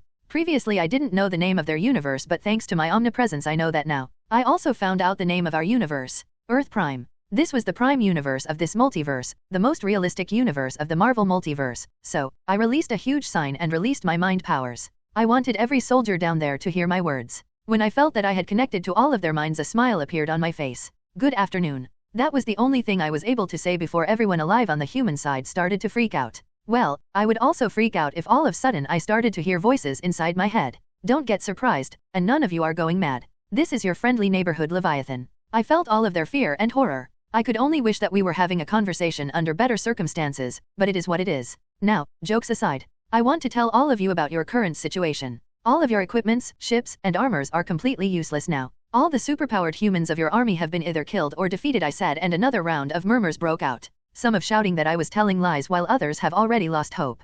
N/O/vel/b/n.c//om. The members of the World Security Council had already been killed and the country leaders who agreed for the war are being disposed of off as I speak with you. Now, your life is in your own hands. If you surrender and throw away your weapons you will live. Or if you want to continue fighting then I will you right where you stand, I said, and another round of protests were heard but I simply ignored them. I will give 5 minutes, choose wisely, I said, and disconnected myself from their minds. There were several visions where you killed every last one of them. Luna spoke up while looking towards me. I wanted to do that if I am being honest with you, but I wouldn't gain anything by doing something like that except decreasing the human population by a small margin. I said with a small smile on my face. Everyone responsible for this war was already dead or they were going to die. Continuing this war was completely meaningless now. The people who had antagonized me were gone now except for T'Chaka. I will deal with him personally. I noticed that 5 minutes have already passed, so I re-established the connection once again. 5 minutes have already passed. I hope that all of you have made your decision, so please choose your option. Surrender or death. I said, and more than half of the army threw away their weapons, but there were still a lot of soldiers who were still exclaiming, trying to gather attention.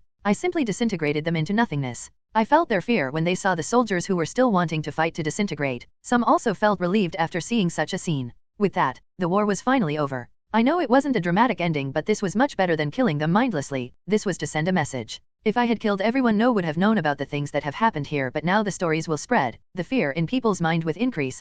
Now, I can finally relax. Luna, I am going back. I said, and she simply nodded her head while smiling. With that back in front of my house, I telepathically told Momo to turn on everything. Momo nodded her head and started to turn on everything. As soon as the power returned, my phone started to ring. I already knew who it was because of my omnipresence. I accepted the call and found that Eric complaining. Well, he was really glad that his people didn't have to fight a war, but he was annoyed that I didn't tell him anything about our plan. Ultimately he thanked me and ended the call. So, how many died? Fleur appeared beside me in a flash of fire and asked me. 21,532 died, I said with a shrug and used my space powers to get a beer from the freezer. That's a lot less than we had estimated.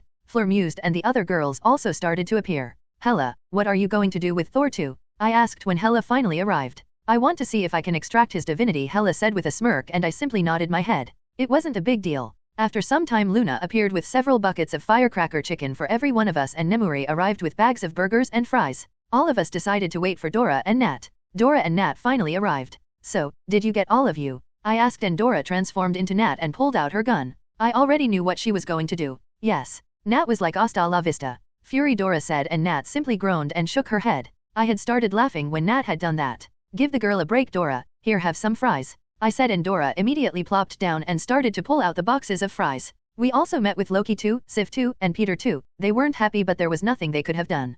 Peter 2 even attacked us, but he is still a kid, Nat said after taking a seat. I simply shrugged. So, what's the plan now? Momo asked excitedly. Holidays, we simply laze around, I said with a smile. Don't forget sex, we could try new roles. I have also found a lot of new sex positions, Nemuri exclaimed loudly. All of us simply gave her blank stares, until all of us burst out laughing. We wouldn't expect anything else from Nemuri. Yes, sex. We can't leave out sex, I agreed with a Nemuri, and everyone laughed once again. Nemuri was already ranting about her philosophical ways. You still owe me that date you were talking about, Hela said while glaring at me, and I nodded my head. I agree. I will take you tomorrow, how is that? I said, and she nodded her head in agreement. Life was good. A/N, here it is, guys, that is how the war ended. I know many of you would have wanted more action, but it would have been really bland. Normal humans simply can't put up a fight against the MC or any of the girls, and any fighting scenario would have been forced, so I decided to end it without ruining it. Now, I will be writing a few side stories with MC and girls before starting the Bleach world. These last days were very intense and I want to relax a bit,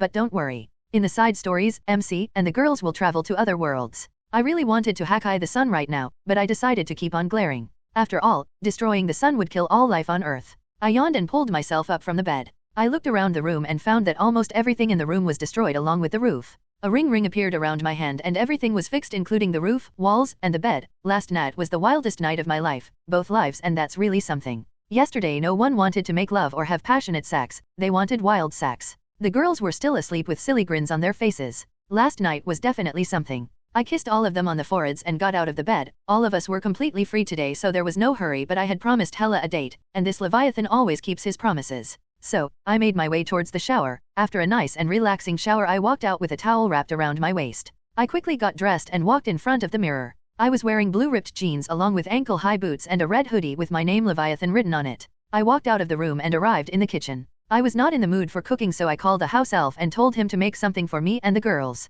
In a wisp of greenish-black smoke, Hela arrived in the kitchen and sat down on my opposite side. How did you know that I was here? I asked Hela, who simply smirked. Woman's intuition, that's something exclusive to women, Hela said with a grin and started to play with a dagger. So, did you make any progress with Thor 2's divinity? I asked, and a proud smile appeared on Hela's face. Yes, last night I decided to test something out. After all, you got busy with the girls. What? You thought that I won't feel you stopping the time? Hela said with a shrug. Well, since Rumi can sense me stopping the time, Hela would obviously sense that. Yep. I trailed off. There was nothing to be ashamed of and nothing to hide. Yes. I had to distract myself from those thoughts, so I visited Thor 2 and started testing. I found that I could extract his divinity, but it would take me some time. Death told me the method, Hela said with a proud look on her face. Even though Hela seemed to be quite liberal about things like sex, she was still a novice and didn't have any experience regarding that matter. So, what are going to do with his divinity? I asked Hela out of curiosity. Hela shrugged once again. I haven't decided anything yet. I might give his divinity to Aurora, it would help her a lot, Hela said, and a house elf popped in with food. I noticed the girls were up, so I decided to wait for them to join us, but they seemed to have some other plans. I received a text from Jean saying that they were going to sleep in. Well, that's how it is. So, where are we going? Hela asked after she finished her food, and I simply smiled. Well, the girls won't be joining us, so we can go now, if you want, I said, and Hela simply nodded her head. I texted Jean that I will be gone with Hela for the day. Let's go, I said, and got up from the table. With that thought, I opened a portal in front of us. Both of us entered the portal together, and the two of us inside a small room filled with different kinds of advanced machinery and some screens with useless information. All of them were red because of the demonic invasion. Where are we? Hela asked curiously and picked up the pistol lying on the table. Those humans were shooting at me with these kinds of weapons, though this one is much different than theirs, Hela said while fiddling with the pistol, and shot at the wall. N/O/vel/B/in.C//om. A black mark formed on the wall, but Hela wasn't impressed, so she simply threw away the gun. That's useless junk, Hela started to say, but she was interrupted when the door exploded and several zombie-like figures walked in while growling. Are those zombies? You brought me to a zombie world. Hella asked me, but I simply shook my head. Hella walked up to a zombie and like your typical zombie it tried to grab her so that it could take a bite out of her, but Hella ripped its arm and smacked its face with its own arm. The zombie's skull was deformed and it simply died like that. Hella took another look at the zombie arm she was still holding in her hands and shook her head. They have demonic energy, but they are still zombies nonetheless, Hella said and smacked another zombie with the arm. This zombie's head exploded but the arm also shattered. Hella grabbed the third zombie's head and ripped it from its body and threw it towards the fourth one's head. With a loud thwack both heads exploded. As you have noticed, these guys have demonic energy, and demonic energy can only be found near. I trailed off. Demonic presence or Hellgate, Hella said with stars in her eyes and her head snapped towards the zombies down the hall. They were still growling while approaching us. You will rip and tear, until it is done, I said with a grin. Hella arrived in front of a computer screen showing about the demonic invasion, but she simply smashed the screen and continued walking forward. Both Hela and I kept walking down the halls and found a few more zombies in there. Hella jumped towards those zombies with a sadistic grin on her face and ripped them apart, but unfortunately for her she didn't notice the gas cylinder on the possessed engineer's shoulder which exploded in front of her. Even though it didn't do anything to her, she was still annoyed as hell. Spoilers ahead, for those who haven't played Doom Eternal and its DLCs. Yes, this is the Doom multiverse. I have brought Hella to a particular reality where the Doomslayer was killed after he was entombed in the Katinger Sanctum by the demons. So, in this reality, there was no Doomslayer to stop the demonic invasion or con maker. Hella is going to love it here. I racked my brain until I remembered about the Doom guy, so I started looking for different realities and this reality was perfect for my needs. I have also thought about taking her to the solo leveling world. She would have loved to fight Sung Jinwoo. After all, their powers were really similar. A/N, like the yes comment if you want to see Hella vs Sung Jinwoo and like no if you aren't interested. After climbing up some stairs we finally arrived in front of a gate where a man holding a gun had died because the gate had closed on him. Hella picked up the gun and fiddled with it for a few seconds until she decided to fuck it and use it as a stick. Hella kicked open the door and found a demonic red monkey roaring at her. Imp, she simply smashed its head with the gun. Yep, a gun can be definitely used like a club and Hella was definitely fine with that idea. While Hella was slaughtering the demons I decided to watch her while existing outside the space. We finally arrived inside a huge hall. The hall was filled with those red monkeys and those zombies. There was also something else, a grotesque looking orb. It was a gore nest. Hella lunged towards the orb and stabbed the base of the orb with the gun, then she grabbed a nearby mockery and broke its head and threw it towards the zombies. The zombies and the red monkey's body exploded when they collided. Two swords appeared in Hella's hands and then she went slaughtering the demons like they were chickens. When the demonic presence finally disappeared from the room, the giant door opened. A hologram of an old hag could be seen, but Hella completely ignored the hologram and entered the lift. Hello, my name is Dr. Samuel Hade. That was all he could say before Hella smashed the screen. You know, you should listen to that stuff, it might be helpful for you, I pointed out while I materialized beside her. Who cares? He annoys me. I am having fun. I will kill him if he keeps doing that. Hella grumbled with an annoyed look on her face. So, you know the story of this world, right? Hella asked me and I nodded my head. But, I won't tell you, you need to find out on your own, I said, and Hella simply snorted. Fuck the story. I also don't give a fuck about the world. I simply want to know if I can keep killing and slaughtering demons in this world. Hella asked with a serious look on her face. That is why I brought you here, I pointed out, and Hella grabbed the sides of my head and pulled me into a hot and passionate kiss with a lot of tongue action involved. We finally separated from each other when the lift stopped. The lift opened and now we were on the surface of the red planet. So, I will talk to you later, Hella said and started to walk towards the zombies. With a wave of her hand she cut off its head and then jumped towards a red monkey that was throwing fire at her. Hella grabbed it with both hands and ripped it apart. Hella kept moving forward while she slaughtered all the demons she saw. We finally arrived in front of a gate saying access denied, blue access only. Hella simply kicked in the door. Hella jumped off the cliff and smashed a red monkey into meat paste. This is when a new type of demon appeared in front of her. It was the possessed soldier. Hella simply threw a knife and made a huge hole in its head. Hella kept on massacring the demons like no tomorrow. These weak demons were simply not a challenge in front of someone like Hella, but she was definitely loving the massacre. The two of us finally arrived in front of a dead end and Hella looked around for a couple of minutes but she was unable to find a way, so I decided to materialize in front of her and point her in the right direction. You should be trying to reach there, I said, and Hella gratefully nodded her head and jumped towards the platform. Unlike the Doom guy, Hella didn't need to climb up there using different platforms. We finally arrived in front of a giant airlock. The door slowly opened up and the two of us walked in. I materialized once again and tapped the exit airlock option on the computer screen because Hella is simply lost with computers. Hella nodded gratefully when the door behind us closed and the door in front of us started to open. That is how Hella finished the first level of Doom 2016. I am going to kill him, I said while gritting my teeth. How dare he interrupt my fun? A few minutes ago I asked Rio for a map because it was really hard to navigate otherwise. He simply shrugged and said that I needed to realign the satellite dish, and to do that I needed to bring back power. N/O/vel/b/in.c//om. Now, I won't be able to get back power in this facility until I clear the facility and kill all the demons. Slaughtering demons with bare hands was a lot of fun, so it was completely fine. I finally brought back the power and then I went to realign the satellite dish. Now, just as I realigned the satellite dish, Samuel Hayden blocked my access saying that he wants to meet me. Hella, you can always kill him later. He isn't someone that important, Rio said with a shrug and calmed down. Yes, I can always kill him later. So, now I have to go meet this Vega. Hella asked me and I simply nodded. I was already angry when Hayden interrupted me, so I smashed the screen. Only Hayden can be blamed for that, and the screen obviously wasn't important. So, I should get going, I guess. I muttered and Rio dematerialized. I simply punched the glass pane in front of me. It shattered like any other normal glass. Everything inside the room was pulled outside and I simply jumped out. I was finally able to calibrate my magic to make a small sonar map. I climbed up the tower in front of me while killing off those red monkeys. I finally jumped down the platform and arrived in front of a giant metal gate. The gates opened and demons rushed in towards me. This time there was a new demon among them. It hid behind a blue shield, possessed security. With 2 swords in my hands, I lunged towards those demons. I finally arrived in front of the Vega terminal. I entered the room and saw only computer screens everywhere in the room. It's pretty annoying when you don't know how to use these contraptions. Good afternoon, miss. My name is Dr. Samuel Hayden. I have tried to talk with you before but you didn't seem interested. That is why I had to summon you here. What kind of being is that? Cut the crap. I don't care about your shit. Now, tell me, what do you want? I said and slammed my hand on the railing. I already want to get back to slaughtering demons. You are quite impatient. This woman is Olivia Pierce. She is the one responsible for the demonic invasion. She wants to use Argent energy to open a portal into hell. She must be stopped, Hayden said, and I simply nodded my head dismissively. Maybe I should congratulate her. Otherwise I won't be having so much fun. If that's all, then I will be going now, and don't you dare block my satellite access. I warned him and started to walk out of the room. That will be all for now. I heard his voice trailing off while I walked out of the room. POV Rio.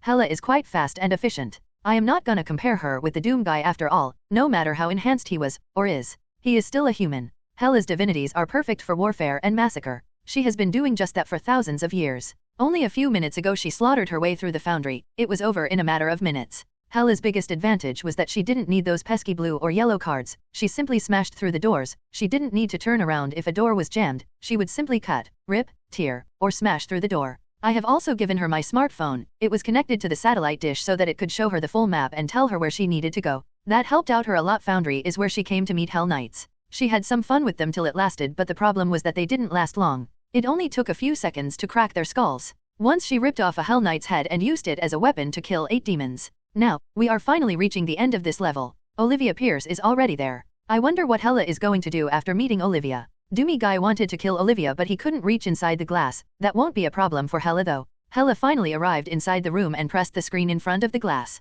The glass became transparent, and Olivia finally became visible to Hella. Authorization, Olivia Pierce, Alpha 40T. That was all Olivia was able to say before Hella smashed through the glass and grabbed Olivia's throat. Hella used her other arm to break through the glass. Olivia kept choking while Hella entered the fortified room through the glass. Hello, Olivia Pierce. My name is Hella. I love killing things, waging wars, torturing people. You get the point, right? You see, I want to thank you for releasing the demons. I had a lot of fun killing them. So, I will kill you painlessly if you tell me how to open the Hell Gate, or your death won't be pretty. Hella said with a smile, but unfortunately for Olivia, Hella's grip on her neck was too tight, so Olivia wasn't able to say anything. Hella noticed what she was doing, so she dropped Olivia to the ground, who started to cough. What are you? Olivia stuttered painlessly. Hella kneeled down beside Olivia and placed her fingers near her right eye. That is not important at this moment, Olivia. You must understand your situation. I will give you one more chance to tell me how to open the Hell Gate, or I will pull out your right eye so slowly that you will feel all the nerves I will be destroying. Hella said with a gentle smile on her face, but I am pretty sure that Olivia would disagree with me. You don't know whom I masked. Olivia spat out, but before she could finish her initial statement, she started to scream when Hella's fingers were inside her right eye socket. I told you what I wanted to know, Hella said politely. After that, Hella continued to pull out Olivia's Pierce right eye, and believe me, she was very slow and careful. She was so careful that Olivia Pierce didn't even lose consciousness due to pain. Hella could have been a good doctor. Alas, she chose a different profession. To open the Hell Gate I would need to reroute the power from the foundry to the Argent Tower. The Argent energy induction filters will take care of the rest, Olivia said weakly after Hella finished gouging out her eyes. Then what are you waiting for, hag? Reroute the power, Hella said and picked up Olivia Pierce. Obviously, Pierce wanted to fight, but she knew very well that she was no match for someone like Hella. After all, she had tried to fight Hella when she was pulling out Olivia's eyes. Yes, Olivia said weakly and locked out Vega from the foundry system. Then she started to reroute the power from the foundry to the Argent Tower. It is done. Olivia said, and Hela nodded her head and a grin formed on her face. Good, Hela said and snapped Olivia's neck, killing her. Hela threw away the body and cracked her neck. Looks like we are going to this Argent Tower now, Hela said while looking towards me, or where she believed I was. Seems to be the case, I said without appearing, and Hela nodded her head and started to walk towards the exit of the facility. She arrived inside the airlock and clicked the exit facility option. After finding out Hela's real intentions, Samuel Hayden tried to stop her, but Hela breezed through the Argent facility. 3 new demons showed up this time. The Hellraiser, Pinky, and the Revenant. She found the Revenant annoying because it kept buzzing around like an annoying fly, a giant fly. The Hellraiser was weak and Pinky was a dwarf according to Hela. It only took Hela a few minutes to arrive in front of the Argent Tower. A summoner made its appearance for the first time, but Hela simply smashed its head with a sadistic grin on her face, and she tore apart the other summoner which showed up right after the first one. We arrived in the center of the Argent Tower and Hela needed to reach the top to open the Hell Gate. An ugly demon, Mancubus, appeared in front of Hela. She made a weird face and killed it in an instant using the power of Rot. Hela started to climb the tower while jumping on platforms. It took her only 3 jumps to reach the top, and I simply used my space powers to follow her. So, how do I activate those whatever filters she mentioned? Hela asked out loud, and I materialized beside her. You know you shouldn't have killed Pierce. I deadpanned. But you are in luck since it is already blinking on the screen, I said, and a genuine smile appeared on Hela's face. She tapped the screen and the Hell Gate started to open. Several demons also appeared, but Hela made quick work of them. The 2 of us appeared in a place filled with blood, bones and various organs. The whole ground was dyed red because of the blood and innards of various beings. I am already falling in love with this place, you know. I definitely made the right choice when I decided to pledge my loyalty to you, and I could have never asked for a better lover than you, Hela said and started to kiss my face with an elated look on her face. I am glad that you liked my surprise, I said with a smile and kissed her on the lips. Hela happily reciprocated the kiss and the 2 of us finally separated after making out for a few minutes. Don't be stupid. I didn't like your surprise. I loved it, Hela exclaimed loudly and pecked me on the lips once again. Now, let's go, Hela said and started to walk towards the structure in front of us. I had already recognized this place from the game. It was the Kadinger Sanctum. This is where Doom Guy was killed in this reality. Hela made it through hell while brutally killing anything that came in front of her. She was mostly annoyed because of the lost souls. That is how the massacre started. It has been a few hours since we have arrived in hell, and Hela has already killed hundreds of thousands of demons. Somewhere in the middle, Hela called out her astral army and used them to slaughter the demons. Now, demons could be seen running away from Hela and her army instead of fighting her. She also got some new additions for her astral army. I simply decided to float in the air while relaxing. It wasn't a good place to relax with the ambience and background screams of terror, but it will do for now. Hela and her army raised hell without mercy. Their kill count was already in millions, and Hela was merging her astral soldiers from time to time. After a couple of hours, Hela reached the Titan's realm and slaughtered anything that moved. Hela said she could feel a huge concentration of demonic energy. She knew that it must be some kind of strong demon, so she massacred her way through the Titan's realm. After half an hour, Hela finally found the thing she was looking for. She was disappointed to find that it wasn't a strong demon, but she didn't complain because she found a powerful weapon. Hela had found the demonic crucible. Unfortunately for Hela, she needed to power up the crucible before she could use it. How can I power this thing? Hela asked me curiously while showing me the crucible. You need to collect the demonic energy from those 3 locations,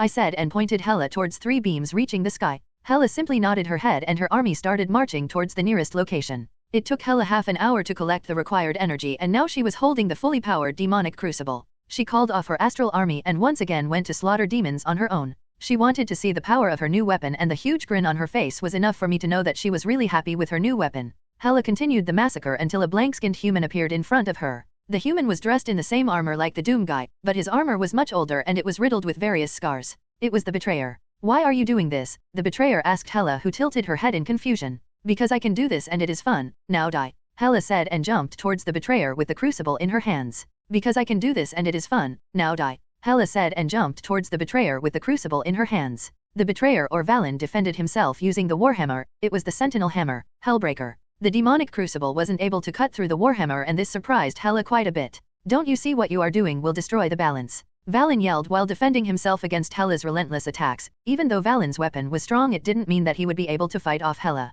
This world can get destroyed for all I care, Hela said in a dismissive tone and pulled out Mjolnir from her shadow and attacked Valen with the demonic crucible and the hammer. Lightning started to surround Hela and her speed and strength started to increase. She might not have Thor's divinity, but unlike Thor, she is able to use that hammer to its full potential. A/N. From now on I will refer to Thor's hammer as Mjolnir and Thor 2's hammer as Mjolnir. There is a difference between the 2 hammers, that is why I am mentioning them in such a manner. Thor 2's hammer has Odin's runes etched on it, so that only someone worthy could pick it up.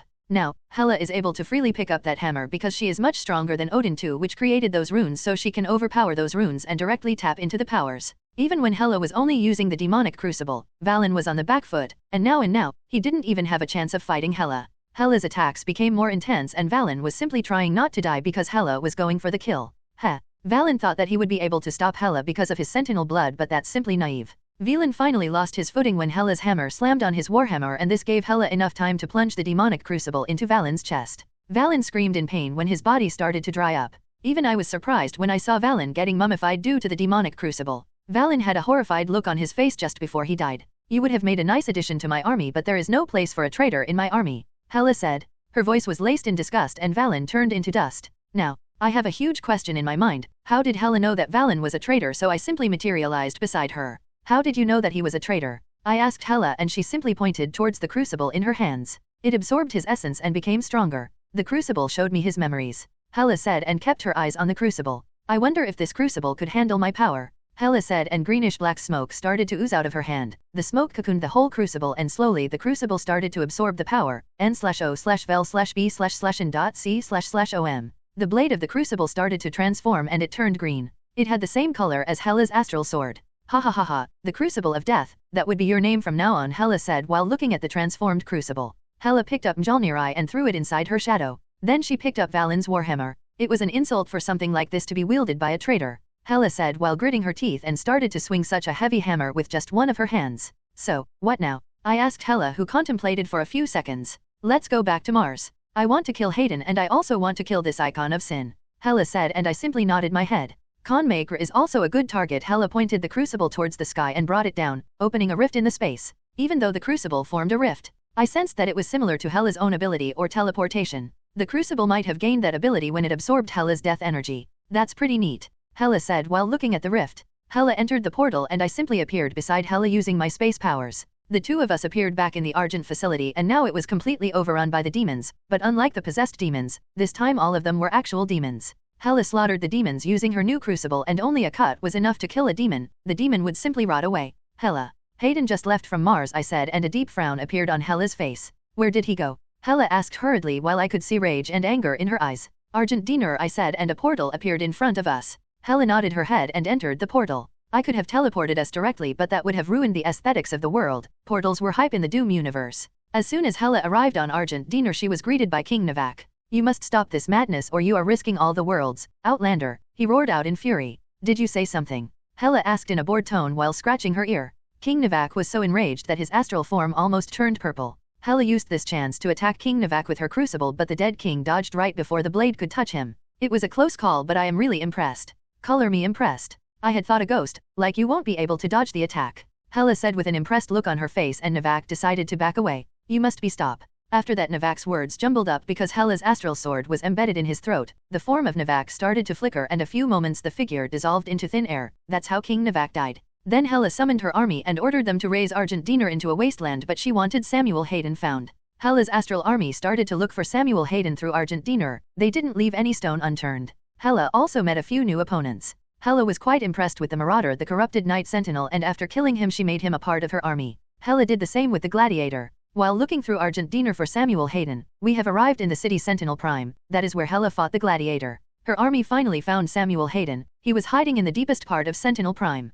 Samuel Hayden was brought in front of Hela by her army. Hayden's limbs were missing. You know, you shouldn't have annoyed me. I wouldn't have killed you after our on-screen meeting, but you tried to stop me from opening the Hellgate. That is when your death was confirmed, Hela said, and placed the crucible in front of Hayden. What kind of demon are you? Hayden asked in a neutral tone. Hela gave Hayden a blank stare until she burst out laughing like a maniac. Let me introduce myself. My name is Hela, the goddess of death and war. With that, Hela plunged the crucible into Hayden's head and he rotted away within a few moments. Rio, we are going to Urduk. Both Conmaker and Icon of Sin are there, Hela said with a huge grin and opened a rift in front of her. I simply shrugged and followed her. Both Hela and I appeared in front of a giant cybernetic angelic hybrid woman. Yes, I know that wasn't a perfect description of that woman, but that is what I was able to think at this moment. What do you want, Outlander? Why are you sticking your nose into our business?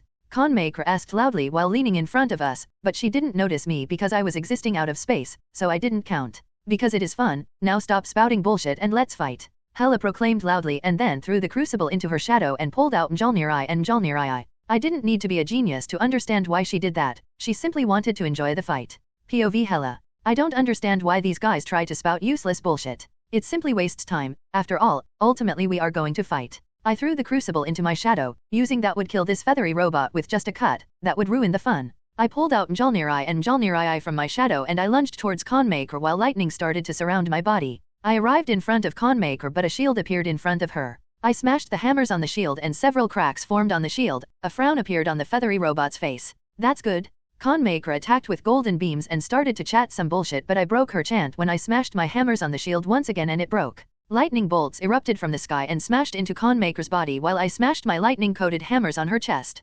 Khanmaker spat out golden blood from her mouth and once again she was surrounded by the barrier. Khanmaker also started to use lightning and started to electrocute the ground but it was completely useless since I was surrounded by lightning too. Stupid bitch. This time Khanmaker was able to finish the chant and a golden beam fell from the sky. I threw both of my hammers at the barrier while I allowed myself to get hit by the beam and I was disappointed that it didn't do anything to me. The shield broke once again and I smashed my hammers on her head destroying her right eye. Several lightning bolts also smashed into her body. Khanmaker screamed in pain and fell to the ground. Khanmaker started to release smaller versions of herself from her body. I charged myself with lightning and smashed the hammers on the ground creating a huge shockwave. The shockwave destroyed all the smaller versions of that feathery robot. I threw both of my hammers into my shadow and pulled out my crucible while walking towards Khanmaker. She was lying on the ground while coughing blood. It was a nice fight while it lasted, I said and plunged my crucible into her forehead.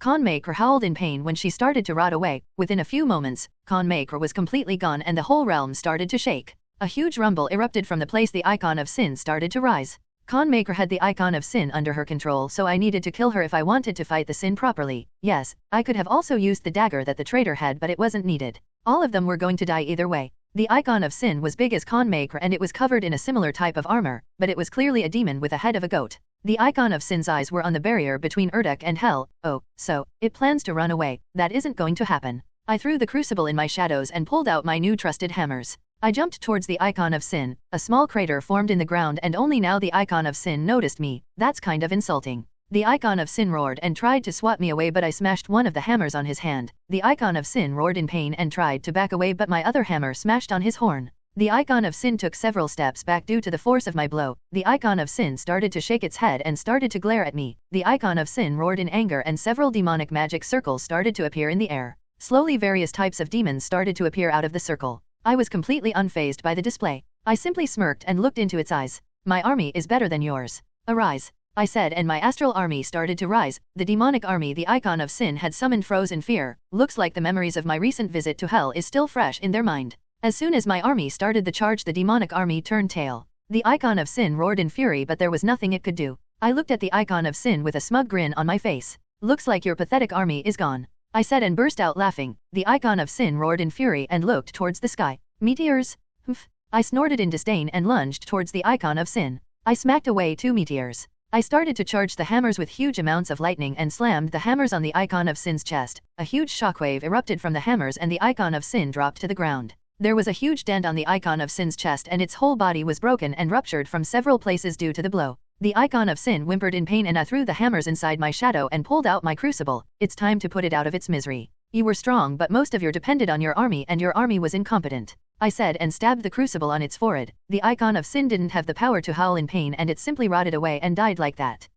Looks like you are done, Rio said and materialized beside me. Yes, though I still don't understand what a date is. The other girls said that it is something romantic, though Rumi said something about having fun I said with a confused look on my face. Well, it can vary for different women just like Rumi had said. It doesn't need to be a romantic outing, it can be an outing where they simply have fun. So Hella, did you have fun? Rio asked me with a grin on his face and I also smiled after hearing his words. I snaked my arms behind his neck and pressed my lips on his. Yes, I had a lot of fun, I said between the kisses. I am already looking forward to the next dates, I said and continued kissing him. Don't worry, I won't disappoint you, Rio said with a grin on his face and we continued to make out after that. When both Hella and I finally returned back to our world a whole day had passed. Sleeping wasn't something important for us so both of us decided to start our day. Hella wanted to get back to Thor 2. You said that you wanted to give divinity of Thor 2 to Ororo, right? Hella asked and I nodded my head. Then you better start preparing her. She might be strong but she isn't strong enough to gain divinity, Hella said and I agreed with her. I didn't know much about ascended gods but I knew that they needed to be extremely strong to ascend.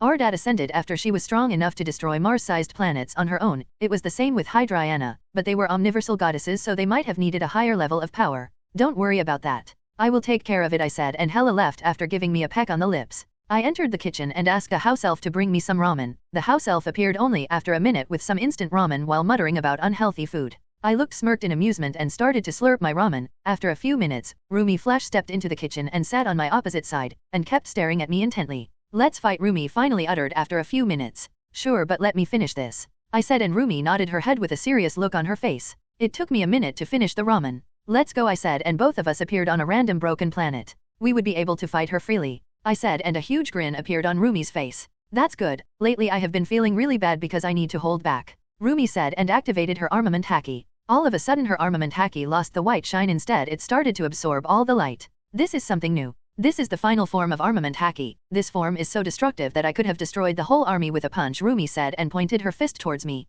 My eyes grew wide when she simply appeared in front of me. Her speed had increased by several folds. She pulled back her arm and punched me, and I raised up my left arm to redirect her punch, and even though I redirected her punch, I felt a huge pressure and the planet was blown apart. So you are able to attack me with just your intent? I asked, and Rumi simply nodded her head and attacked me with a barrage of kicks. The kicks didn't faze me much, nor did they affect me, but we were no longer standing on a planet. It had long collapsed due to the shockwaves. Now I understand why she didn't use this form when she fought Hela. She might have been able to defeat Hela if she had used this form, but she would have destroyed Earth. I am really impressed with your power, Rumi, I said, and made a solidified platform under us using my space powers. I appeared in front of Rumi and punched her. With that, we started to exchange blows. I had to hold back a lot or I would have hurt Rumi. Both of us matched punches for punches and kicks for kicks. This went for several minutes and everything around was completely gone, obliterated into nothingness. I noticed that Rumi started to become desperate. It was clear that she had reached her limit. That is when I grabbed Rumi's arm and slammed my left elbow on her collarbone. Rumi flinched but kicked me while rotating her body. I raised my arm to defend myself, and this gave her enough time to free her arm. Her kick landed on my arm and she jabbed towards my throat, and I simply tilted my head to dodge the blow. I used this chance to punch Rumi in the gut. Oomph, Rumi grunted in pain. Her armament haki shattered and she was thrown back several kilometers. I appeared behind Rumi. Rumi had already expected my arrival and she started to turn around to defend herself, but she flinched due to the blow I had dealt to her collarbone. That gave me enough time and I chopped the back of her neck, knocking her out. I grabbed Rumi's body and flung it over my shoulder and appeared in Rumi's training spot in Elysium and gently laid her down. I got myself a beer and sat down beside Rumi and pulled her head in my lap. She woke up after half an hour and her hand went straight towards her stomach and collarbone. How are you feeling? I asked her softly. Sore, though the fight was really awesome, Rumi exclaimed loudly due to excitement and flinched once again. You are really a beast. You were so rough with me, Rumi said with a pout and started to giggle on her own. I simply gave her a blank stare. I sighed and smiled. With a wave of my hand, Rumi was completely healed. No, I didn't have healing powers. I used my reality powers to remove her injuries. Are you still feeling pain? I asked, and Rumi shook her head and snuggled into my plan like a cute rabbit, but I knew the truth. She was a battle maniac rabbit, but she was still my rabbit and I was proud of her. So, do you have anything planned for today? Rumi asked me. No, I am completely free, I said, and thought about something. Since Rumi was already healed and she was already ready for a fight. Let me take you somewhere. You are going to love it. You are going to meet a lot of opponents to fight, I said, and Rumi immediately shot up from my lap with stars in her eyes. Yes, battle maniacs are odd beings. Sure, what are we waiting for? Rumi exclaimed like a little kid, and I simply chuckled seeing her antics. I got up from the ground and scourgified my pants. I was searching for a perfect reality for her and I just found the perfect reality. Fine, you need to calm down, I said, and a portal appeared in front of us. Both of us entered a portal and appeared on a sidewalk. People around us were looking at us with fear in their eyes. So we aren't hiding, Rumi pointed out loud and approached the hot dog stand. Nah, we need to be flashy to get noticed, I said, and stood in front of the hot dog stand. The owner was looking at me with fear in his eyes. 2 hot dogs please, make 1 extra spicy. The man frantically nodded his head and started to prepare the hot dog. So, we came all the way here to get a hot dog? Rumi asked questioningly. She didn't bother with the stares. Everyone was staring at her rabbit ears. Her ears were continuously twitching. That's so cute. Nah. I was famished, so I decided to get some food, I said, and the owner finally finished preparing and handed us the hot dogs. Oh, get us some soda too, I said with a smile while looking towards the stand owner. He quickly handed us the sodas and I paid the bill. Yes, I am the strongest god, but I still pay bills. After all, I am not an asshole. That's good, Rumi said after she took a bite from the hot dog. With the hot dogs and sodas in our hands, the 2 of us appeared in front of a giant building. The building was completely barricaded. So, why are we in front of a prison? Don't tell me that you are going to help someone escape prison, Rumi said while giving me a pointed look. You are wrong, my dear. We are going to kill everyone in here, and I mean everyone, even the guards and wardens. You remember what Hela told you before the war started, right? I asked, and Rumi thought for a few moments until she finally understood what I meant. Cause as much chaos as you want and the self-righteous fools will show up on their own, Rumi said with a grin and started to drink her soda. So, what are we waiting for? Rumi asked, and I kept smirking and hack-eyed my soda glass. For this I said, and a man appeared in front of me and I grabbed his throat. I raised him up in the air and pulled out my phone, a few quick taps and I was live on the internet. I turned on the front camera and pointed it towards us. Around the world. All of a sudden all TVs and screens turned off and a video appeared on the screen. Everyone in front of any kind of screen started to pay rapt attention to the man in the video. The man was wearing a red hoodie. The man was holding another man by his throat. Hello. My name is Leviathan. None of you might know me, but after today you will. In my hands I have a warden of a certain prison. Warden, tell everyone your name, the man wearing the red hoodie said. Go to hell, you bastard, the other man spat out. Sorry, that's not possible. Let's see Gregory Wolf. The man known as Leviathan read the name tag. Since you decided not to cooperate with me, you can die with that. Leviathan snapped the man's neck. Everyone around the world gasped when they saw how easily a man killed someone on live TV. I am currently in front of this model prison named Iron Heights Penitentiary along with this beautiful girl named Rumi, Leviathan said and pointed towards a silver-haired woman with bunny ears. The woman was simply giving him blank stares. Rumi, say hi. Leviathan said, and Rumi continued giving Leviathan blank stares until she sighed and waved at the camera. People would have gone nuts if the man named Leviathan hadn't killed a guy just now. Now, moving back to serious topics. I am going to destroy this beautiful prison in 2 hours. Is there anyone brave enough on this planet to come and stop me? Leviathan said, and the video was disconnected. On a giant screen, the pictures of a black-haired young man and a silver-haired woman with bunny ears were being displayed. Hawk girl? I want you to locate these two people. A very serious-looking man wearing a bat suit said in a grim tone. The man himself wasn't present here. He was using the DC version of FaceTime. What do these people do? Are they new criminals from Gotham? Diana Prince aka Wonder Woman asked while she was leaning back in her chair. No. The two of them came out of a portal on a busy sidewalk of Keystone City. This happened only half a minute ago, but the problem is that I can't find anything on them, Batman said in his usual grumpy manner. I am already on it, Hawkgirl said, and started to look for the people on the screen using their advanced satellite network. But they didn't have to look for long as the said person hacked into their system and came online. Batman immediately arrived on the watchtower using BoomTube. The man in the video, the same man they were looking for, cleared his throat. Hello. My name is Leviathan. None of you might know me, but after today you will. In my hands I have a warden of a certain prison. Warden, tell everyone your name, the man now recognized as Leviathan said. Leviathan was holding a man's throat in his hand. That's Gregory Wolf. He is the warden of Iron Heights Penitentiary, Batman said, pointing towards the man who was currently choking. The other members of the league also started to arrive. All of them had seen the videos on screens and they already knew that it was the work of a villain, and it wasn't some small-time villain. Go to hell, you bastard. Gregory Wolf spat out. He shouldn't have done that. Green Arrow, who had recently arrived, spoke out. Some of the league members agreed when they saw the indifferent look in Leviathan and Rumi's eyes. They have seen it multiple times. Sorry, that's not possible. Let's see Gregory Wolf. The man known as Leviathan read the name tag. Since you decided not to cooperate with me, you can die, Leviathan said with a shrug and snapped the man's neck. The whole group was horrified, but their faces hardened. A cold glint appeared in their eyes. I am currently in front of this model prison named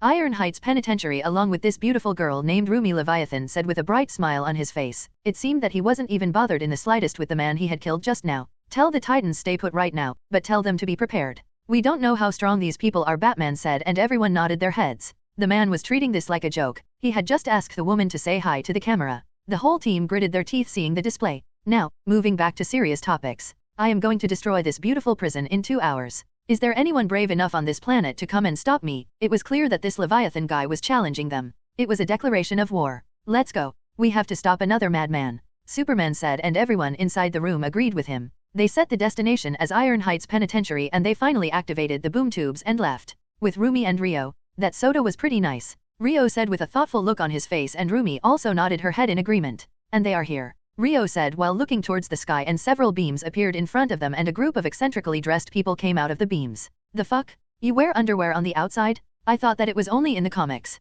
Rumi yelled out with a bewildered and gobsmacked look on her face. All of the league members found the situation to be really awkward. Your choice of fashion aside, Rumi began to say, but she was cut off by a small bat-shaped blade that hit her head. The blade simply dropped on the ground and Rumi deadpanned. That was rude. Rumi said dryly, and the whole scene was getting awkward with each passing second. The whole league's eyes were on Rumi except for one member. The member was intently watching Rio, who looked really amused due to the scene in front of him. What kind of god are you? The woman yelled out with fear in her eyes. This gathered the attention of the league members and Rio. Rio was immediately intrigued that this woman in front of him was able to sense his divinity. It wasn't surprising though. After all, that woman has been around goddess since she was born and she knew a lot about divinities. The woman was none other than Diana Prince aka Wonder Woman. There are no gods. Barry Allen aka Flash yelled out and rolled his eyes in irritation. Even though Barry commented something like that, Rio wasn't bothered, and the other members of the league were also vigilant towards Rio. Rio felt a presence around his mind and his eyes narrowed on Jaeons aka Martian Manhunter. Rio didn't show any reaction outwardly but he used his reality powers. Jaeons looked at himself and his eyes grew wide in fear. His eyes immediately found Rio who looked completely disinterested. What did you do to me? Jaeons yelled out hysterically. In an instant, the league's attention went towards the Martian Manhunter. I didn't like your habit of snooping around people's minds so I took away your power. Rio said with a bored look on his face and the whole league seemed to be uncomfortable after hearing that. This man had the ability to take away powers? I am bored. Rumi, take care of them. Rio said dismissively and disappeared. A feral grin appeared on Rumi's face. We have wasted more than enough time, let's fight. Rumi took one step and the ground exploded. Once again that was rude. Rumi said and activated her armament haki and saw two beams coming towards her. Rumi simply tilted her head and dodged the beam, but that wasn't all. A red blur appeared beside Rumi and punched him in the face. Rumi took a step back but nothing more than that. Rumi tidaled her whole body backwards and dodged Superman's punch. Rumi twisted around her body and kicked Superman on his chest. It was clear to Rumi that the man in the underwear had no idea how to fight, so she was going to take advantage of it. Rumi lunged towards Superman who was blown away by the kick and Rumi had to stop when someone else decided to jump in between them. It was a muscular man dressed in a skin-tight suit with a logo of a lightning bolt on his chest. This man was also wearing underwear on the outside. The man was none other than Shazam. This man was also a novice. Rumi simply grabbed the man's arm and twisted it with all her might. Arg! The man yelled out and Rumi headbutted him. Shazam felt his whole world was turning. Rumi leaned back when the red blur was approaching her once again and she flash-stepped. Before Flash could even understand what was happening he felt a hand tightening around his throat followed by a loud snap. Yug! Barry Allen screamed in pain. He felt his legs were on fire. Rumi had snapped his knees, both of his knees were bending backwards now. Barry passed out due to the pain. Rumi was about to snap his neck too but a massive force slammed into her gut and she was flung into the prison destroying the walls. Superman grabbed Barry and laid him down on the ground. Superman looked at Barry's legs and clenched his fists. How is he? Green Lantern asked. The fight was so fast-paced that he wasn't able to react. But before Superman could answer, a fist smashed into Superman's face. The ground beneath Superman cracked due to the force and Barry was also near Superman so he was also injured. Ha ha ha, this is so much fun. Rumi exclaimed loudly and punched Superman once again but she was blasted away when a high-speed projectile crashed into her chest. Diana, snap out of it. Oliver, take Barry away from here. I have already called for help. All of a sudden Batman's voice was heard. This finally snapped Diana out of her shock. She was still in shock from what she had seen in Leviathan. Batman arrived in his strongest suit, the Sunbox suit. The suit was so overpowered that it wasn't even funny. The suit's most absurd power was that it could alter minds up to cellular level, but for whatever reason, that power was no longer accessible. It was like that the power didn't even exist. Batman was pretty sure that Leviathan was responsible for this because Leviathan had shown his powers to erase things. Rio knew about the powers of this suit but he wasn't sure if its ultimate mind-altering powers would affect Rumi or not, but to be on the safe side he completely erased the power from the suit. There was another problem Batman was facing. This suit would supply Batman with whatever he needed to stop someone but the suit was still unable to give him anything to stop this woman. This shouldn't be possible. It meant that this woman was simply unbeatable and that was something he was not ready to accept. Rumi finally walked out of the crater wrapped in electro webs. Those things didn't affect her much and with a small force she snapped out of those wires. That's a nice suit but borrowed power is meaningless. Rumi said and lunged towards the suit and a huge sonic wave made her stop. Rumi looked around and saw that a lot of self-righteous fools had arrived. A sinister grin appeared on Rumi's face and her armament haki-covered body started to shine with a silver sheen. Rio was watching the fight with an amused look on his face when he felt a small pressure. Someone is trying to flex in front of me. Rio wondered but he knew who it was but he honestly didn't expect it to come. Why have you invaded my universe? A voice was heard and a grin appeared on Rio's face. n/o/vel/b/c/om. Rio turned around and his eyes were shining due to mirth. Yours? So, tell me what are you going to do about it? Rio asked in a mocking tone. Yours? So, tell me what are you going to do about it? Rio asked in a mocking tone and felt the pressure on him increase but Rio wasn't bothered in the slightest. Do you really think that you will be able to fight with me with that pesky power? Rio asked and released a fraction of his power and the being in front of him felt his whole being shudder when Rio's power crashed against him. That is just a minute fraction of my power. Now I will ask you again. I invaded your universe. What are you going to do about it? Rio asked once again and the being wasn't able to give him any answer. This time the being didn't even try to use his power to pressure Rio. Rio felt the presence of the being slowly disappear and there was a reason that Rio didn't kill the being who tried to threaten him. The being was the god of this universe, or better known as the presence. Killing him would have destroyed the balance of this universe. The presence was the cosmic energy or will of this universe. Killing him would mean that Rio was also destroying the cosmic forces. That would be very bad for any world. Rio smirked and his eyes went back to the fight. The remaining members of the League have finally arrived and Rumi went into her second stage of armament haki. Her whole body started to shine with a silver sheen. The others might not understand the meaning of this, but, to be honest, I feel somewhat bad for them. They are going to be basically treated as Rumi's punching bags. Wonder Woman was the first one to act and she lunged towards Rumi while brandishing her gauntlets of submission. Superman was right behind Wonder Woman along with Shazam and Green Lantern. Rumi simply flash-stepped and appeared right in front of Wonder Woman and punched. Wonder Woman brought the gauntlet in front of her to defend herself. Rumi was quite surprised to see that the bracelet didn't break, but a smile appeared on her face when Wonder Woman was blasted back into Green Lantern's arms. Superman finally arrived in front of Rumi and punched her. Rumi simply raised her hand and stopped the punch. Rumi slammed her palm on Superman's chest, creating a giant shockwave from Superman's back. Superman dropped to his knees due to the internal pain he felt. Everything behind Superman was obliterated, creating a giant canyon. The League completely froze when they saw the direction. This wasn't something normal, not even Superman was strong like this. Black Canary was shocked too, but she attacked Rumi. Unfortunately for the Black Canary, Rumi flash-stepped right in front of her before Black Canary could even release her breath. Rumi had already pulled back her hand and with an extremely fast jab, Rumi crushed Black Canary's throat.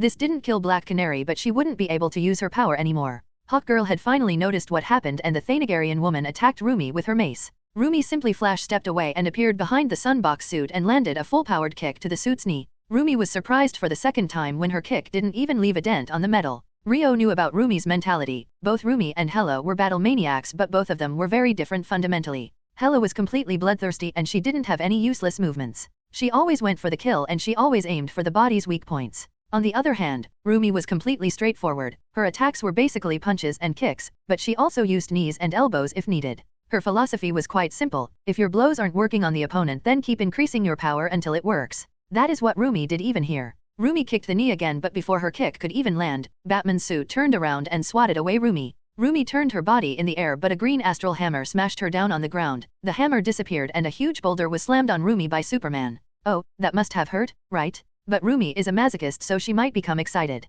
Don't lower your guard, Wonder Woman said loudly and took her lasso in her hands. Superman had used so much force that the giant boulder had crumbled. While everyone watching the boulder, Hawkgirl went beside Black Canary. All of a sudden Rumi simply appeared beside the Green Lantern. Rumi was bleeding from her head and some blood was flowing from the corner of her lips too. Rumi's full-powered kick landed on Green Lantern's gut. Rumi's kick blasted through his midsection and slowly his whole body was obliterated. Everyone screamed in indignation, but Rumi flash-stepped in front of the cockpit of the sunbox suit and landed a dropkick on the top of the suit's head. The ground beneath Batman's suit cracked, creating a massive crater, and everything around the area was completely obliterated. Looks like Rumi had finally stopped holding back. The destruction was somewhat to what I had done to the Daika city. It was like Rumi had dropped a giant meteor. The prison was also gone. There were some survivors, so I simply erased them. I shrugged. They were going to die either way. The dust cloud finally settled down and the sunbox suit was embedded in the ground. Rumi had killed Green Lantern, but other than him everyone else was alive, though Hawkgirl and Bolt Canary were in a pinch. Batman was also badly injured. That suit might look completely fine, but Batman had never thought that someone could land such a strong blow on the suit, so he had overlooked the seat belts.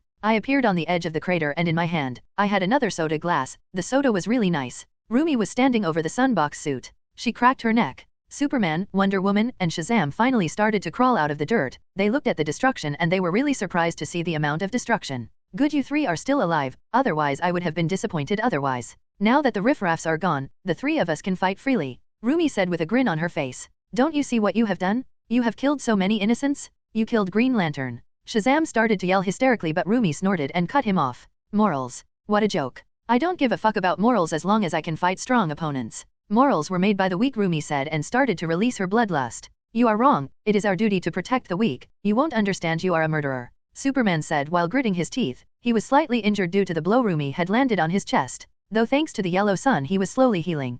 I was just like you before understanding myself. I also was a hero who worked to save people, but at that time I was simply lying to myself. It was never about protecting the weak for me. For me, it was always about the fights, Rumi said with a proud look, and Rio internally cheered. Yes, that's right. That's my girl, Rio cheered internally while sipping soda. She is also like me, a warrior. She is very different from all of you, but she has to restrain herself because of you people and your morals. She could have been much more, but she decided to bind herself in your laws, Rumi said while looking towards Wonder Woman. Wonder Woman wanted to deny everything Rumi had just said, but she knew that it was the truth. Enough of dilly-dallying, let's resume our fight, Rumi said, and Flash stepped in front of Wonder Woman and attacked her with a kick. Wonder Woman was expecting something like that, so she simply turned her body to dodge the attack and punched Rumi. Rumi simply used her palm to divert Wonder Woman's punch and Rumi's knee slammed into Wonder Woman's hip. Superman came in hurling towards the two of them and started to attack recklessly. Thanks to Superman, Wonder Woman got some time to relieve herself from the pain. Shazam jumped into the fray and Rumi slammed her elbow on Shazam's shoulder while dodging Superman's attacks.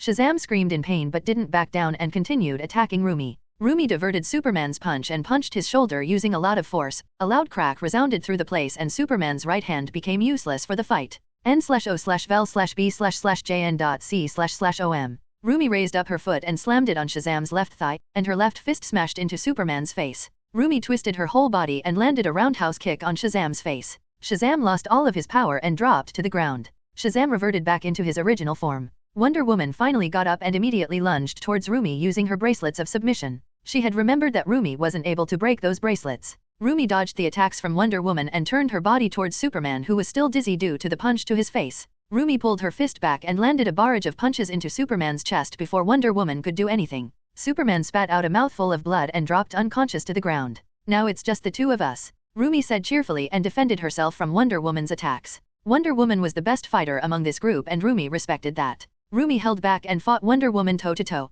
Rumi was having a lot of fun because there was someone who could exchange blows with her. Superman was strong, no doubt, but he didn't know how to fight, so he was easily defeated by Rumi. Why are you holding back? Wonder Woman screamed out in rage. It was frustrating and insulting to her pride. So that we could fight for longer, Rumi answered Wonder Woman like it was the most obvious thing. The fight went on for around half an hour and neither of them had the advantage, though Rumi was holding back a lot. Wonder Woman finally dropped to her knees when Rumi smashed her knee into her gut. Wonder Woman spat out a mouthful of blood and started to look at Rumi with heavy eyes. Wonder Woman knew from the beginning that they would lose, but her pride wouldn't allow her to run away. That was a pretty awesome fight. You were the third best fighter I have ever faced and I respect you for that. I hope that you get stronger, Rumi said with a huge smile on her face and started to walk away from Wonder Woman. Who is the strongest? Wonder Woman asked with a lot of difficulties. It is Leviathan, Rumi said and continued to walk away. Wonder Woman saw the Titans were coming and she was immediately worried. She turned towards where Rumi was and saw that she was gone. Just like she had thought, they didn't have a chance from the beginning. So you came. I thought that I wasn't going to see you ever again, Coulson said while staring at the massive field in front of him. I wasn't going to come but finally thought otherwise. I said in a neutral tone, it has been 3 days since the war has ended, or if we can even call it a war. It was a massacre, plain and simple. From what I have heard, only 2 women had engaged in direct combat. One woman slaughtered everyone brutally except for Steve Rogers. He said that the woman was a green-eyed demon. The woman killed half of the group called Avengers. They were from another universe, most of them perished in the fight. The other woman was a silver-haired woman with bunny ears. She had sunk a lot of ships with a single punch. We never had a chance. It was a fool's dream. I am really glad that Clint went AWOL on the day of the war. It was a mistake from the beginning, I said, and Coulson simply nodded his head. I scanned the whole field. The whole field was littered with coffins. Friends and families could be seen everywhere paying respect. Most of these coffins were empty. They didn't even have a body after the whole ordeal. Leviathan had turned most of them into dust. If it was the old me, then I would be fuming right now. I would be already planning for revenge, but I know better now. Leviathan is a force of nature. A god would be something more accurate. Do I believe in gods? No, but that is the best answer I have. What are we going to do now? Coulson asked me and I simply shook my head. There is nothing we could do except move on. On the day of the war, all the members of the World Security Council were killed. The country leaders of all the countries involved in the war were also assassinated on the same. Currently, we don't have a president. I noticed a group of people. They were paying respect to their dead friends. They were the survivors of the Avengers group. These people lost everything. They came to this world to fight Leviathan and this was what was left of them. If only they weren't so arrogant, then they could have survived. I will be leaving Philip. Meet you in the office, I said, and started to walk away when I saw him nod his head. POV Loki 2. I can't believe that I was going to be the king of Asgard. If we can get back. I was quite empty. I always wanted to be the king of Asgard, but I didn't want it to be like this. My brother was quite nice. If I ignore his arrogance, all of them died because of arrogance. Why did it turn out like this? Peter too asked while tears were slowly rolling down his eyes. Because they were arrogant. I said I felt bad for the kid. Loki 2, be careful of your words. Sif 2 chastised me, but I simply ignored her words. They weren't important for now. He is right. Ororo 2 said from the side. After standing in front of the coffins for a couple of hours, we finally decided to return. For now, we were staying in the SHIELD headquarters. When we finally arrived in front of our car, we saw something we weren't expecting. Leviathan was standing in front of the car, dressed in black clothes. I grabbed Peter too. It won't do us any good if we attack him. There is no way to fight him. Why did you come here? To gloat. Kitty 2 spat out in disgust. No. I came here to give all of you a one-time offer, Leviathan said with a grin. Before anyone could say anything I decided to speak. What is this offer you speak of? I asked him. You are smart. I can send all of you back to your world. I was free so I decided to visit. If I get busy then I won't be able to help you and all of you would be stuck here. Leviathan said and I immediately agreed. Yes please, we would like to go back. I said before anyone could spout bullshit. We had this chat before. Some of them felt shameful and didn't want to return. Well, they can get fucked. I am not staying in some place where people can one-shot me. That isn't something you should decide, bastard. Bishop 2 spat and I simply shrugged and looked towards Leviathan. He simply waved his hand and a blue portal appeared beside him. You guys can stay here, but I am going back. I just want to get away from all this stuff, Civ 2 said, and she was the first one to enter the portal. I let go of Peter 2 who I was still holding and approached the portal. I looked back and saw that the rest of them looked conflicted and hostile towards Leviathan. I sighed and entered the portal. I appeared on top of a tall building. I immediately recognized it. We are on top of the New York Sanctum, Civ 2 said, and I simply nodded my head, but I kept staring towards the portal. After a few seconds, the rest of the group arrived, survivors would be more exact. Explaining everything is going to be very hectic, but thankfully I will be on Asgard. POV Rio. They finally returned. I didn't expect them to be so calm. I had expected them to scream and attack, but Loki too was really smart. Now, I can finally visit Wakanda. I need to take my vibranium from them. With that, I appeared outside Wakanda's barrier. I could feel the vibranium inside the barrier, and to be honest, there was a lot of vibranium. I looked at the barrier and hacked the whole thing. I know it was overkill, but in my books, there was no overkill. Theatrics for a bad guy is a must. I reached out to all the minds in Wakanda, then needed to know what was going to happen to them. I don't know if T'Chaka had told them anything or not. If he is smart then he would have told them everything, but if he is stupid then his people are going to find out now. People of Wakanda, no need to panic, it is me, Leviathan. Well, you should probably panic, but it won't help you, I said, and I could already feel the people of Wakanda panicking. Several ships came flying towards me while shooting. I allowed them to shoot. After all, they were made of vibranium, and destroying anything made of vibranium is my loss. Now, I promise that I won't be killing anyone today, I said, and I waved my hand. Everyone started to appear in the field out of their buildings or houses. This scared them even more. The people inside the ship also appeared on the ground, and I sent those ships directly to Elysium.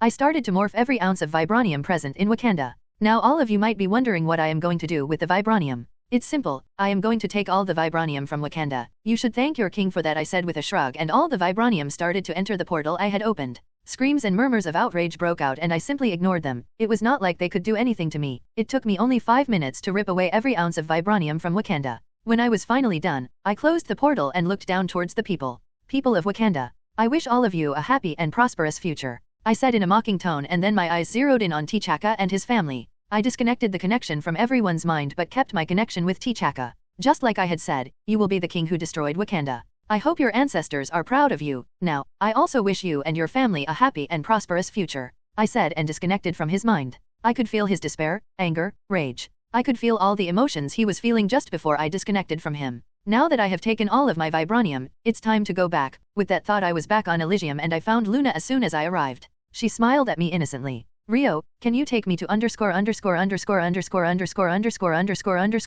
world? I could have gone on my own, but I wanted to go with you, Luna said, and I simply gawked. Well, that's just like Luna, I should have expected this from her. Sure, I said with a grin, and Luna beamed at me with a huge smile on her face. So, you want to have your time in that world exploring? I asked Luna, and she happily nodded her head. Wait here, let me get the camping kit, I said, and Luna once again nodded her head and said that she was going to call Fenris and Attila. They were also going to join our trip. Sometimes I feel really bad for Hela. Fenris is completely smitten with Luna. So I quickly teleported into our storage room and used telekinesis to get everything prepared. Luna had always preferred the normal tent over the magical one. According to her, magical tents were too luxurious for camping. I didn't have a problem with that, and I somewhat agreed with her. When I was finally done, I kept the tent and the utilities inside my storage space and appeared in front of Luna. Fenris and Attila were already here, so with a snap of my finger a blue portal appeared in front of us. I could see the excitement in Luna's eyes. I grabbed Luna's hand and walked inside the portal with her. Luna was skipping due to excitement. Fenris and Attila followed us. I could feel that they were also excited. The four of us arrived inside a forest. We were surrounded by tall trees. The forest was quite calm and serene. Birds could be heard chirping around. This is beautiful, Luna exclaimed happily and started to skip. She was like a little kid. While Luna was playing around with Fenris and Attila, I decided to clear the place for our tent. With a wave of my hand, I cleared the ground and took out the tent from my storage space. I could use my powers to set up a tent, but doing it manually felt much better. Rio, I am going to explore this place with Fenris and Attila, Luna chirped from the side. Sure, I will set up our camping site, I said, and Luna nodded her head and climbed up on Attila, and the three of them left. I wasn't worried about Luna even though this place was really dangerous, even though it was unnecessary with Luna's seer abilities. I was still going to use my omnipresence to keep an eye on Luna. With Luna, a giant basilisk and a god-killing wolf were happily strolling through the forest while a young girl in her 20s was riding on top of the basilisk without a care in the world. The woman was happily humming some unknown song. The scene was quite surreal and unbelievable. N/O/vel/b/in.c//om. The trio continued strolling through the forest without getting interrupted. They didn't come across any kind of animal for a whole hour, but none of them looked bored or anything.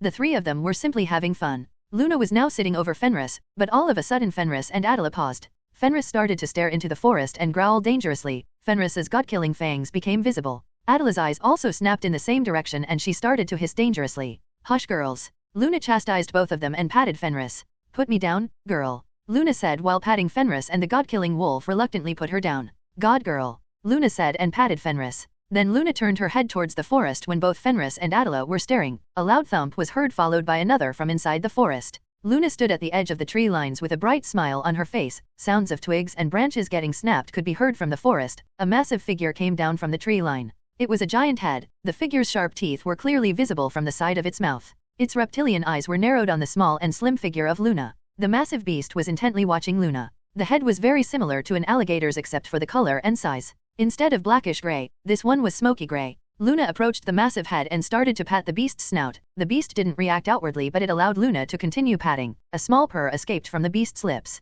The reptilian eyes of the beast became soft and it started to purr happily. The massive beast started to rub its giant head into Luna's arms. Aren't you a big boy? You are so cute, Luna said while patting the beast. The beast snorted in disagreement. Fine, fine, you are big and scary, Luna said with a smile and rubbed its head. The beast snorted in agreement and after a few minutes Luna finally stopped petting him and backed away. The beast finally came out of the tree line. The beast was massive and it had a massive fin protruding out of its back. The fin started from the back of its head and ended at the tail. The whole body of the beast sported the same color as its head. The beast was completely monstrous. Luna watched her new pet with stars in her eyes. The beast snapped open its massive jaws and licked Luna's face. If it was anyone other than Luna, then they would have died in fear. Those sharp teeth were bigger than human fingers and they tear through a human like a chainsaw. I am going to call you Finn from now on. Do you like the name? Luna asked the beast with a cute look on her face while the beast was still licking her face lovingly. The beast thought for a few moments until it let out a huge roar while looking towards the sky. The whole forest shook due to the roar. Birds could be seen flying away from this area. So, you like the name? Let's go, Finn. We have a huge forest to explore, Luna said, and Finn lowered his head so that Luna could climb up on his head. Fenris and Adela were growling and hissing when they saw Luna climbing up Finn's head. Fenris, Hela, be nice to your brother, he is young. Finn, this is your furry sister Fenris, and this is your scaly sister, Adela. They are your elder sisters, Luna said, and Finn snorted, showing that he understood. Finn started to walk in the direction where Luna was pointing while both Fenris and Adela flanked the duo from both sides. Now, if anyone had seen this mind-boggling scene, then they would have gouged out their own eyes. After all, Luna had just tamed the biggest carnivorous animal to ever walk on the surface of the earth, the Spinosaurus. Yes, Luna had asked Rio to bring her to Jurassic World for a camping trip. She was really excited to meet these extinct animals and might tame some of them on the way. So, Finn, tell me about your favorite food, Luna said, and Finn started to snort and growl. Luna kept nodding her head like a sage after hearing Finn's snorts and growls. The group of oddballs finally appeared in front of a massive clearing. There was a huge commotion going on down there. The whole place was crawling with humans and various kinds of dinosaurs. Humans were using various kinds of weapons and vehicles to subdue and capture these magnificent dinosaurs. The innocent look on Luna's face was long gone. This is the reason why Luna hated humans. Luna didn't know that she was going to see such a scene, and that is why she didn't connect with this world's server to see the visions. She had thought that she wouldn't encounter anything other than these lovely beasts. That is why she didn't use her seer abilities. She wanted to be surprised. Watching the visions would have ruined her fun. She also knew that there was no way a beast would ever harm her. Now that Luna had seen such a barbaric scene, she decided to connect to this world's server so she could see the visions. Luna finally finished watching the visions and she wasn't happy. Yes, she saw that these lovely animals are going to be saved, but that wasn't enough for her. These people needed to die in the jaws of the same animals they were trying to capture. That would be poetic justice. Finn, Fenris, Adela, are you watching them? These humans are one of the worst kinds of humans, Luna said, and the three of them growled and hissed in agreement. We would need more allies. Finn, let's head in that direction, Luna said while pointing towards a random direction. The group gave another look towards the field and left. This time the group wasn't strolling through the forest. It took the whole group half an hour to reach their destination. Luna climbed down from Finn's head and approached the tall grass field. The grasses were so tall that even the tallest humans would get lost in this field. Luna waved her hand towards Adela and gestured to her to come forward. Fenris, Finn, the two of you wait here, Luna said and climbed on Adela's head. Luna patted Adela's head and the two of them entered the grass field. Fenris snorted with an annoyed look on her face and plopped down. She wanted to rip apart those humans. Luna knew that several presences were approaching her but she didn't react outwardly. Adela hissed and started to swish her tail in a warning manner. Luna finally reached the edge of the grass field. The grass started to rustle and Luna signaled Adela to stop. Luna climbed down from Adela's head and walked out of the grass field. As soon as she came out she found herself surrounded by a group of dinosaurs. All of them were carefully watching Luna with their reptilian eyes. The biggest one of them was standing right in the middle. It was the pack leader. Luna started to slowly approach the leader. The leader kept watching Luna intently until it lunged towards Luna. Cliffcun intervenes once again. A/N, sorry to disappoint the readers who were expecting Pokemon World, but I thought it was pretty obvious that Luna liked monster types of beasts and she finds them cute. Oh make. The Titan's Tower. This must be a joke, right? Robin exclaimed loudly and plopped down on the sofa. The Titans just finished bringing all the surviving members of the Justice League to their tower. Black Canary, Shazam, Superman, and Batman were in really bad shape. Wonder Woman and Hawkgirl were injured but they were relatively fine compared to the others. Wonder Woman was laying on the table with ice packs on several parts of her body. Wonder Woman's sister, Donna Troy aka Wonder Girl, was helping Wonder Woman. Hawkgirl was also in a similar situation. She was being helped by Starfire. No, this isn't a Robin, the whole league got their ass handed by someone random, and what's worse, we lost Green Lantern, and Flash's legs can't be fixed, Beast Boy snarked in anger. We should have been there to help the league, Raven said in a monotone. Then all of you would have been wiped out. Wonder Woman said with some difficulty and got up from the table. You weren't there so none of you know what kind of threat we fought today. Wonder Woman and everyone remained silent to hear her words. Hawkgirl also heard Wonder Woman's words intently. After all, she was buried with Black Canary when Luna decided to make a hole on the surface of their planet. The Teen Titans had the ability to use the Watchtower's system so that they could gain access to the satellites. But for whatever reason, even the Watchtower's system wasn't able to connect to the satellites. So the Titans weren't able to watch the fight. When they finally got back the connection, the fight was already over. The woman named Rumi was simply toying with us. She simply wanted to have fun. That crater was made by her with just one kick. She took out Flash, Black Canary, Green Lantern, and Batman because they were weak in her eyes. She wanted to fight the strongest, Wonder Woman said in a monotone. After that, she fought me, Superman, and Shazam on her own. She still wrecked us while holding back. The prison wasn't even their objective. They did everything to fight us. Wonder Woman spat out with a lot of venom in her voice. She really hated herself for losing like that. She was a warrior. Was she really holding herself back? She said that I have earned her respect. I was the third strongest opponent she had ever fought, Wonder Woman said. Who was the strongest? Superman. Superboy asked in an excited tone and Wonder Woman simply shook her head. No, she defeated Superman before me so that she could fight me alone. Superman wasn't anyone special in her eyes. It was the man named Leviathan. He was the strongest opponent she had ever faced. He had 6 divinities. Wonder Woman said while looking down. We never had a chance against them. Wonder Woman said and left the room while limping. She really needed to reevaluate her whole life. Was she really holding herself back? Were morals really unnecessary? There was only one person who could answer her questions. She needed to visit her mother. The leader of the pack kept watching Luna intently until it lunged towards Luna. If it was anyone other than Luna then they would have at least stepped back in fear, but Luna didn't do that. She didn't need to. She had already seen the future. When the creature finally arrived in front of Luna, instead of taking a bite out of her, the creature started to lick her face. The other creatures surrounding Luna also started to approach her and all of them started to nuzzle their heads into Luna's body. Rows of sharp teeth were clearly visible inside their mouths but Luna didn't mind. Luna started to giggle cutely while rubbing their heads. All of them kept nuzzling their heads into Luna. Only after a few minutes all of them backed off a bit so that Luna could interact with them. All of you are so cute. I don't understand why everyone is so afraid of you, Luna said while patting the pack leader. One or the creature from the side barked something. Luna looked thoughtful after hearing the creature. You might be right. It must be because you are hunters. Luna said. The leader started to purr. So, do you guys have names? Luna asked curiously. Luna knew the truth but she didn't want to be rude. Luna also had priorities. All the creatures tilted their heads in confusion. Then, I will have to give all of you names. Luna said and then pointed towards the leader. From now on, you will be Wesker, Luna said and the leader barked in agreement. Wesker had red stripes on his back, a highly distinctive feature. Then Luna pointed towards the female beside the leader. She tilted her head cutely and decided to patiently wait for the name. You will be Dahlia from now on. Luna said and the said creature softly hummed in appreciation. Luna giggled after seeing the display. Then her eyes moved on to the next creature, another female. You will be Lash from now on. Luna said and Lash barked in appreciation. Then Luna pointed towards the second male of the pack. You will be Copper, because of the copper stripe on your back. Copper simply tilted his head but didn't look unhappy with the name. You will be known as Locke. By the way, I think you are the cutest. Luna said while patting the third female of the pack. The creature didn't know how to react so she simply decided to enjoy herself and started to purr.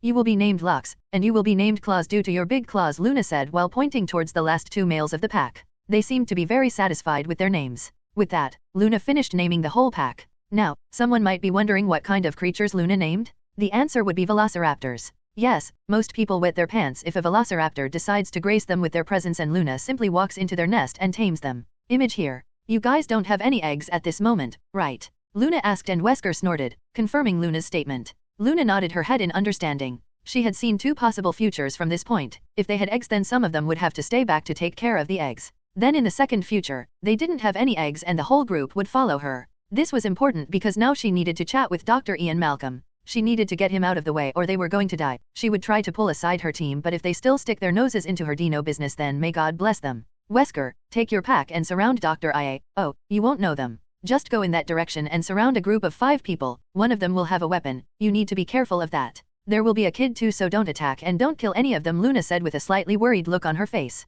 She had seen the future but even a small change could lead to a very different future. Wesker barked while looking towards his pack. His pack barked in agreement and after giving Luna another caring look, they rushed towards where Luna was pointing her finger. Luna approached Attila whose giant head was poking out of the grass field. Let's go Attila, we need to get there quickly, Luna said and climbed up on Attila's head. Attila hissed and Luna giggled. Sorry.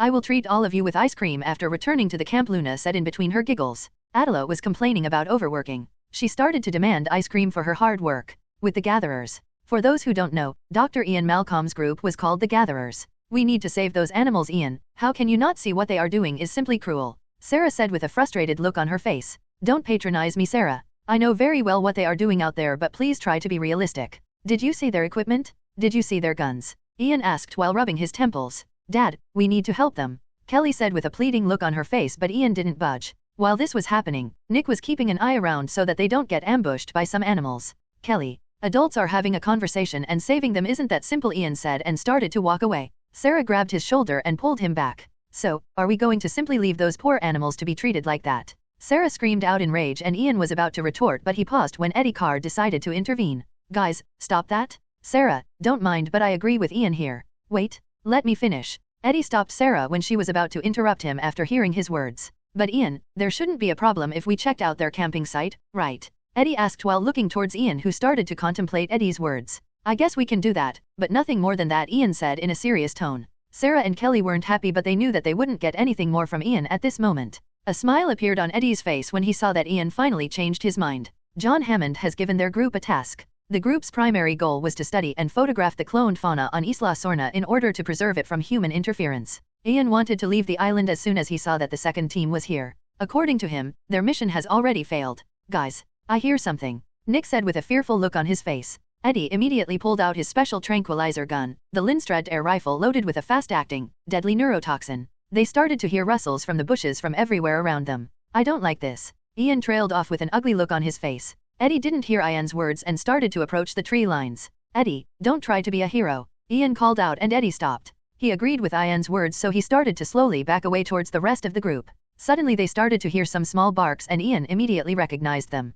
Raptors. Ian muttered with a horrified look on his face. The others heard Ian's word and they also paled in fear. He had already experienced the raptors once before and he didn't want to experience something like that for the second time. They were extremely fast, strong, intelligent, and vicious hunters. Run, we need to run. Don't stop, keep running, Ian said and grabbed his daughter's hand and started to run towards their trailer. The others didn't stay behind and started running too but unfortunately for Eddie, he wasn't fast. A raptor lunged towards him from the tree line and slammed on his back. Eddie crashed on the ground and the raptor pressed his foot on the rifle. The raptors were very intelligent and smart so they have already deduced that the rifle was the weapon Luna had mentioned. The raptor barked and 3 raptors appeared in front of the rest of the group to stop them from running away. Shit. Ian cursed when he saw 3 raptors decided to cut off their path. Ian turned around and found another raptor standing over Eddie but for whatever reason, the raptor didn't kill Eddie. Ian found that really odd. Ian looked to his left and found 2 more raptors coming out of the forest. On his right, there was another raptor. Their group was basically surrounded by all the sides. The raptors were barking and snapping their jaws at them. Just when the whole group thought that things couldn't get any worse, they started to hear loud thumps coming out of the forest. All of them shuddered in fear when the animal finally came out of the tree line. The beast roared loudly, shaking the whole forest, but surprisingly the raptors didn't even move or flinch. That is when they noticed a woman in her 20s came out of the forest riding a massive snake. There was a giant wolf too. The wolf looked very terrifying as did the giant snake, but the cherry on the top was the Spinosaurus. The snake slowly approached the group and stopped in front of them. The group didn't know how to react to such a scene. They were completely gobsmacked. The woman climbed down off the giant snake's head and approached them. The woman stopped in front of them and extended her hand. "Hello, my name is Luna, nice to meet you," the woman said, and the group was still frozen in shock and fear. Omake. Royal Palace, Asgard. Frigga sat in front of the mirror with a complicated look on her face. There was only one thing going through her mind. She wanted to find out where she went wrong. It was clear that she had failed as a mother. Frigga wasn't worried about the cowardly behavior of Odin. This wasn't something new for Odin, he always has been a coward. This gave her the time to think about how she had failed. The answer she found wasn't good at all. She was wrong from the beginning. She failed the moment she allowed Odin to train their daughter as his executioner. That was the first time Frigga gave her wifely duties more importance than her motherly duties, and she had done it for thousands of years. Odin finally convinced her to seal Hela when he could no longer control her. She knew that as a mother she shouldn't agree with something like that, but she did. She wondered what would have happened if she had decided to fight. Then Frigga allowed the same thing to happen with Loki too. Frigga felt bad for her only son. It has been a couple of days since Hela had paid them a visit. Thor was back to health. Frigga was really thankful that Hela spared her last son. All of a sudden Frigga stiffened when she felt two familiar presences approaching her room. One of them was Hela and the other one was Loki, her son. The doors of her room flung opened and Hela walked in while dragging Loki like she owned the place. "Hello mother, how are you?" Hela greeted Frigga and chills ran down her spine. No matter how much she prepares herself, she would never be able to get used to that. Frigga's eyes were fixed on her son, who waved at her with a wry smile on her face. "Mother, aren't you going to greet your daughter and son? I expected better for you," Hela said with a mock-hurt look on her face. Frigga flinched at the jab, but she didn't try to retort. "I have been well, Hela. Where did you find him?" Frigga said with a calm look on her face, but she had to gather all of her courage to say those words. "I found him when I was massacring that foolish Titan's army," Hela said with a shrug and threw Loki in front of her feet. Frigga was immediately on her knees checking out Loki for any injuries. "Son, are you all right?" Frigga asked with a worried look on her face. "I am fine, mother. Thank you for not killing me, sister," Loki said with a sneer, and a sword appeared in Hela's hand. Loki yelped in fear. Frigga was immediately in front of her son trying to protect him from Hela. "Brother, it isn't too late to change my decision, and our dear mother won't be able to save you," Hela said with a sadistic grin on her face. "Why are you doing this, Hela? He is your brother." Frigga asked in a pleading manner, and Hela simply shrugged. "Because it's fun. At first I wanted to kill him, but then Rio stopped me from killing him. Then I thought that it would be much better if I kept tormenting all of you," Hela said with a sadistic grin on her face. Frigga shuddered once again when she heard Hela's words, n/o/vel/b/c/om. "So, mother, I have decided for dinner. Tell someone to prepare food for me," Hela said and plopped down on Frigga's bed. Frigga didn't know how to react, but there was nothing she could do. "Come on brother, don't be a wuss. We have a lot of catching up to do," Hela said, and Loki turned towards Hela while grumbling. After that, Hela started to share with them about her torture escapades with a proud look on her face. Both Frigga's and Loki's eyebrows starts to twitch, but there was nothing they could do, so they simply resigned to their fates. "Hello, my name is Luna, nice to meet you," the woman said, and the group was still frozen in shock and fear. None of them dared to move a single muscle for a few seconds. Ian subconsciously reached for Luna's hand and shook it. Luna kept staring at the whole group with an innocent smile on her face. The group didn't know how to react. Ian simply gaped like a fish out of water. He was only able to mumble something incoherent. How did you tame these animals?" It was Sarah who broke out of her shocked state and asked Luna. She was still breathing heavily due to the surprise and shock. "I didn't have to do anything special," Luna said and started to pat Locke. Locke started to purr cutely, and the other raptors looked really jealous of her. "Yes, this must be a dream," Ian said with a serious look on his face, but Nick punched him in the face. That hurt," Ian said with a bewildered look on his face. How did you tame raptors?" Ian yelled out hysterically, and Luna simply tilted her head. "She didn't do anything special. At least she doesn't remember doing anything special." Luna separated from Locke and started to approach Wesker. She arrived in front of Eddie and picked up the gun. Luna broke the gun with little to no difficulty. This shocked the group once again. "Wesker, let him go," Luna said, and Wesker let go of Eddie. Luna raised up her hand and started to rub Wesker's chin. "Who is a good boy?" Yes. Wesker is a good boy," Luna said, and a proud glint appeared in Wesker's eyes and he started to wag his tail. "All of you should come with me if you want to stay safe," Luna said, and the giant wolf started to approach Luna. Wait, who are you? How are you making these animals follow your commands? How are you controlling them?" Nick asked Luna heatedly. Hearing his tone, all the raptors snapped their jaws at him. Nick cowered in fear. "They aren't under my control, they follow me on their own," Luna said, and climbed on Fenris. Fenris was baring her fangs at Nick. "Down girl, you can't eat him," Luna said while patting Fenris. "Let's go back. Ice cream for everyone," Luna said and started to leave. The group simply stood there with a bewildered and gobsmacked look on their faces. The raptors started to bark aggressively. The group shuddered and started to move.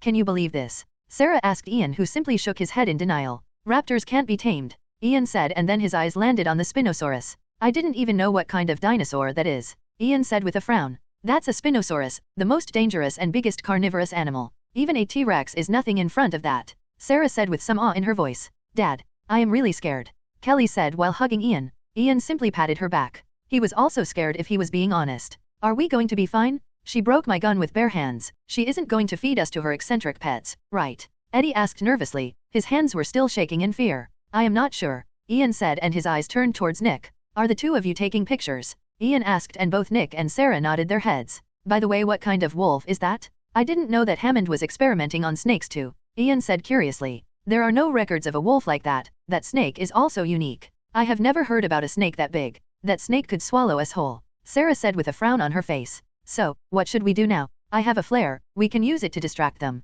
Nick whispered into Ian's ear, and Ian shook his head in denial. Don't try that. We can't outrun raptors in a forest, and don't forget about that wolf and Spinosaurus, Ian said. Nick didn't like the answer because he wanted to take a chance but decided to listen to Ian's words. The whole convoy finally reached a clearing. They noticed a small tent in the middle of the clearing. They noticed a man relaxing beside the tent on a chaise longue drinking beer. I see you brought guests, Luna, the man said, but didn't get up from the chair. Rio, do you want ice cream? All of you stay here and don't attack him, okay? He is my lover, Luna said while looking towards the dinos, and disappeared. The gatherers blinked in confusion and shock. Beer, the man known as Rio asked them while pointing towards the icebox. Did she just disappear? Sarah asked in a surprised tone. The man simply shrugged. The group noticed that the man wasn't going to answer them, so they simply decided to sit down on the stone chairs. Do you mind if I take one? Eddie asked nervously, and Rio simply pulled out a bottle and handed Eddie. He nervously accepted a bottle and sat down. How is Luna controlling all these animals? Nick asked, unable to hold himself back. He was a member of Earth First. It was a radical environmental activists group. Who knows? Rio said, and Luna appeared with a huge bucket in her hand. How is she doing that? That was the last thing Ian was able to say before Rio knocked out the whole group. He was getting annoyed. Rio, it's bad to knock out people without asking. Luna chastised Rio, but he simply shrugged. Well, I brought buttered pecan, Luna said, and Rio was already up from his chair. Well, I haven't had buttered pecan for quite some time, Rio said with some excitement and hack-eyed the bottle. Luna handed Rio a small bucket filled with ice cream. After that, she went to distribute ice cream among her pets. So, what are you going to do now? Rio asked, and Luna simply smiled. I will go on a hunt with my friends, Luna said while pointing towards the dinos, Fenris, and Attila. Do you need my help? Rio asked, and Luna shook her head denying the offer. I will be fine, don't worry, Luna said, and started to skip around with an ice cream bowl in her hand. POV Rio. We relaxed for a few hours, and it was already dark. Luna finally decided to leave for the hunt when the moon came up. She said something about meeting new friends on their way to the hunting grounds. I have been really worried about Luna today. Using my omnipresence, I kept my eyes on Luna while she went to explore the forest. I had to use my future sight to check out that Luna wouldn't get eaten by the Spinosaurus. After that, Luna finally saw the dinos getting caught and became angry. I was gobsmacked when I found that Luna didn't connect with this world's server after arriving in this world. This meant she started to pat that Spinosaurus without knowing her future. I wanted to smack Luna for doing that, but Luna is way too angelic. Even the omniversal laws would curse me if I did something like that. After that, she went to look for a velociraptor pack. I used my future sight once again to see that she wasn't going to get injured. Now, I was going to follow her, so I dematerialized and started to follow Luna. I was pretty sure that Luna was aware of my presence because she kept smiling in my direction from time to time. A frown appeared on my face when I sensed two Tyrannosaurus Rex approaching Luna's group.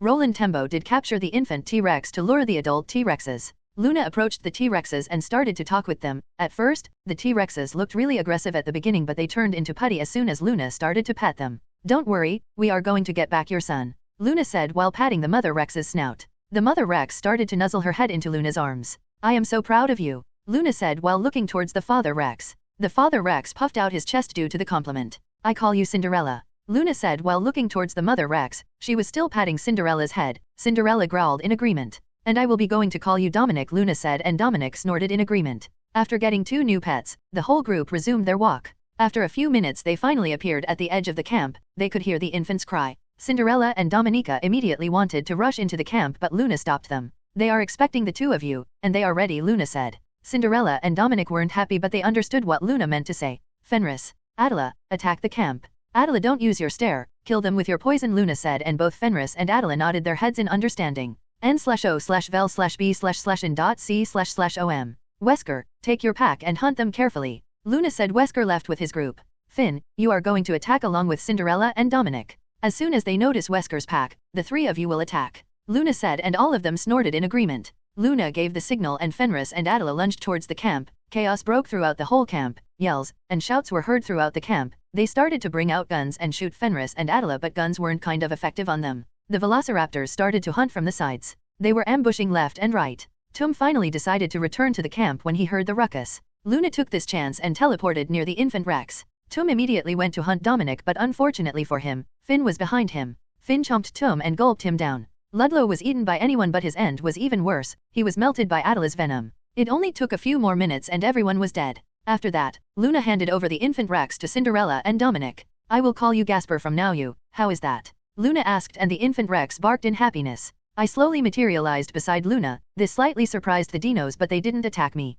So, are you going to take them with you? I asked. Luna turned towards the dinos, and then nodded her head. Then Luna turned towards me and smiled. They are going to stay here. I am going to ward these islands with the help of the other girls. Taking them would ruin their natural habitat. Luna beamed with a huge smile on her face. I agreed with her decision. That would be for the best. Luna bid farewell to all the dinos. They looked really sad. After that, I opened a portal in front of us. Both Luna and I entered the portal while doing something really lewd. We were holding hands. With that, our trip came to an end. So, what do you think about the war? Raven asked in a neutral tone. Eric, Raven, and Emma were standing on the roof of his new office. They could see the whole residential area of Elysium from up here. A small smile appeared on Eric's face when he heard Raven's question. To be honest, there is not much to think, but it wasn't a war, to begin with, Eric said with a smile. He always wanted to do something like this to the humans, but he quickly realized that he didn't have the necessary power. So he started to use subterfuge. But before he could achieve anything on his own, Itsuki Ryo aka Leviathan appeared. Ryo had the strength to fulfill his dreams, to save the metahumans race.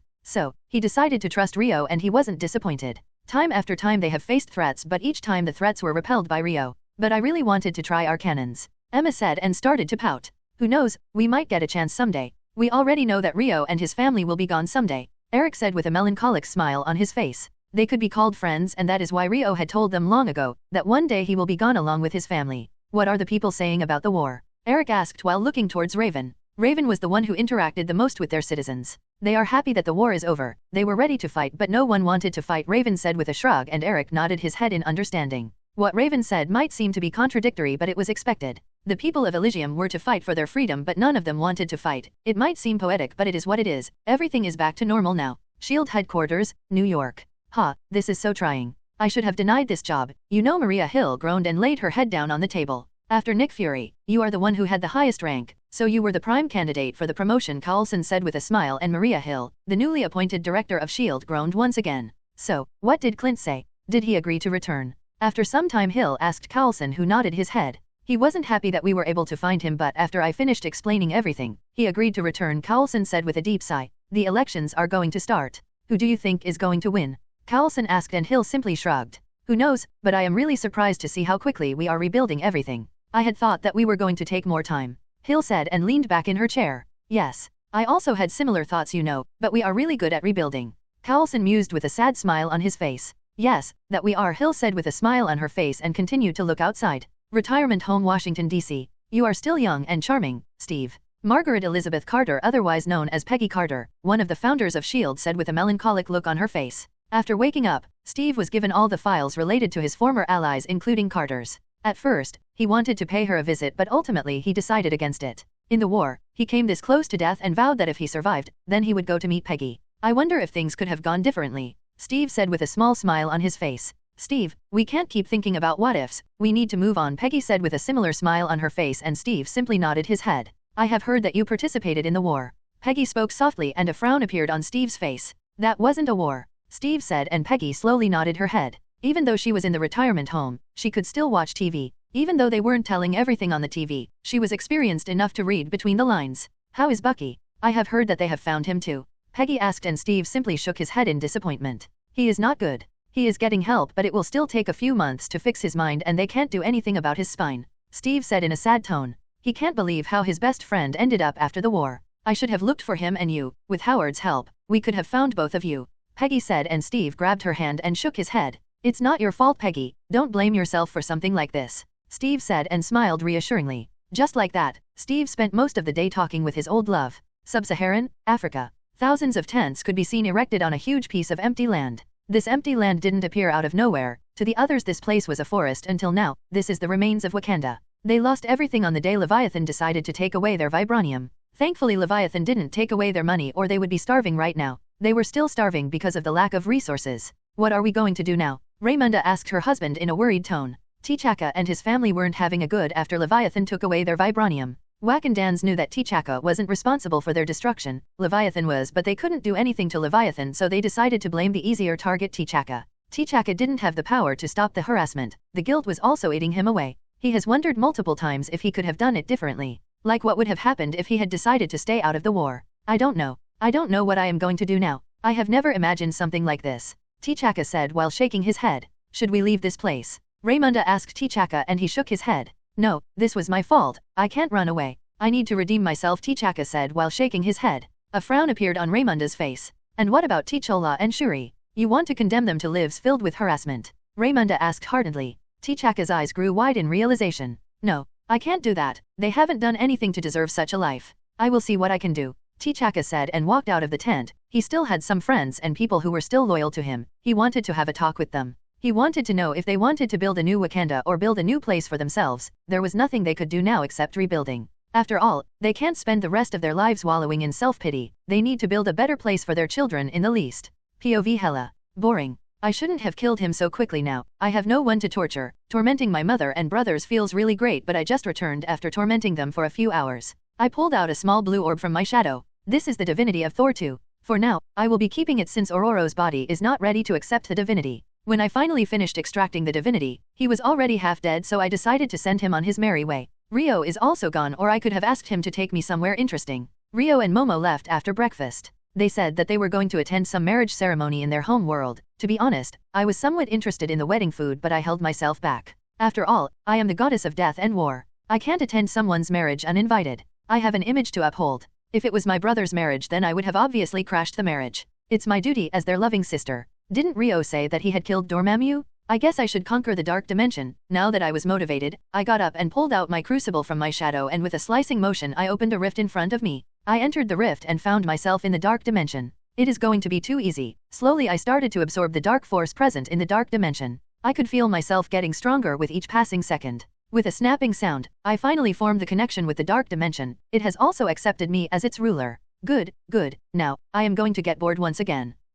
I simply laid down and decided to float inside the dark dimension. That's better than doing nothing, I guess. I don't know how much time has passed since I have been here, but I felt death summoning me. Thank deathness, I am so glad that she called, or I would have waged war against some planet due to boredom. I quickly teleported into Death's realm and found her sitting on her throne. How have you been, Hela? She asked me and I simply smiled. I never have been better, but I am somewhat bored. I just finished taking over the dark dimension, I said with a smirk and started to look around. Yes, I saw that. I am quite happy for you, but I have a job for you. Death and stars appeared in my eyes. Please tell me that you want to eradicate planets? You see, there is a multiverse where a group of souls have found a way to destroy other souls. I want you to get rid of them, Death said, and a frown appeared on my face. Destroying souls is something very dangerous and it shouldn't be done, or it could collapse the reincarnation cycle of a world. Sure, so when should I leave? I asked her, and a wry smile appeared on her face. That is the problem. This is going to be an extremely long mission. Those souls have gone into hiding inside a pocket dimension. I know that they are going to appear in the future in a few years, but I don't know the exact location of their pocket dimension, Death said, and the frown on my face deepened. How can someone hide from death? Oh, I am being stupid. They are already dead. And since they have a reincarnation system in their world, they are out of Death's reach. I can ask Rio, he will be able to locate them easily, I said, and Death nodded her head in agreement. Yes, he would be able to do that. Death nodded her head with a mysterious look on her face. Remember, Hela, not one of them should survive. All of them must be killed and their knowledge destroyed so that no one else could learn those techniques. Death said, and I nodded my head. But you said multiverse, right? Do I need to kill them by going to each world? I am not complaining. I would love slaughtering all of them, but isn't that going to take too much time? I asked, and Death smirked and shook her head. n/o/vel/b/in.c//om. That particular multiverse has a prime system. There is only one major world and the others are created due to the excess energy coming from the prime world.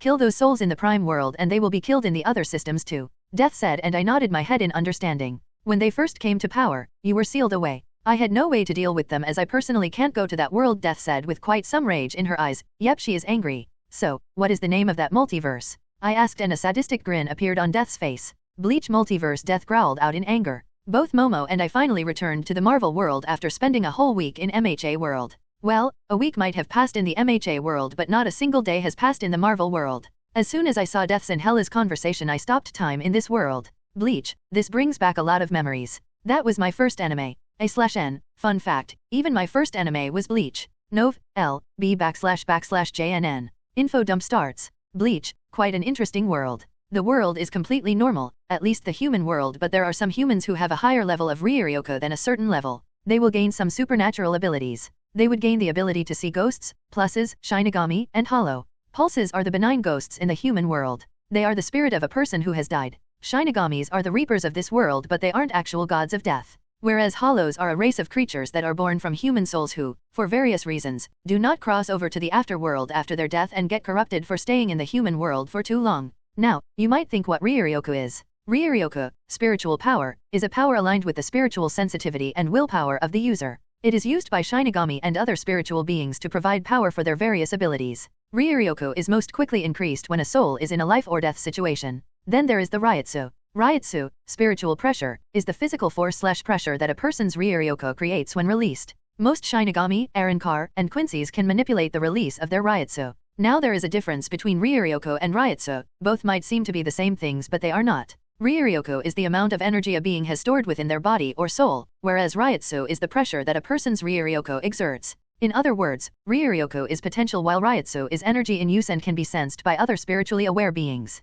In general, those with high levels of Ryuryoku will often have the highest levels of Ryutsu. A skilled warrior can overcome a person possessing greater Ryuryoku by possessing greater Ryutsu. This is achieved by having greater control over their own spiritual energy. Now, there are 4 races who are spiritually aware, a handful of humans, Shinigamis, hollows, and Quincy's. A/N. I am gonna ignore the bounce, they are not important for the story. Shinigamis are the guardians of the souls who are going through the circle of transmigration. In ancient times, they were known as balancers. They purify hollows who do evil in the world of the living and ensure the safe crossing of souls, the pluses who have lost their way after death, by giving them a soul burial. Shinigamis reside in the soul society, the heaven or the representation of heaven in the Bleach world. They possess high Ryuryoku and a body of Reishi. They are invisible to those without spiritual powers. When souls with exceptional spiritual energy train their bodies, they reach the level of Shinigami. The most talented of them become affiliated with various organizations like the Godai 13 and the Onmitsukido. The majority of potential Shinigamis are born among the residents of the Soul Society.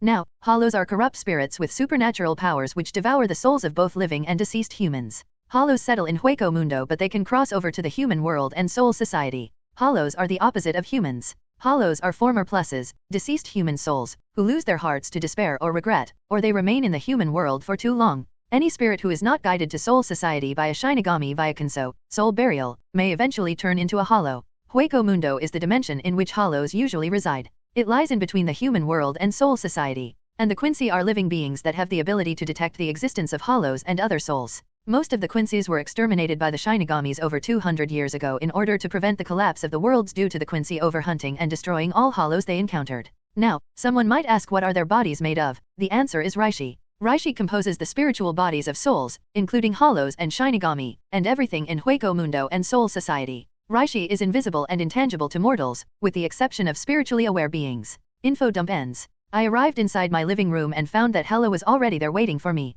Can you take me to Bleach World? Hella asked me excitedly, and I simply nodded my head and a beer bottle appeared in my hand. Hella extended her hand towards the beer bottle, so I gave her the bottle and another one appeared in my hand. Yes, I know that world, I said, and Momo and Rumi arrived while talking about various things. Momo had bought some souvenirs for the girls from the MHA world. What world? Momo asked me. She was looking slightly excited. She was always fascinated by the concept of other worlds. Are we planning to go into a new world? Momo asked, and I simply nodded. Wait. I don't need you guys to come. I can solve something like that on my own. Hella tried to defend herself, thinking I thought that she needed help. Hella, you are going to be in that world for a few years, and it has been some years since we have been in this world. I think it's about time that we leave this world, I said, and both Momo and Rumi nodded their heads in agreement. I don't mind if that's the case, Hella said with a shrug and emptied the beer bottle in one go. At least she didn't smash the bottle on the ground because she liked it. She is a refined Asgardian. Okay, so should I call the others? Momo asked in an excited tone, and I simply nodded my head. Momo immediately pulled out her phone and started to text the other girls. All of them were lazing around somewhere or training, so all of them arrived in a few minutes.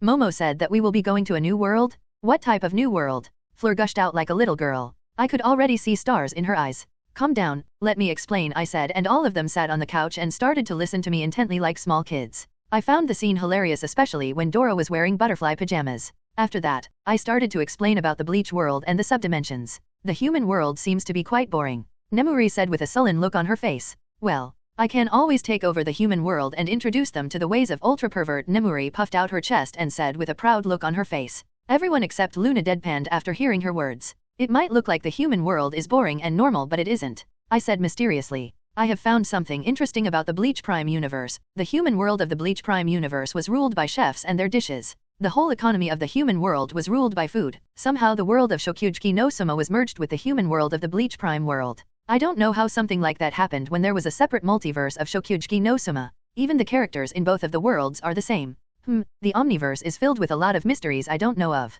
So after that, I started to tell my girls about the world ruled by foodgasms. I had expected only Nemuri to be interested after that, but unexpectedly, all the girls except Hela and Luna were interested. It seems that they really wanted to learn cooking. But I was wrong. As soon as I finished telling them about the world, they burst out laughing. I simply deadpanned. You know he is telling the truth, Luna pointed out from the side, and all the girls including Hela gasped. So that wasn't a joke? That world is truly ruled by food. Momo and Jean screamed out at the same time, and I simply nodded my head with a smug grin on my face.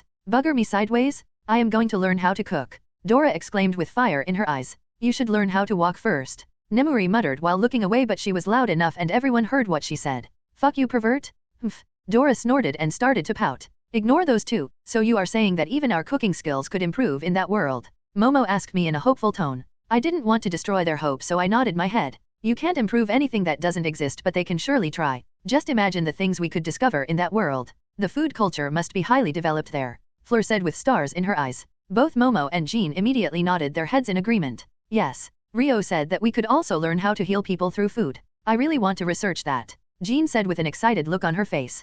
Count me in. I am somewhat interested now, Aurora said with a shrug, and Nat simply decided to join the group silently. And Luna was Luna, so she simply kept smiling. Luna didn't say anything out loud, but she was already planning how to cultivate the Deo of pudding. I would have been interested, but there are no interesting to kill or torture people with food, Hela said with a disappointed look on her face, so I decided to tell her about the peanut butter and squid combination on a later date. Well, I was never interested in making food, but I could give it a try since you said food from that world could nourish my body state, Rumi said with an unsure look on her face. Rumi, you don't need to worry about that. I will take over the economy as soon as we arrive there, so we will be able to enjoy the food without working, Nemuri said with a shrug, and Rumi decided to join Nemuri's team without thinking much. Dora also decided to join Nemuri's team when she heard that she didn't need to work hard. So, when are we going to leave? Aurora asked curiously, and I thought for a few seconds. Pack everything, we would be leaving today, I said, and the girls looked slightly surprised, but they immediately agreed and went to pack things. With a wave of my hand, I teleported Nox into my dimension along with the whole piece of land so that we don't have to re-establish the wards.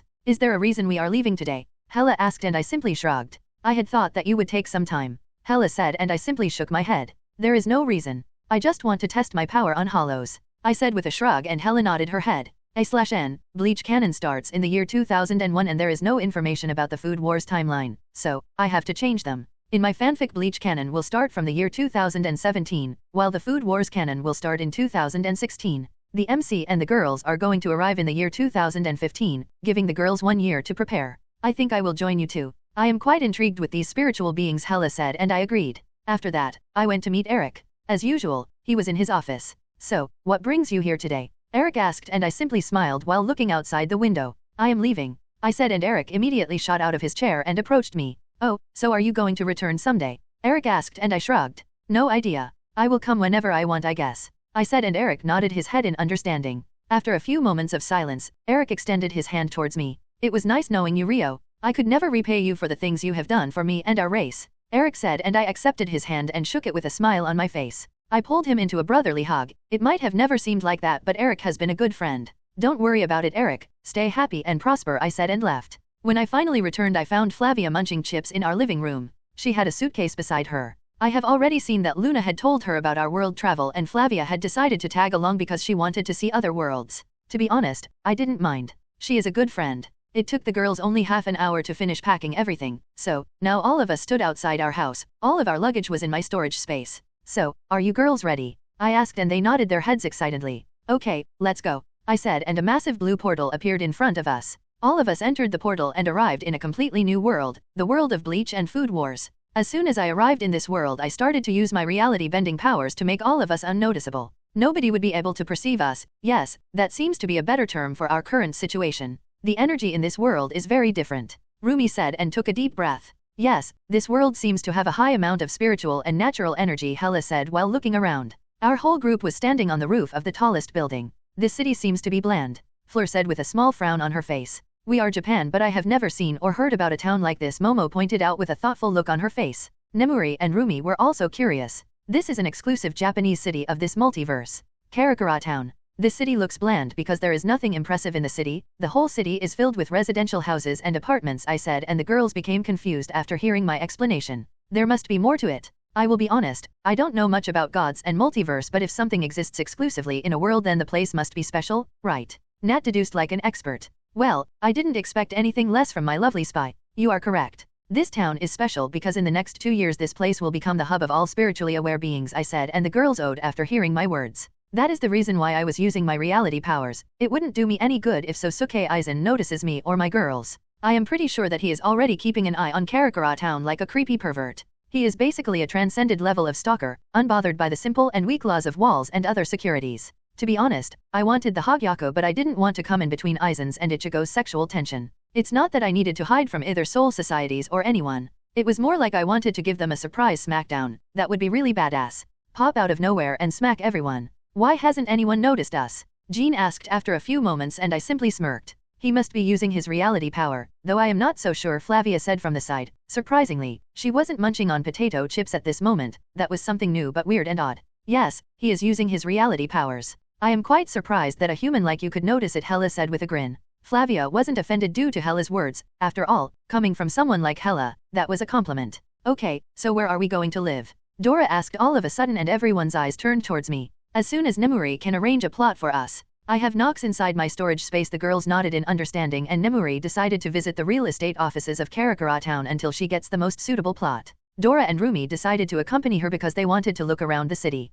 Hella wanted to join them, but I stopped her. She might get annoyed and start slaughtering everyone around her. That would be slightly awkward. So I took Hella and the other girls to look around the city with me. It took Nemuri just an hour to buy a massive plot. She did use the Imperious Curse quite liberally. Nemuri didn't need to inform me since I was seeing what she was doing using my omnipresence. Nemuri was always liberal with the Imperious Curse, controlling men and women must excite her a lot. After all, she was a sadist with a capital S, and after becoming a businesswoman she became unable to express her S personality. We found a carriage stall and everyone except Luna and I were quite surprised when they smelled something so nice. According to them, this was something out of the world and this was just a street stall. So after buying ourselves a lot of chicken carriages we decided to head straight towards the plot. N/O/vel/B/in.C//OM. The Karakura town was quite big. Even though this was Japan, the culture was a lot different from the MHA world due to the presence of food culture. We finally arrived in front of the plot piece and with a wave of my hand, Nox appeared in the empty plot. Thank God for cleaning and preserving charms. Dora exclaimed loudly when she saw that the house was completely clean.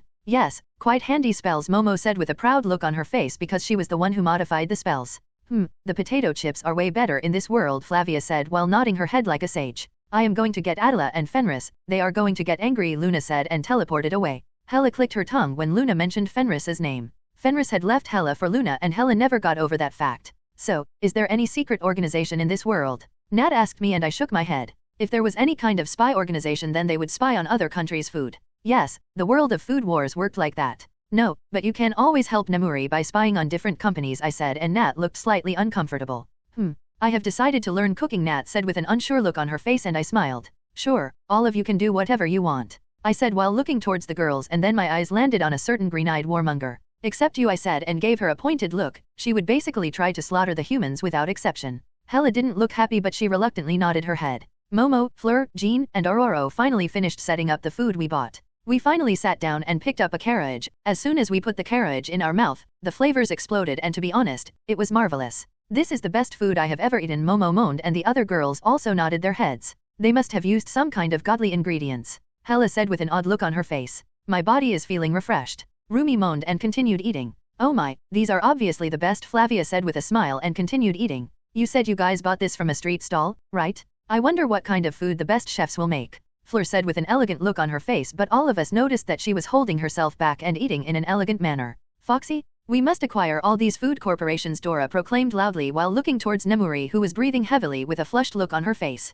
Oh, yes, Nemuri moaned perversely. I really want to learn how to make food now, Jean said in a giddy tone. She was beaming with a huge smile on her face. As usual, Luna didn't say anything but gears were turning inside her mind. This was the perfect world to create her perfect pudding. It would be so perfect that Luna could already feel it in her mouth. The perfect euphoria. Yes, she was going to succeed in this world. Nat didn't tell anyone, but she secretly decided to spy on the stall so that she could find the secrets of her recipe. She wasn't going to copy the recipe, but she would acquire the knowledge for future reference, and failure wasn't an option. When we finally finished the carriages, Nemuri, Dora, and Rumi left the house. Nemuri was going to acquire the food corporations and Dora and Rumi were going to help them. Luna also went with them as she wanted to acquire the news companies so that she could re-establish the Quibbler in this world. Flavia went to laze around while munching on chips. Momo, Jean, Fleur, and Aurora decided to browse the internet. They wanted to research more about the food of this world. They found it quite intriguing and they wanted to learn more. Nat secretly went spy on the carriage stall. She thought that no one noticed her, but both Hella and I noticed her.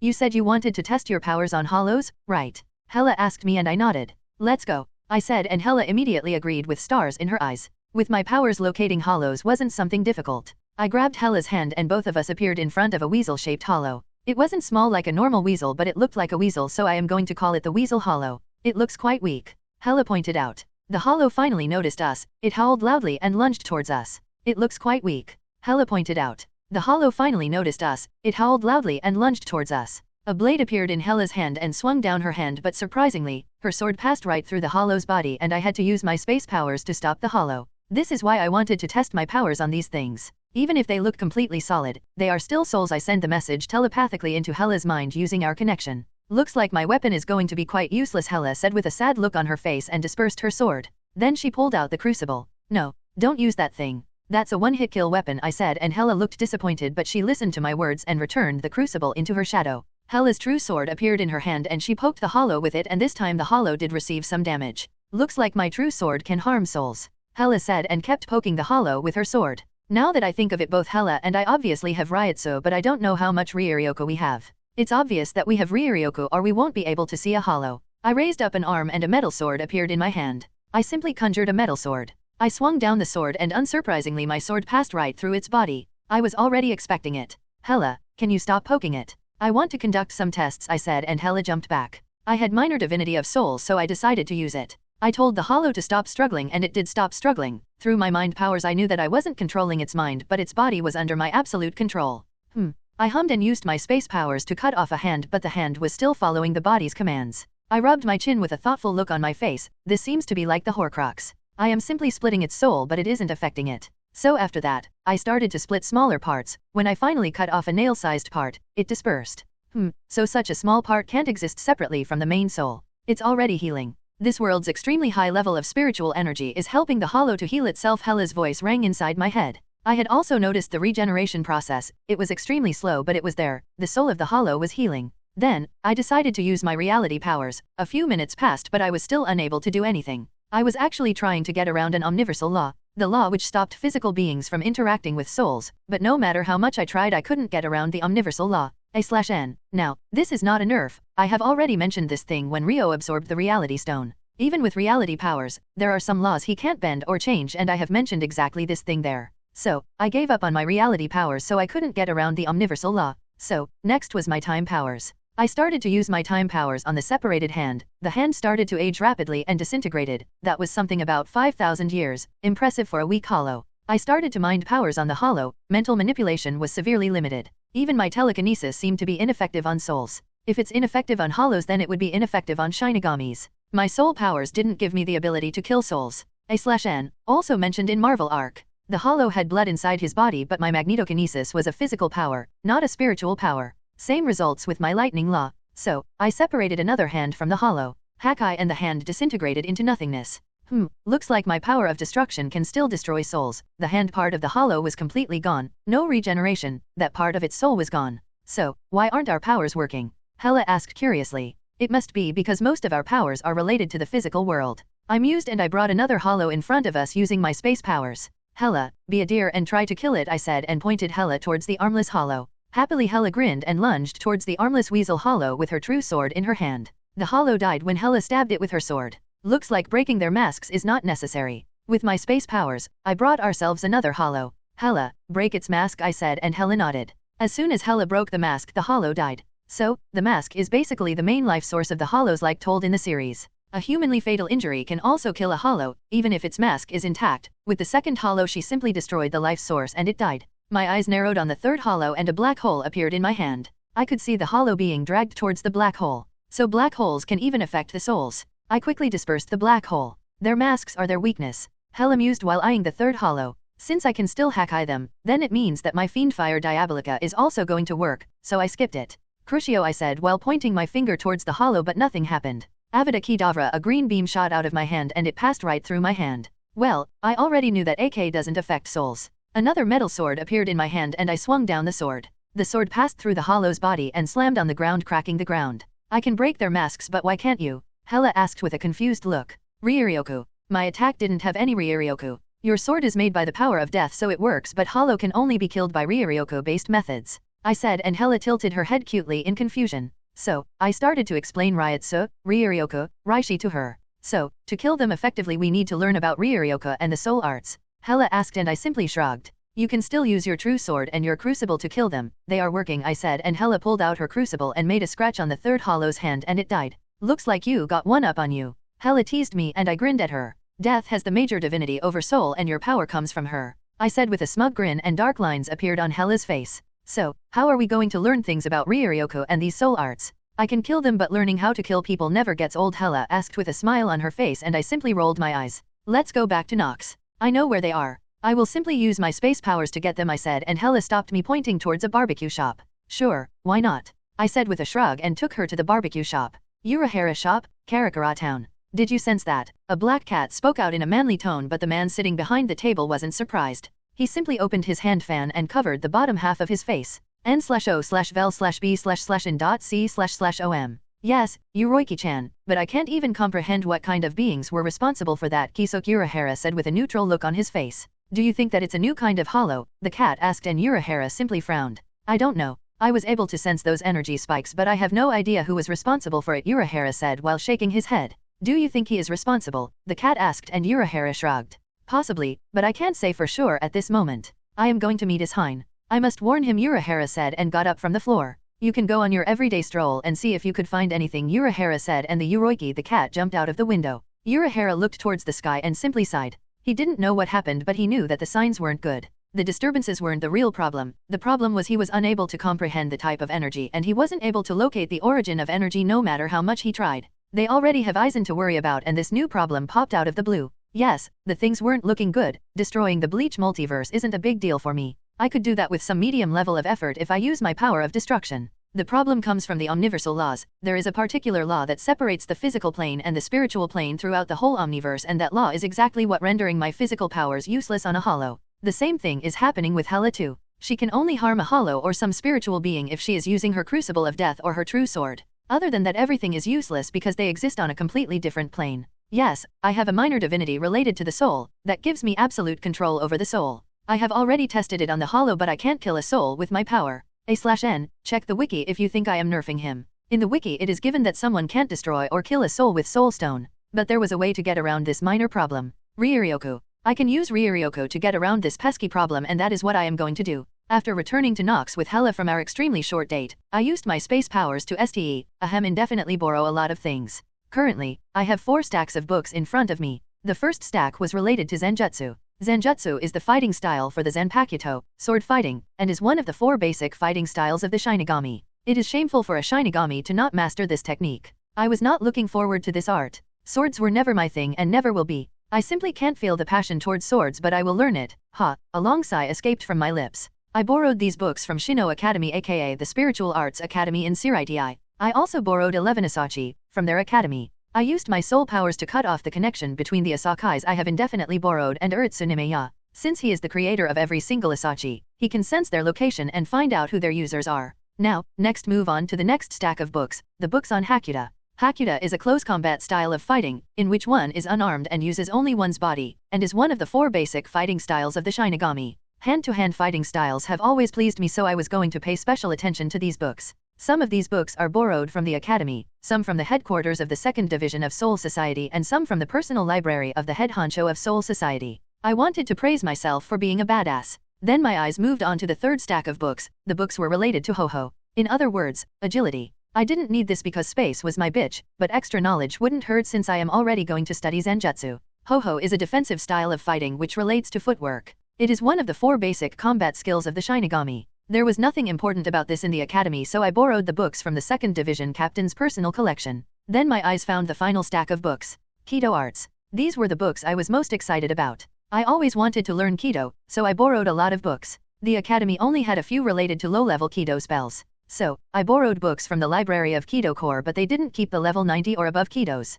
So, I raided Aizen's and Captain Commander's personal collection and I wasn't disappointed. Keto is a form of Shinigami combat based on advanced spells. These spells are produced with strong Ryuryoku and fall into 2 categories, Heido for direct attacks, and Bakudo for battle support. It is one of the techniques in the Zanki, the group of Shinigami primary combat skills. Keto spells are triggered by an incantation. Experienced users can trigger them without an incantation, though the effectiveness of the spell may be diminished. We have to read all of these? Hela asked, and her eyebrows started twitching and I simply shrugged. You can skip them, but it will be your loss, I said with a grin on my face, and the twitching on Hela's face intensified. I knew what buttons to push. Fine, bring it on. I will learn all of this, Hela declared proudly, and with a smug grin on my face I froze the time for everyone except us. I started with the books on Zenjutsu and Hela also did the same. Unfortunately, Hela was a Grandmaster level swordswoman, so simply found the books useless. I was very little interested in Zenjutsu, so I schemed through the books at a rapid pace. With my mind powers, it was something very simple. There was not much to learn except the katas from the book, so I stored the katas inside my mind and picked up an Asachi and handed one to Hela. We needed to imprint our essence on the Asachi to get our own Zanpakuto. At least I will be getting a new sword out of this. Hela mused and I nodded in agreement, though I have no idea what kind of sword I was going to awaken. Next, Hela moved on to the Ho-Ho books while I picked up the books about Hakuda. The katas weren't much different from what Rumi had taught me in the MHA world. All the katas were completely straightforward. Only punches, kicks, elbows, and knees. Shinigamis might have given it a fancy name like Hakuda, but it was basically normal martial arts. So, I quickly made my way towards the books on Keto, and this time I wasn't disappointed. I quickly schemed through all the books and stored the knowledge in my mind. I can practice them later. Hela also still reading the Ho-Ho books, so I decided to leave them for later and concentrate on my Zanpakuto. I accelerated my own time and started to use my soul powers to imprint my essence on the Asachi. It took me only an hour to finish something like that, and I had to use all of my willpower to keep my Zanpakuto in a normal and manageable size. With my Ryutsu, I would have a solar system-sized long sword. It would have been really comical. Oh, so, you already formed your Zanpakuto? I didn't expect anything less from you, Hela said in an impressed tone, and she finally put down the last Ho-Ho book.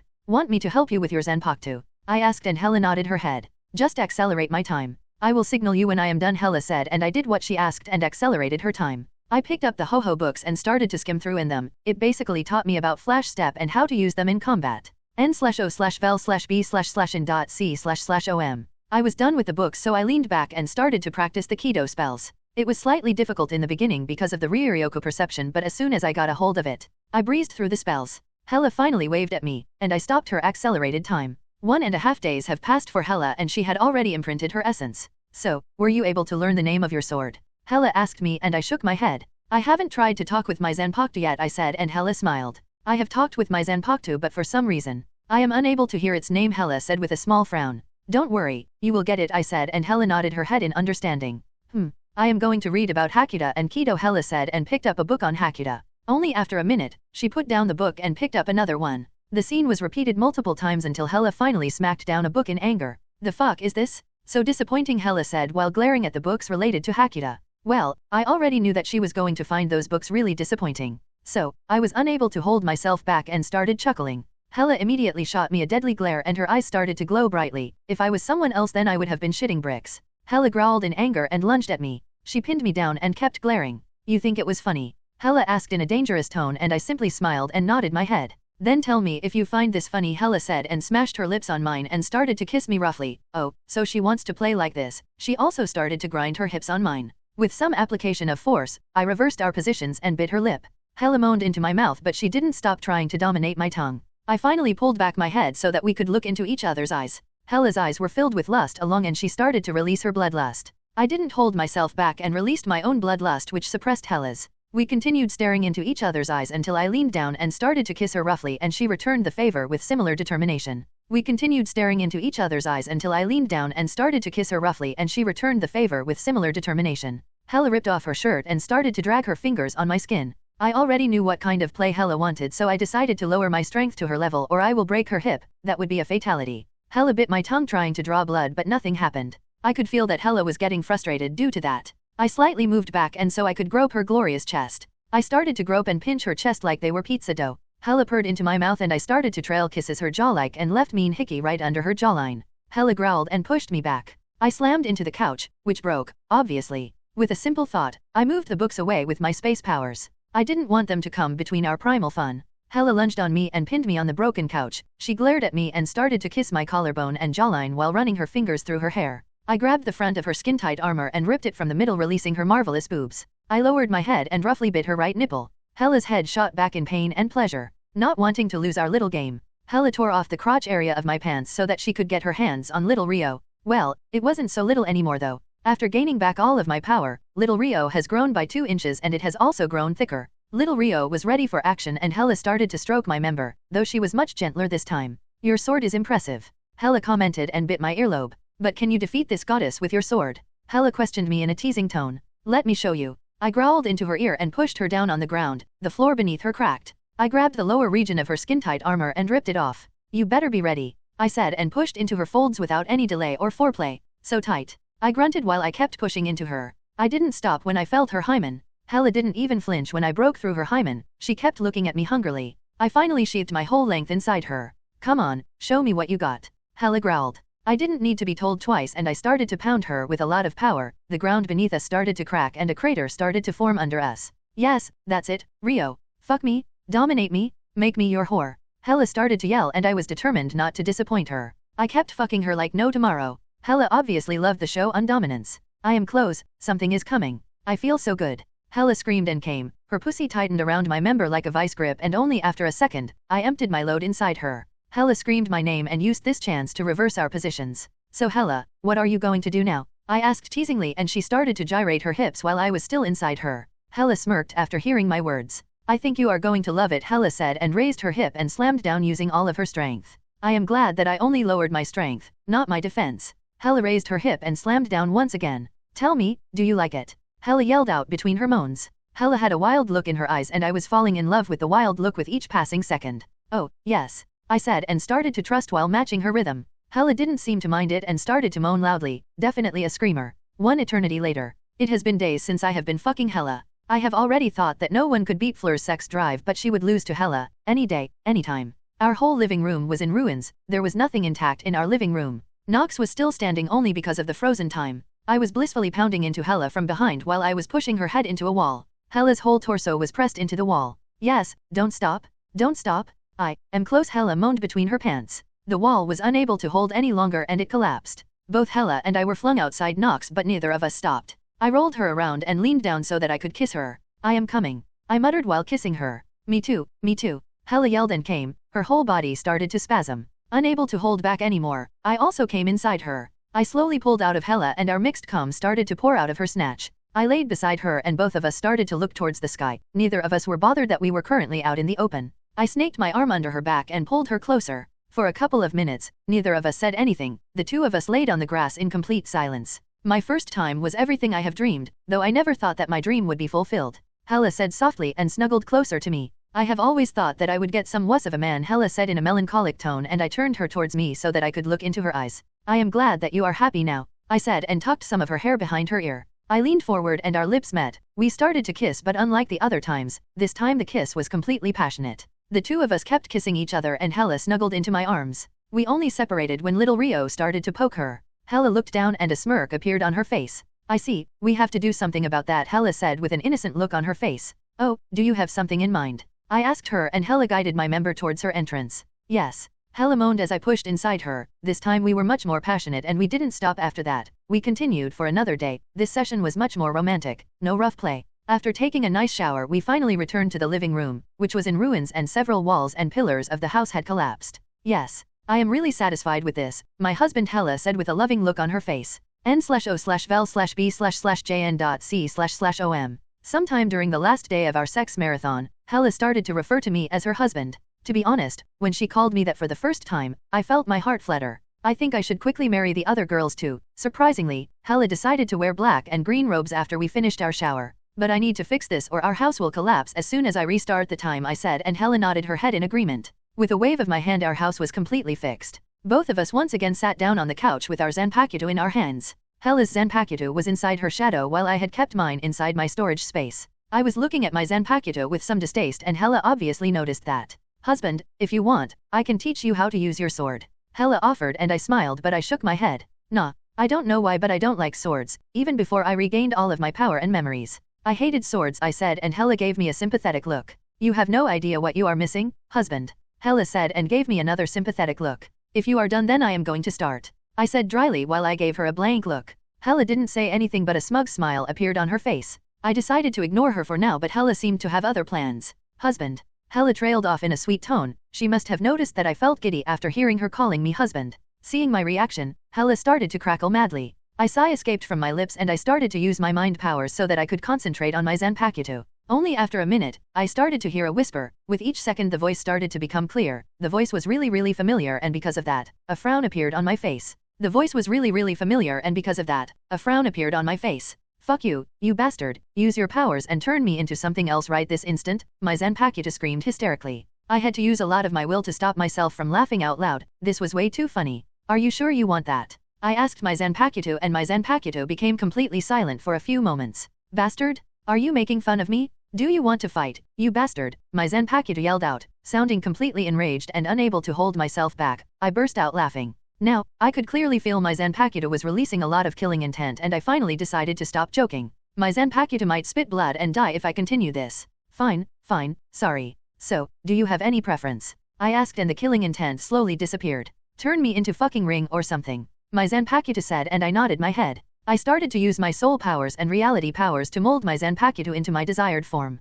My Zanpakuto transformed into a ring, a black ring with a glowing purple stripe in the middle. The inside of the ring was also glowing purple. I slowly put the ring on the middle finger of my right hand. Are you satisfied now? I asked my Zanpakuto. Image here. Yes. I am really glad and satisfied now. My Zanpakuto released a relieved sigh. Why were you being so cruel to me when I am a copy of your whole personality? My Zanpakuto said and started to pout. If I could, I would have destroyed you completely. He continued his rant. Yes, my Zanpakuto was an exact copy of my personality but there was a huge difference between us, the gap between our powers. Yes, fine. So are you going to tell me your name? I asked and my Zanpakuto ring glowed slightly. Sure, no problem, my Zanpakuto said in a dismissive tone. Yep, he was just like me. So, listen carefully. My name is... My Zanpakuto said and I immediately sensed a change in the connection between myself and my Zanpakuto.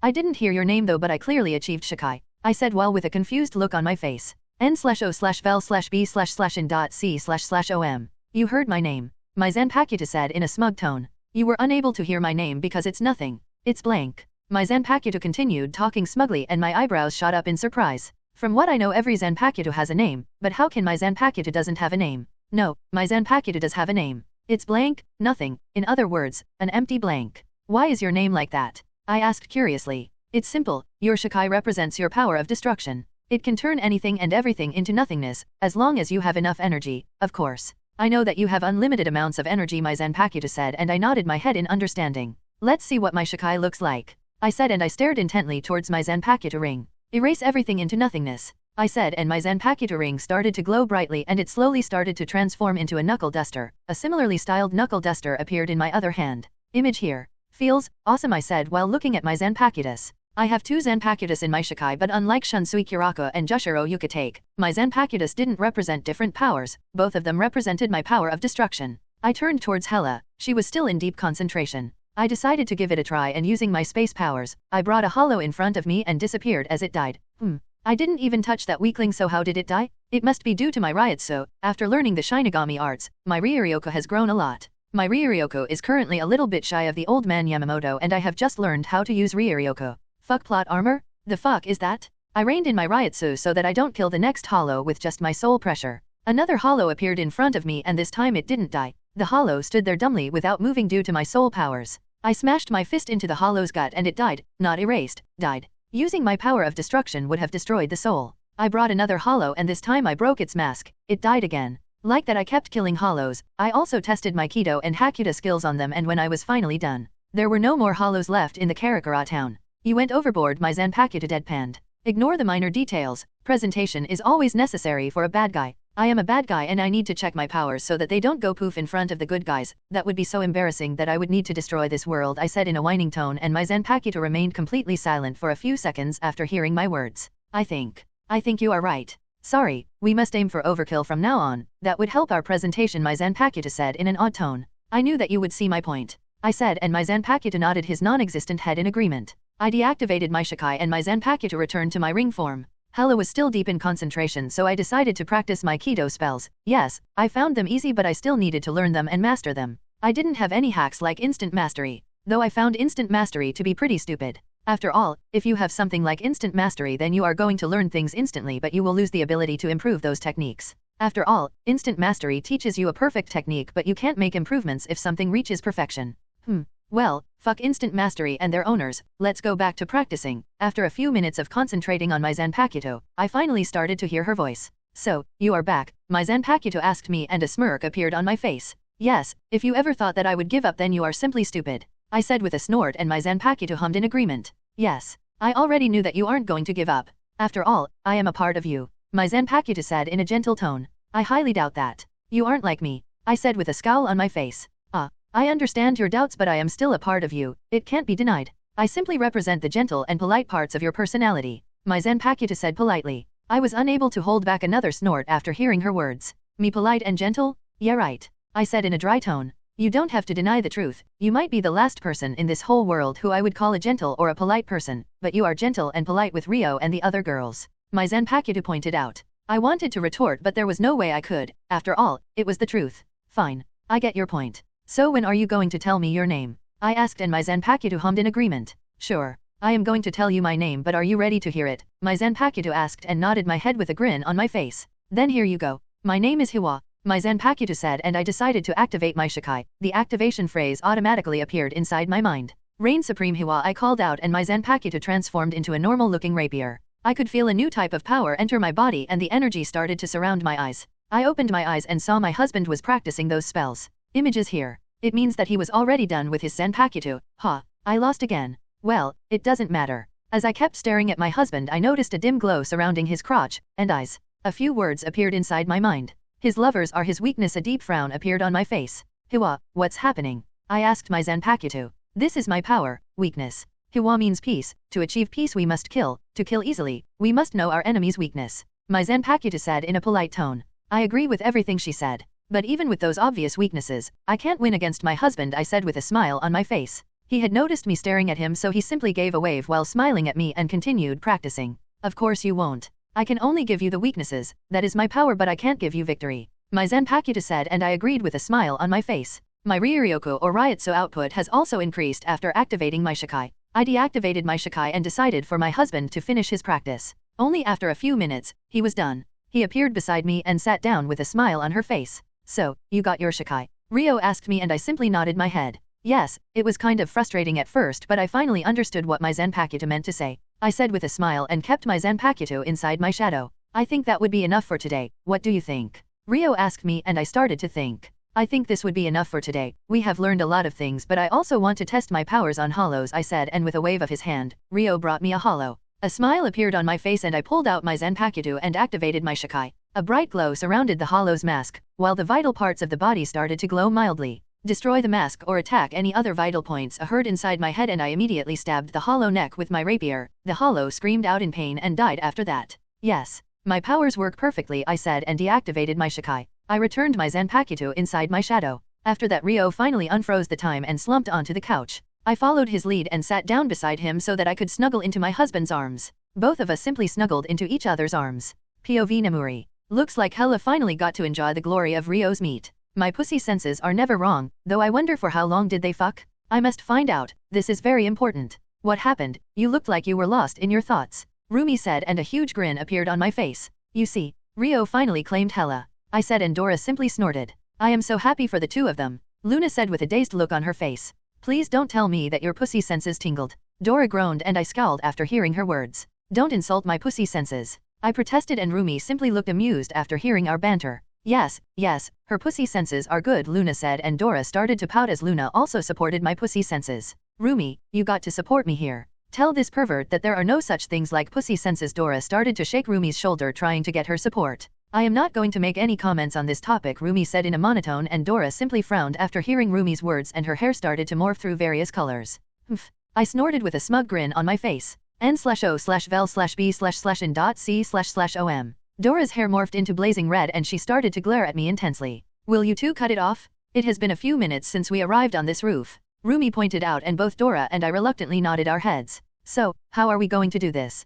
Dora asked while pouting, and I conjured a paper and a pen. I started to write down our plans. Dora was going to visit some companies. She was going to impersonate the bosses of the respective companies I have mentioned, and then she would transfer the ownership to me. Rumi's task was slightly easier than Dora's. Rumi was going to take over the biggest nightclubs and the underworld markets. Both Rumi and Dora were completely fine with their respective tasks. While they were busy doing that, I was going to attack Wall Street. Some liberal use of the Imperious Curse, and after a few hours, I will be the richest woman on this planet. Luna was going to accompany me since we needed to acquire media outlets too. I was going to become a rich businesswoman in just one day. Good luck. I hope that the three of us can complete our tasks as quickly as possible. After all, we are doing this so we can enjoy marvelous food without hard work, I said in a dramatic tone, and both Rumi and Dora nodded their heads. Their eyes were filled with determination. Luna was being Luna, so she simply smiled. For marvelous food, Dora said while drooling and extended her hand. For pudding, Luna said, and all of us agreed. All of us knew about her love for pudding. For glorious food, Rumi said and extended her hand. Rumi placed her hand on top of Dora's.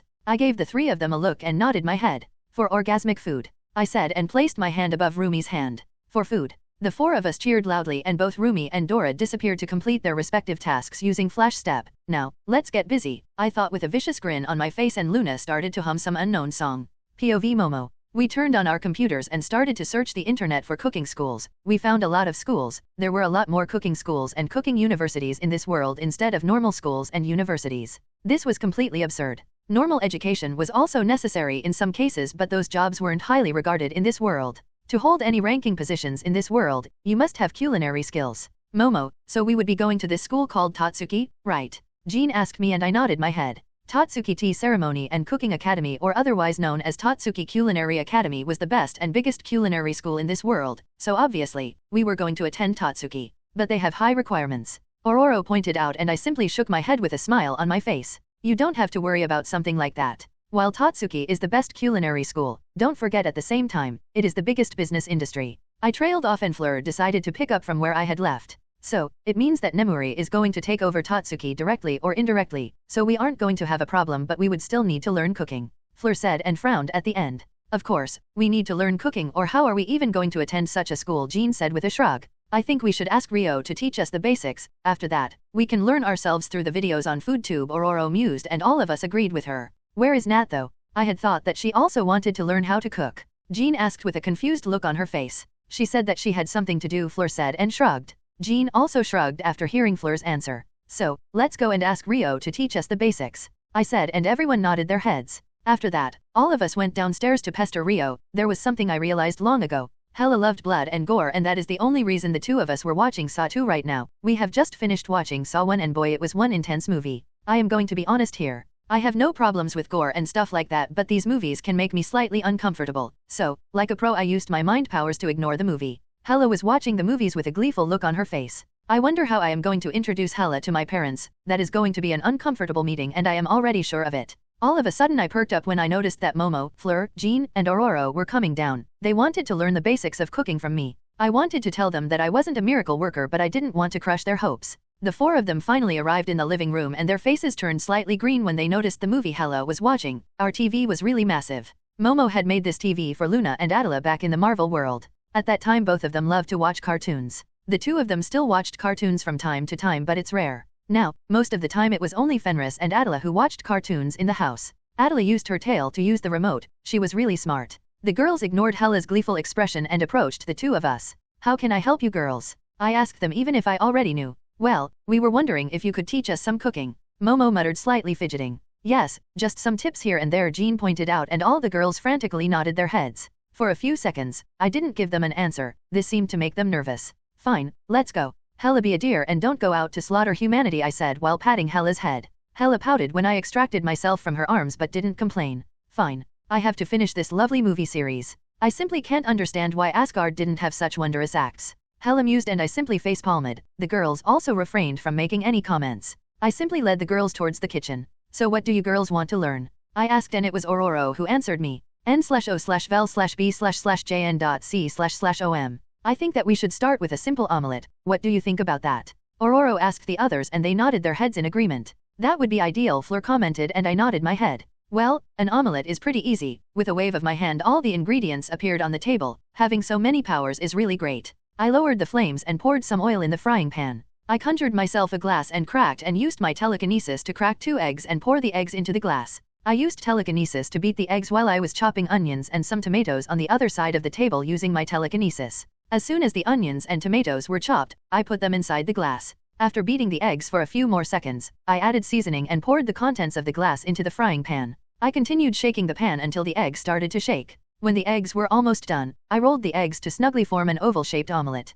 That looks way better than I had made previously. I took a small bite and I was completely gobsmacked. The omelette was so good that I wanted to melt away. This was so good, but why the hell did my food become so good all of a sudden? I heard 4 moans and my eyes finally found the girls. The girls were eating the omelette with a blissful look on their faces. This is so good. Momo moaned and placed her hand on her cheek. She looked really content. This is very delicious, Fleur exclaimed elegantly. This is so good. I simply want to get lost in all these flavors, Jean mumbled under her breath. Rio, can you make us a few more of these? Ororo asked me in a hopeful tone, and who was I to deny, and I also wanted to check my theory. I brought more ingredients using my space powers and started to make omelets. I was making 5 this time. After all, I wanted to eat one myself. I noticed the girls were noting down everything I was doing while watching my actions intently. It only took me 5 minutes to finish the omelets. I took a bite once again and found that the omelette was slightly better than the last one. The change was very small but still noticeable if you were looking for it. Now, I have finally confirmed my theory. The food was so good in this world because of the food energy in this world. I have noticed that the ingredients were also good in this world. The favors were a lot more pronounced. The same energy was making my food so good. After all, I have never made such delicious omelets. The girls happily ate their omelets with a blissful look on their faces. They were also making comments on the omelette from time to time. Why don't you girls give it a try? I asked the girls. According to my theory, it was possible for them to learn cooking, even if they make something disgusting like Saga now. The food energy of this world is going to make it delicious. Though I don't want any of them to turn into Saga now, that would be really bad. Are you sure? I don't know if I could make something like this, Momo said nervously, and I simply smiled. You won't know until you try. I have never made omelets so delicious, I said, and Momo nervously nodded her head and agreed to give it a try. The other girls also wished her luck. Momo finally took a deep breath and picked up the frying pan. POV Nat. I was confused. I have seen how these guys were making carrots. I have noted down their recipe, but I didn't find anything special. This is what confused me. They made carrots the normal and usual way without anything new. For now, I decided to return to Nox. I will get more chances. I wonder if Momo and others found something interesting about food. I finally entered Nox and grimaced as soon as I noticed the movie Hella was watching. I might have been a spy with a strong gut, but I don't want to watch people ripping apart other people's gut. I headed straight towards the kitchen. I wanted to have a drink. I sensed Rio and the girls in the kitchen. Maybe Rio is making something for them, but as soon as I entered the kitchen, I froze. Fleur was cooking while Momo and Ororo were helping the said woman. Fleur was an elegant woman who was good in research and making stuff, but she was utterly useless in the department of cooking. She had the ability to burn water and I had no idea how she achieved that feat. But now, she was cooking. And from the smell she is doing a damn good job. Is this the end of the world? Before I could contemplate any more on this topic, Rio called me out. Nat, good to have you back. Come and have a seat, Rio said, and I robotically nodded my head and sat down beside Jean. I was still stunned due to the scene in front of me. Fleur finally finished cooking and put the omelette on a plate. Rio and the girls took a small bite and all of them nodded their heads with a pleased look on their faces. This must be a dream. I pinched myself and felt a sting. Yep.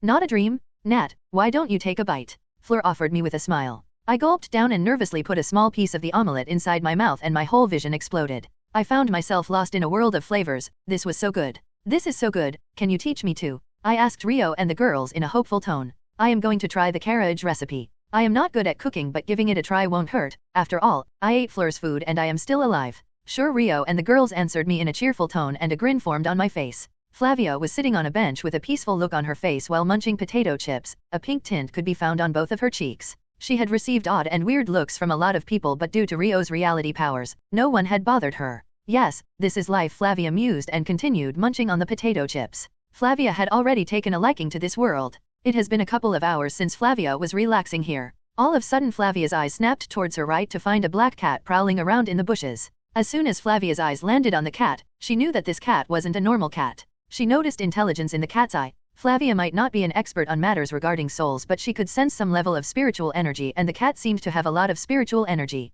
Even though the cat could be a threat, Flavia simply shrugged and decided to pay attention to her chips. The cat had also noticed Flavia's gaze, and the cat was now staring at Flavia with a calculative look in its eyes. After a few seconds, Rio's power started to affect the cat. The cat simply stretched its body and jumped into the bushes. The cat completely forgot about the bald woman dressed in robes, eating chips in the park. Urahara shop? Karakura Town. So, why did you call me here? You know, I hate it when someone ruins my afternoon nap, Hirako Shinji said blandly while scratching his ear. Yes, we know about your beauty sleep, Shinji, but we have more pressing matters to discuss now, Kurosaki Ishine said with a flippant look on his face. That we have. Shinji's eyes narrowed and his voice was completely cold. So, Kisuk, did you find anything? Ishine asked Urahara Kisuk, who had a neutral look on his face. No, but as of now, all the hollows have disappeared from the town, Kisuk said and covered his face with the fan. Do you think Aizen is involved? Ishine asked with a frown on his face. No, I don't think so. Aizen gains nothing by doing something like this. This might alert the Siritii. A deep manly voice was heard from the window. All of them turned around to find Kat Uroiki sitting on the window.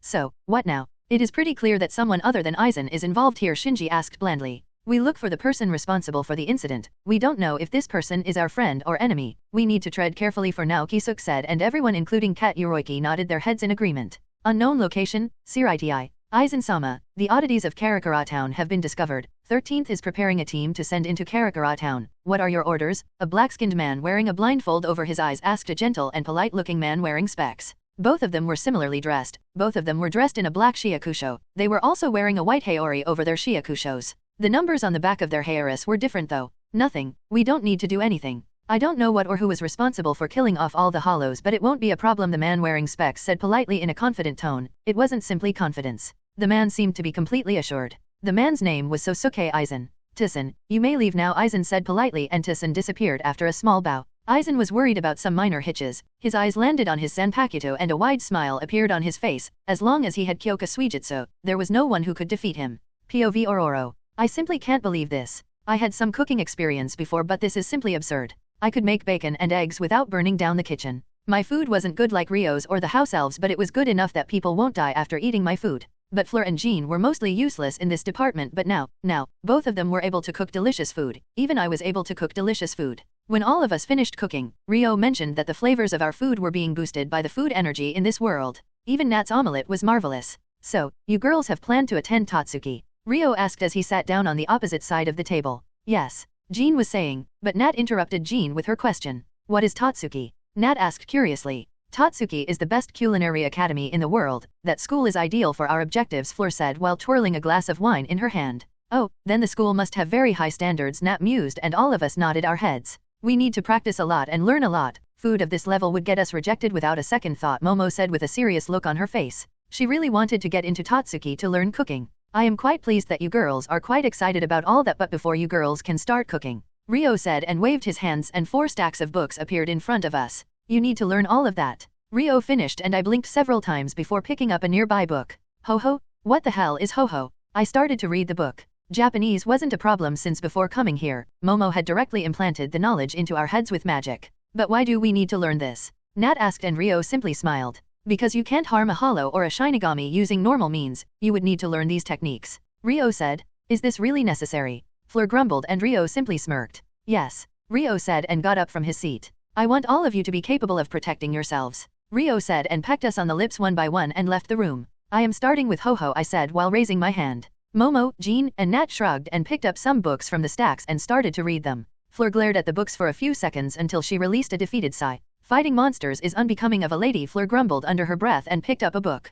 POV Rio. It has been a week since I asked the girls to learn Shinigami arts. Luna was Luna and she used her vision powers to learn everything and skipped out of the room with a bright smile on her face. Luna had also learned the name of her Zanpakuto, but she said that it wasn't the right time to awaken her Zanpakuto. She said that she was going to awaken her Zanpakuto in a month and I had no problem with that. The other girls weren't so lucky. Nemuri, Dora, Rumi, and Luna had returned after 2 days. It took them 2 days to acquire everything they wanted, and to be honest, they have acquired a lot. Now, Nemuri and Dora controlled the majority of food organizations spread around the world, while Rumi controlled all the nightclubs and the entertainment section of the market in the US. Rumi wasn't business-minded, so she was just a figurehead, while Nemuri was going to control everything from the shadows. Luna has acquired a lot of media outlets, and as of now, she controlled 40% of world media. That's a lot. I didn't bother to stop the time as everyone was already here. Flavia also decided to learn everything because she was simply curious. Flavia told me about the odd cat she had seen in the park and I simply smiled. I have already seen the scene. After all, I am omnipresent.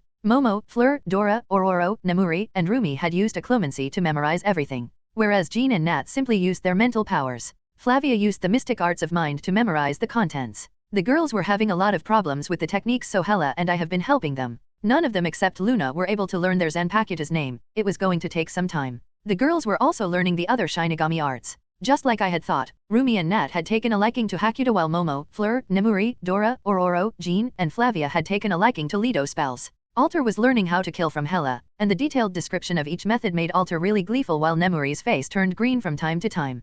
Karakura town is currently crawling with Shinigamis, and that is the reason why I had decided to teach the girls at this moment. I didn't want any of them getting surprised. What are you thinking about? Jean asked me while she laid in my arms. n/o/vel/b/in.c//om. Some not so important stuff, I replied with a grin, and Jean started to pout. If it's not so important then you should pay more attention to me. Jean whined and started to trail kisses on my chest while her hands were hungrily caressing my abs. Ah, yes, then I must ask for forgiveness, don't you think? I asked Jean, and she raised up her only to show me her wide grin. Of course, that is why you are going to lay down and...